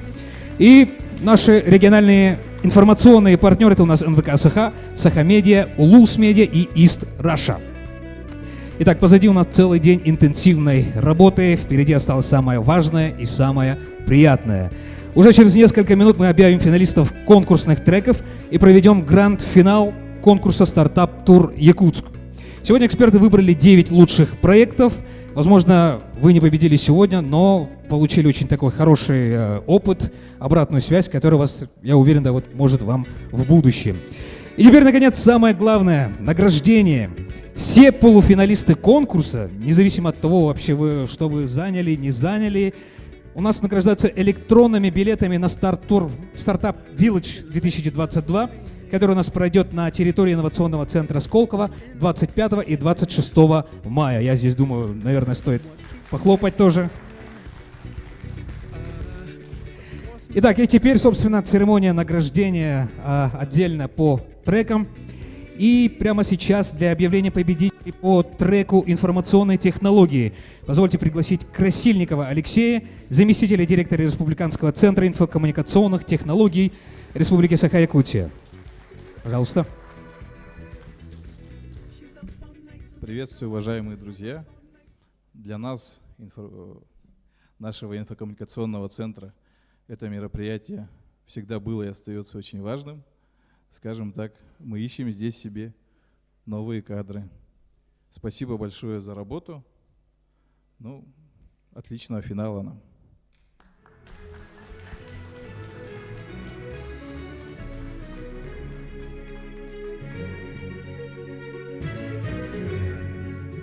Итак, третье место. Стартап-тур информационные технологии. Проект DoCloud ООО «Архивный гриф».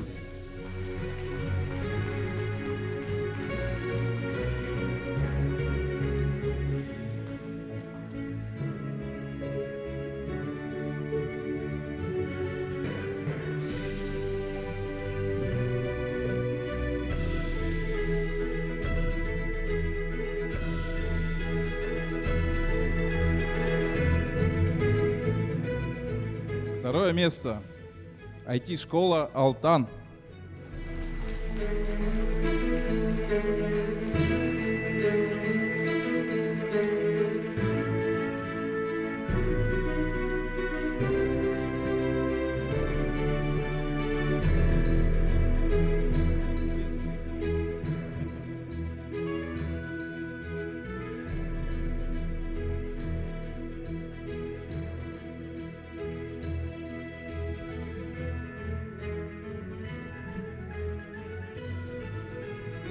Итак, первое место и сертификат на огромную сумму получает ООО «Софтвей».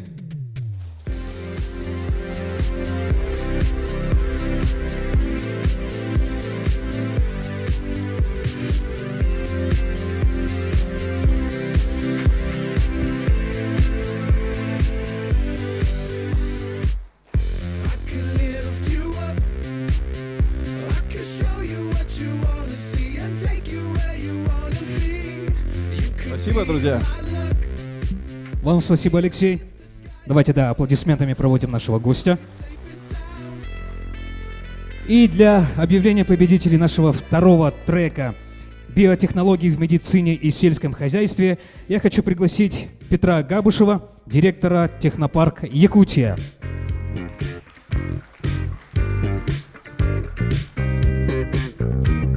Пожалуйста. Спасибо, Егор. Дорогие друзья, ну вот прошел наш этот день работы. Подходит к концу стартап-тур. Мы отлично поработали. Спасибо всем участникам. Надеюсь, что проекты, которые пришли к нам вновь на этот тур, вы будете у нас на радаре. Мы вас будем поддерживать. Приходите к нам. Задавайте нам вопросы, мучайте нас. Мы обязательно вас поддержим и будем вас продвигать дальше. Спасибо. Итак, третье место в треке «Биомед технологии» занимает компания «Сайберия».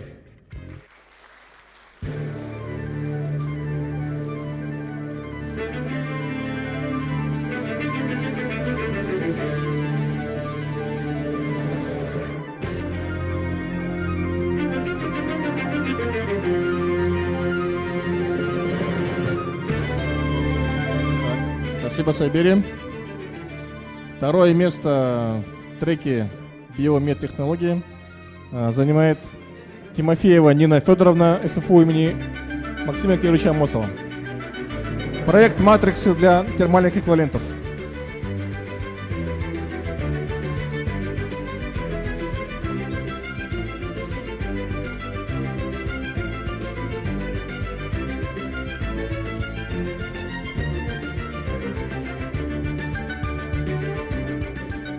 Итак, первое место. Трек «Биомедицинские технологии». Первое место в этом треке занимает проект «Робот-дезинфектор Ведроид Фотон». Николай Потапов. Николай, поздравляю. Сертификат такой. 50 тысяч рублей, пожалуйста, наши подарки.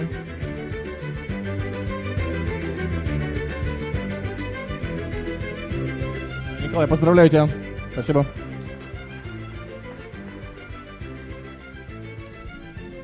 Спасибо большое, Петр.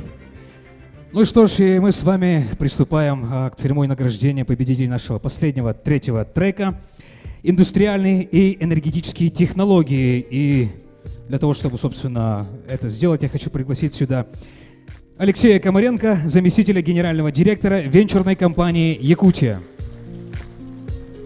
Алексей, пожалуйста. Добрый вечер, уважаемые коллеги. Поздравляю всех с завершением этого отличного мероприятия. Всех номинантов поздравляю с наградами, номинациями, приглашением на Startup Village. Огромное спасибо организаторам за столь классное мероприятие и Сколково за предоставленные возможности. Начнем вручение. Третье место.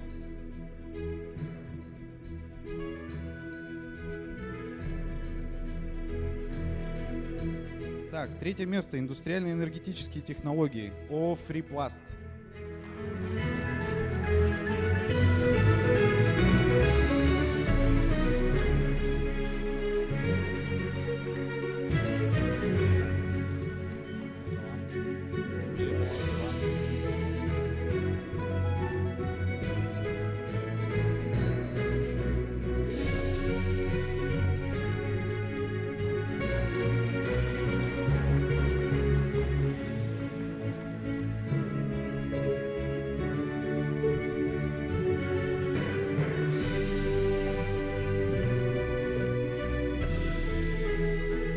Второе место в треке «Индустриальные энергетические технологии» ООО «Аркон».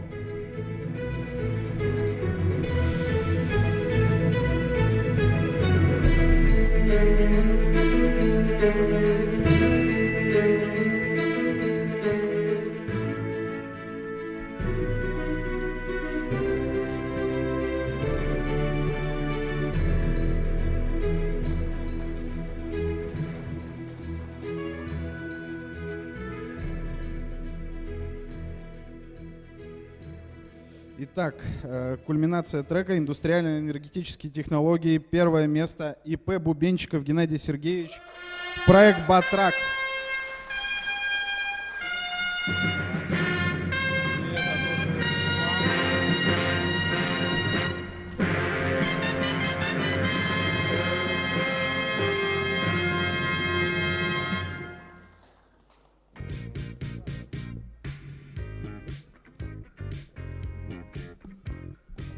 Ну что ж, спасибо, Алексей. Давайте еще раз все вместе поздравим всех наших победителей. Вы все это заслужили очень достойно. Ну и у нас впереди остается еще одно очень важное событие, которое мы сегодня прямо сейчас проведем. Это непосредственно гранд-финал, битва, скажем так, лучших. И для его проведения я хочу передать слово моему коллеге Екатерине Демидовой. Всем еще раз добрый вечер уже. Коллеги, я хочу представить наше жюри, кто у нас сегодня будет голосовать в финале. Константин Евгеньевич Паршин, вице-президент, исполнительный директор кластера информационных технологий фонд Сколково. Петр Петрович Габышев, директор ГАО «Технопарк Якутия».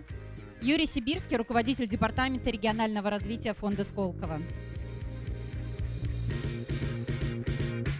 Так, коллеги, сейчас 3 проекта, которые заняли первое место в каждом из своем направлении, будут презентовать еще раз свои проекты. Обращу ваше внимание, у каждого проекта 5 минут на презентацию.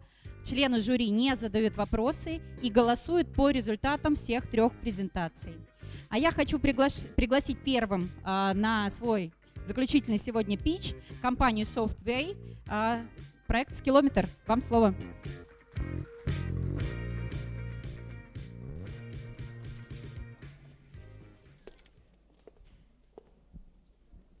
Здравствуйте, уважаемая аудитория. Меня зовут Роза Байшева. И я начну с того, что 5 лет назад, в 2017 году, стартап-тур приехал в Якутск в первый раз. Ну, для меня в первый раз. Я тогда была в технопарке, и я была менеджером на одного из проектов, это был Сахалайтинг. Это было, что перевернуло мое сознание. Я впервые увидела, что такое предприниматели с горящим сердцем, с горящими глазами, которые говорят о своем деле с такой любовью, с такой защитой, которая идет из них прямо изнутри, светится. Вот что вы делаете. Вы делаете людей свободными, вы делаете людей предпринимателями. Сейчас я руководитель, маркетолог образовательной платформы «Скиллометр». Это платформа системы трудоустройства. Это платформа, которая помогает людям как учиться, так и найти работу. Куда его?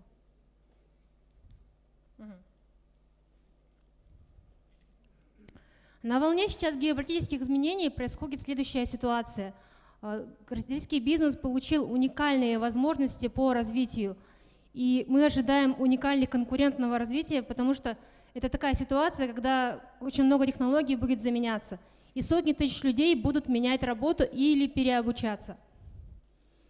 Мы применяем технологии искусственного интеллекта для того, чтобы помочь людям найти работу. В прошлом году, проведя пилотный проект с HeadHunter, мы помогли 5 тысячам людей с Дальнего Востока найти работу. Это реальная история применения нашей технологии.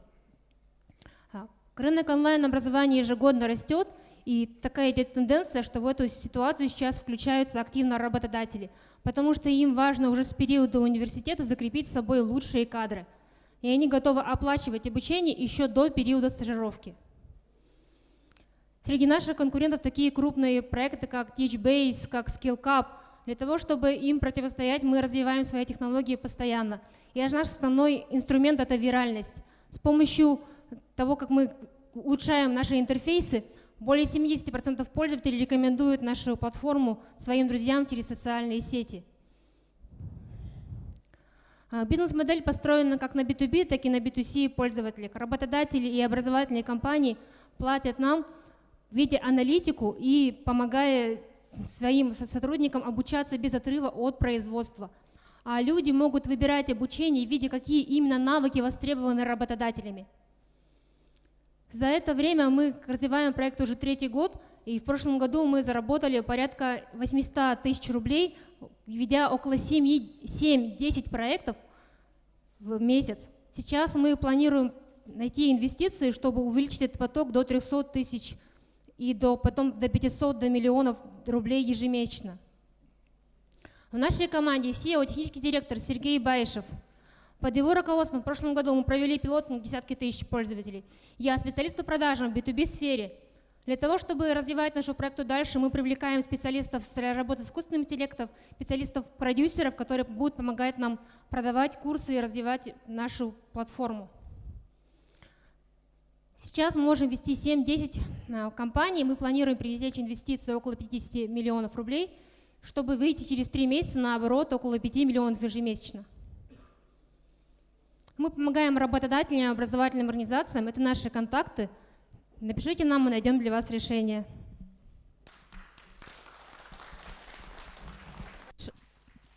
Спасибо большое за презентацию.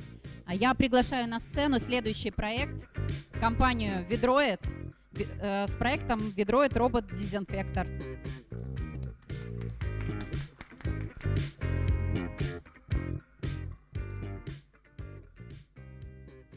Здравствуйте, коллеги, меня зовут Потапов Николай, проект робот-уборщик Vedroid.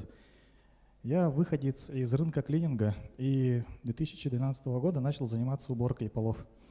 В 2015 году у нас в компании работало 150 сотрудников, уборщики, дворники. Мы пришли к проблеме автоматизации нашего процесса. Мы занялись разработками в сфере робототехники. Сейчас нами разработан прототип робот-уборщик Vedroid. Разработано 10 устройств, продано в Казахстан. Каждое устройство продано за $10 тысяч. В Казахстане мы открыли предприятие и получили венчурные инвестиции от GVA Company. Второй продукт Vedroid Photon основан в 2020 году, именно в период пандемии. По сути, робот-уборщик, дезинфицирующий робот Vedroid Photon занимается очисткой воздуха. На нем находится установка принудительной очистки воздуха и возможность перемещения по пространству до 1000 квадратных метров. У вас на столе лежат драйвера управления, собранные в IT-парке, собранные нашими инженерами в городе Якутске.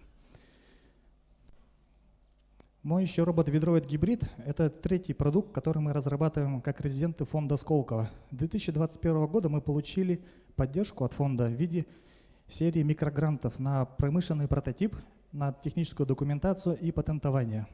Нами разработана техническая документация на производство данного устройства. Гибрид – это робот, который может одновременно мыть полы, а также дезинфицировать воздух и пространство вокруг себя.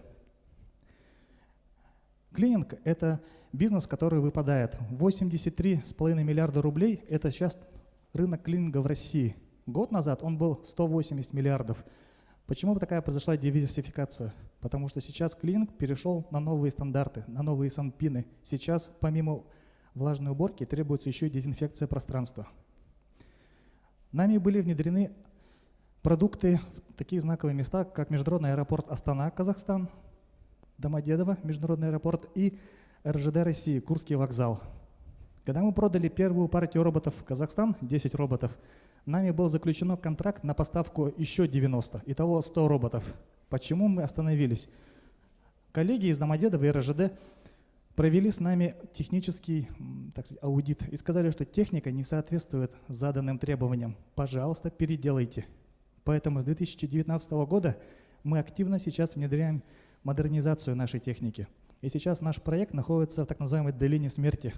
По сути, контракт есть, технологии требуют доработки. Мы благодарны фонду Сколково за ту поддержку, которая нам оказана.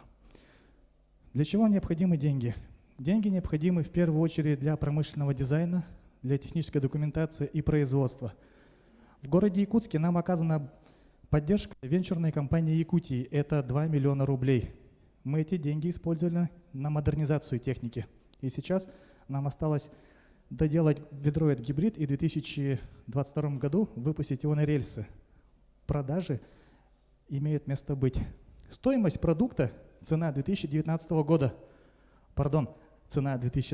года, потому что мы резиденты, налоговые резиденты Республики Казахстан, находящиеся в Юго-Алматинской области, получающие налоговые преференции. И сейчас эти цены мы получаем по ценам Казахстана, минуя таможенные лишние сборы. 3 члена команды. Первый член команды, команда инженеров, возглавляемая Иваном Филипповым. И этот молодой человек, изобретатель, 8 лет работал в американской компании National Instruments в Индии, и он занимается изобретательством. Федот Шадрин, программист уровня сеньора, занимается аппаратно-программным комплексом. Я же, Потапов Николай, я сам по образованию медик, но в бизнесе с 2012 года, потому что я люблю, когда чисто и когда, когда чисто. Спасибо, у меня все. Николай, спасибо вам большое за презентацию. А я приглашаю на сцену третий на сегодня проект, являющийся заключительным, ИП Бубенчиков Геннадий Сергеевич с проектом Batrac BMG. Добрый день, меня зовут Геннадий. Я представляю проект производства мини-погрузчиков Batrac. 2 года назад я переехал с квартиры в частный сектор. Вместе с романтикой пришла и боль, да, потому что 12 соток обслуживать, поддерживать чистоту, уборку снега, или же отсыпать участок песком, или же до теплицы довести землю, переместить, это, конечно, тележка, спина не железная. Тут, конечно, столкнулся с проблемой такой и решил загуглить, найти что-то подходящее, там, квадроцикл с отвалом, все это, конечно, заоблачные деньги. И пришла идея на фоне производства мини-спецтехники в России и за рубежом произвести свою версию мини-погрузчика. С такими проблемами мы справляемся.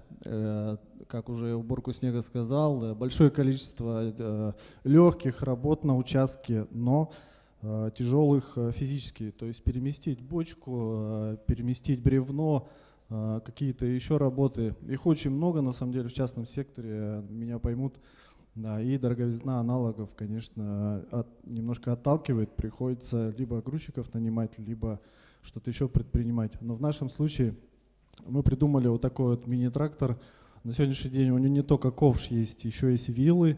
Сейчас пришла косилка, будем ее подключать, чтобы можно было и траву, камыши косить. То есть он такой мультифункциональный будет в дальнейшем.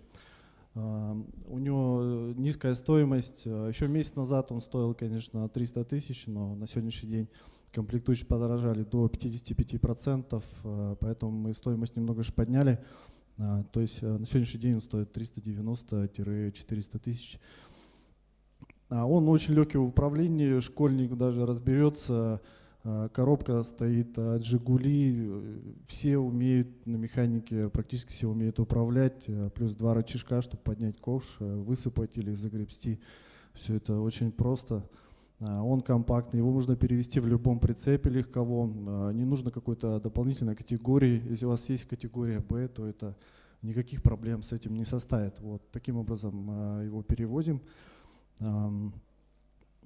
Его можно, если нет средств на приобретение, можно взять аренду, довольно низкая аренда, то есть он стоит не 2500 в час, а всего лишь 3000 в сутки, он полноприводный, у него низкий расход топлива, допустим, он потребляет всего лишь 400 грамм в час, как аналоги потребляет до 3 литров в час, если умножить это на год, конечно, это большой расход. И на 90% он состоит из российских комплектующих, только то, что он ремонтопригоден, доступны запчастей по стоимости, это все намного упрощает. По сравнению с аналогами за такую стоимость, конечно, мы получаем больше преимуществ, нежели у аналогов. Россия на сегодняшний день закупает 5000 в среднем в год именно российской версии мини-спецтехники. Это где-то около 3,5 миллиардов рублей в год, поэтому ниша свободна, можно в нее заходить за 4 года. Какой-то процент, если процентов 10-20 забрать, то, конечно, это большие цифры. На сегодняшний день наша целевая аудитория – это малые фирмы, это B2C, это ЖКХ. На сегодняшний день в одной из управляющих компаний в 203-м микрорайоне работает в аренде одна из наших единиц. Они где-то на 3 месяца у нас арендовали. Плюс в понедельник в этот уже уходят 2 единицы транспортными компаниями. Одна уходит в Сахалин, вторая уходит в Великий Новгород. Предоплата уже давно внесена. полный расчет осуществлен, люди просто дождутся свою технику и будут, в принципе, довольны. Коммерциализация. В этом году планируется произвести 20 единиц, 5 из них уже куплено, поэтому мы, в принципе, идем согласно плану. В 2023 году это 40, в 2024 году это 100 единиц. То есть совместно с технопарком мы нарастим мощности. В принципе, это все реализуемо. На сегодняшний день проделана огромная работа, есть конструкторская документация, есть сертификат на серийное производство, паспорт, протокол испытаний. То есть все это отработано, инвестировано туда немало, проделана огромная работа. На сегодняшний день есть 2 ключевых члена команды. Это я, Геннадий, и Максим, инженер-проектировщик. Целыми днями работает, конечно, как с программой, так и в цеху. Конечно, мы там батрачим нормально. Спасибо за внимание. Геннадий, спасибо большое за презентацию. Коллеги, а мы переходим к одному из заключительных этапов на сегодня. И сейчас я попрошу членов жюри проголосовать. Итак, прошу членов жюри поднять оценки за первый проект, который сегодня у нас выступал на финале. Проект «Скиллометр».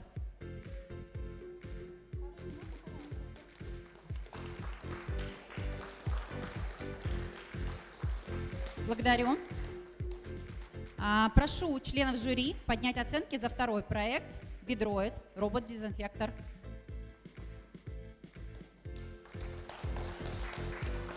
Благодарю. И прошу поднять оценки за проект ИП Бубенчиков Геннадий Сергеевич, Батрак, BGM.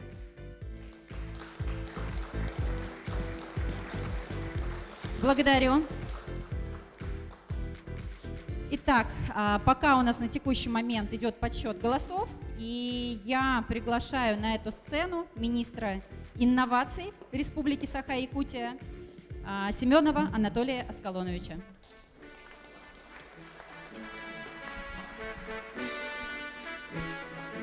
Давайте поаплодируем всем, кто дождался финала. То, что люди здесь сидят, это говорит о том, что инновации это интересно. Ну, действительно, это интересно, потому что вот сейчас Роза сказала, что мы делаем людей свободными. Это действительно так. Я до сих пор уверен, что главная задача, государственная задача, общественная задача дать возможность людям реализовать себя. Вот все время говорят про то, что на Дальнем Востоке, вот мы с коллегой из Амурской области общались, постоянно спрашивают, почему, вот как так, типа молодежь из Дальнего Востока как-то вырастает и уезжает. Я говорю, ну, если вы не даете возможность людям реализоваться, конечно, она будет уезжать. Поэтому то, что вот сегодня в Якутске вы показываете, что вы собираете роботов, вы собираете такие замечательные решения инженерные, да, это же круто, то, что вы просто, я вот, допустим, на моих глазах создавали вот завод Липснелли, да, это котловой завод якутский. Пут Тимофеев ко мне пришел, говорит, я вот хочу продавать котлы. Я говорю, если ты продавать, ты иди на строительный рынок, продавай. Он говорит, а как мне попасть в технопарк? Если ты их будешь собирать в технопарке, то это тебе к нам.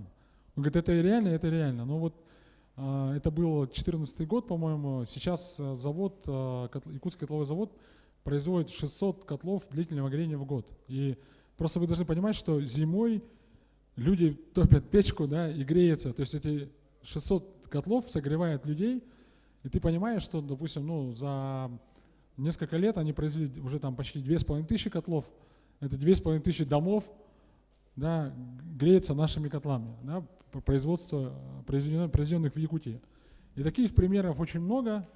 Мы знаем, что один из первых проектов компании EBG, которая производила краски, в Якутске покрашено, по-моему, их краски там порядка 300 или 400 домов. Да, это классно, там делают бактерицидную краску для стен. И таких примеров очень много. Сейчас 160 резидентов, выручка 2 миллиарда рублей. Вот здесь Александр Николаевич Мярин сидит. Александр Николаевич, вы где? Вот, Александр Николаевич был первым директором технопарка в университете. Вторым, да. Ладно, хорошо. Я хотел тебя первым назвать.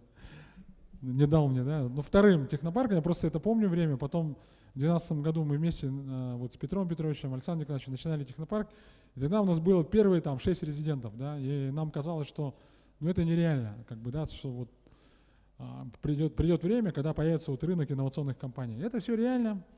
На мой взгляд, те проекты, которые сегодня были презентованы, которые не только были в финале, они все реальны. Отличие их будет в чем? Я вот сейчас обращаюсь к тем, кто не дошел до финала. Вот я вижу молодых ребят, у которых есть свои проекты. Вопрос в том, что главная концепция технопарка была какая, я сейчас объясню. Не отборочная комиссия решает, не жюри сегодняшний решает. Решают пользователи, которые будут платить вам деньги. Вот если Бубенчиков продает свой батрак, значит батрак нужен. Если на онлайн-платформу с километра будет платить деньги за их сервис, значит он востребован. Если Ведроид будет покупать и платить за него деньги за этот клининговый сервис, то значит он востребован. Вот и вся история. Поэтому конкурс это просто как возможность себя проявить, конкурс это просто как возможность организовать такое мероприятие. Огромное спасибо Сколково, что не забывайте, постоянно в Якутск приезжайте.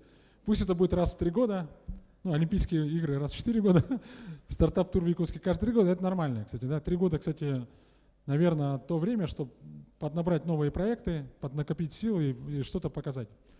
Вот. Но я о чем? Мы в прошлом году отмечали 10-летие технопарка, уже 10 лет проскочило, да, быстренько, 10 лет венчурной компании «Якутия». И наше министерство курирует связь, курирует отрасль СМИ, курирует отрасль инноваций, причем называется Министерство инноваций, да. И в связи есть отличник связи, да, там есть награды, есть отличник печати. В общем, во всех направлениях были награды, кроме инноваций. Мы эту несправедливость исправили. Я собственным приказом создал нашу региональную награду «Отличник инноваций Республики Саха-Якутия». Да, и в прошлом году первые люди получили, у нас есть примерная квота на год, это подписывается моим приказом за особый вклад в развитие инноваций республики, за развитие инновационной экосистемы, за реализацию проектов. Вот мы моим приказом вручаем такие награды, поэтому разрешите приступить к вручению этих наград, пользуясь случаем, как говорится. Для награждения нагрудным знаком «Отличник инноваций Республики Саха-Якутия» за добросовестный труд и значительный вклад в осуществление инновационной деятельности, технологическое сопровождение исследований и разработок в сфере инноваций на сцену приглашается Петухов Артем Станиславович, коммерческий директор ООО «Смарт Юнит».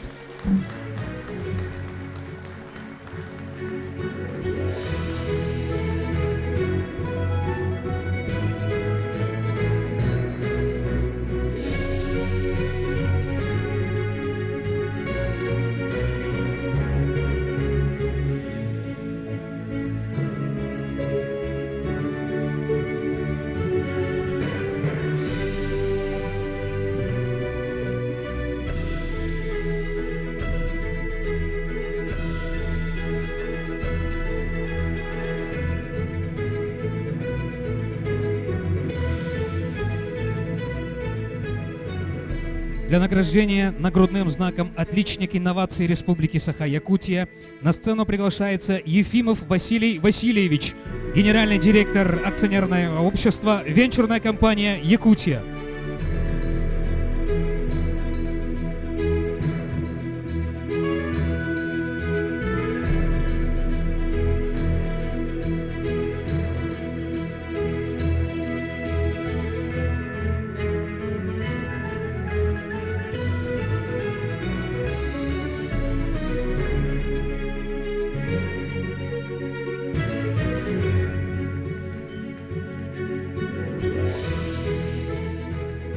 Для награждения нагрудным знаком «Отличник инноваций Республики Саха-Якутия» на сцену приглашается Сибирский Юрий Владимирович, руководитель Департамента регионального развития фонда Сколково.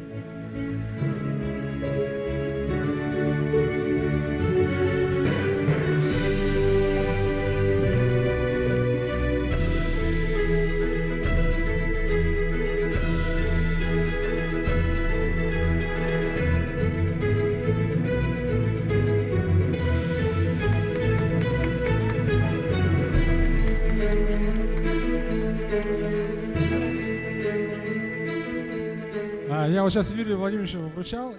Дело в том, что Юрий Владимирович, первый раз мы встретились в 2012 году на выставке «Альтернативная энергетика», которая проходила здесь каждый год. И Юрий Владимирович действительно, я не знаю, я очень мало людей знаю, которые системно на протяжении 10 лет постоянно приезжают в Якутию, очень глубоко погружается в проблематику.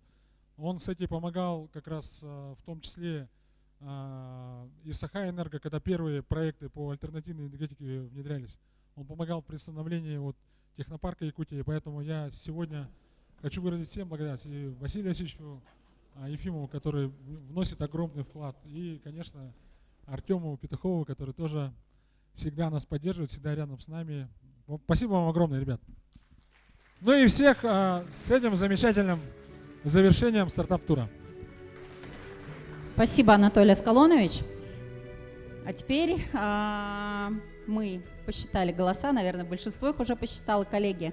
У нас сложилась такая ситуация, когда два проекта набрали одинаковое количество голосов. И в связи с этим я представляю слово председателю нашего жюри Константину Евгеньевичу Паршину, который своим решением выберет победителя. В лучших традициях жанра интрига сохраняется до конца. Как-то не банально, действительно, все три проекта крутые, одинаково практически крутые, ноздря в ноздрю. И мы уже решили обратиться к такой категории человеческих, наверное, каких-то оценок, вот кому нужнее. И в этом смысле я думаю, что те, кто батрачится, вот чуть-чуть, но им сейчас нужнее. Почему так сказал? Еще раз, ребят, без обид, это волюнтаристское решение, к сожалению, так приходится надо принимать такие решения. Я представляю, при такой температуре сейчас даже в отапливаемом гараже, там, гаечными ключами, все-таки вам сейчас нужнее. Ребята, которые делают замечательный проект по профориентации, трудоустройству и обучению, давайте мы с вами лично, вот я хочу поговорить, потому что мне кажется, есть еще другие опции. Например, там бортника сходить я вам помогу, гранты получить разные, потому что сейчас нам вот эту тему айтишную в целом и на образование много всего. Мы немножко, может, поможем вам переупаковать его, чтобы он там поаппетитнее еще выглядел. Вот, и может еще и грант побольше попросить, не стесняться. Тема такая большая. Вот поэтому наше решение в пользу...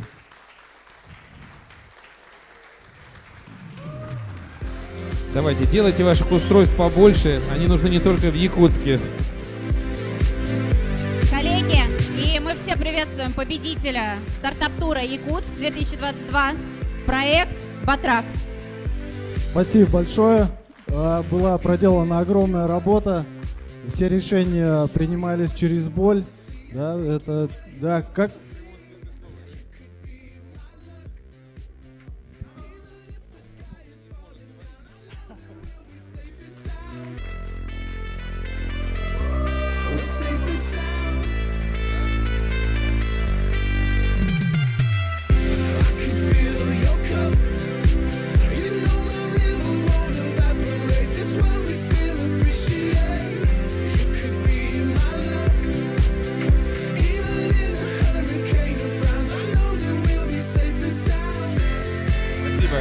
Спасибо. Спасибо большое за такие высокие оценки. На самом деле мы потрачим и воскресенье без выходных, поэтому выдалась возможность поучаствовать в конкурсе. За это огромное большое спасибо только за то, что за само участие. А суперприз, конечно, это вообще для нас супер круто. Ну, спасибо большое. Слов, конечно, нету. Спасибо, Геннадий. Еще раз вас поздравляем. А я хочу пригласить на сцену проект, который действительно сегодня был в маленьком-маленьком шаге от победы. Вы действительно, ребята, супер большие молодцы. И вы сегодня заняли почетное второе место.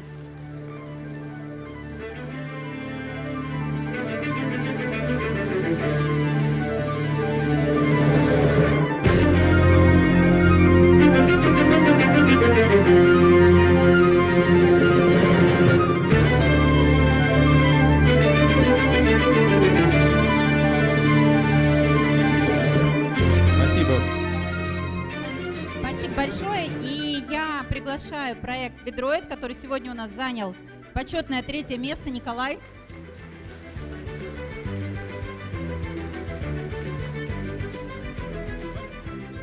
Николай, вам отдельно хочу сказать, надо какую-то отдельную категорию, мне кажется, ввести за упорство в достижении цели. В этом смысле это гораздо важнее, мне кажется, даже чем гранты и деньги. У вас этого упорства достатком, поэтому точно дойдете до своей цели. Спасибо, спасибо. Да. Поздравляем.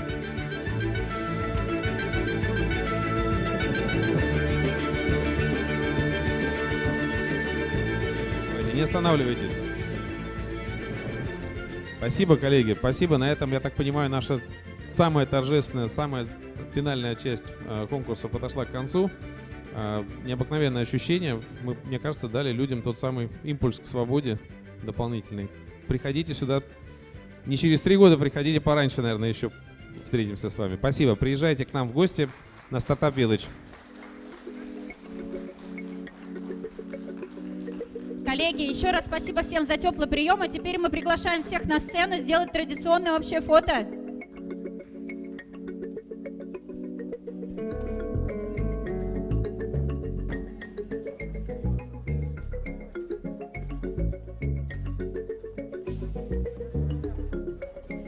Победителя просим с сертификатом.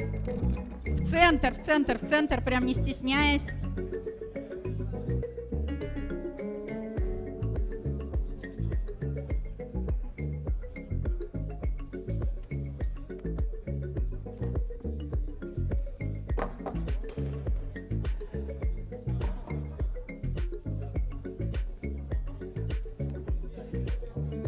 Так, а молодые люди могут присесть вот внизу, чудесно. Давайте рассредотачиваемся, присаживаемся. Давайте, потеснились. Якутия же самая большая. Нет, все собираемся, кучкуемся, уплотняемся. Уплотняем население Якутии.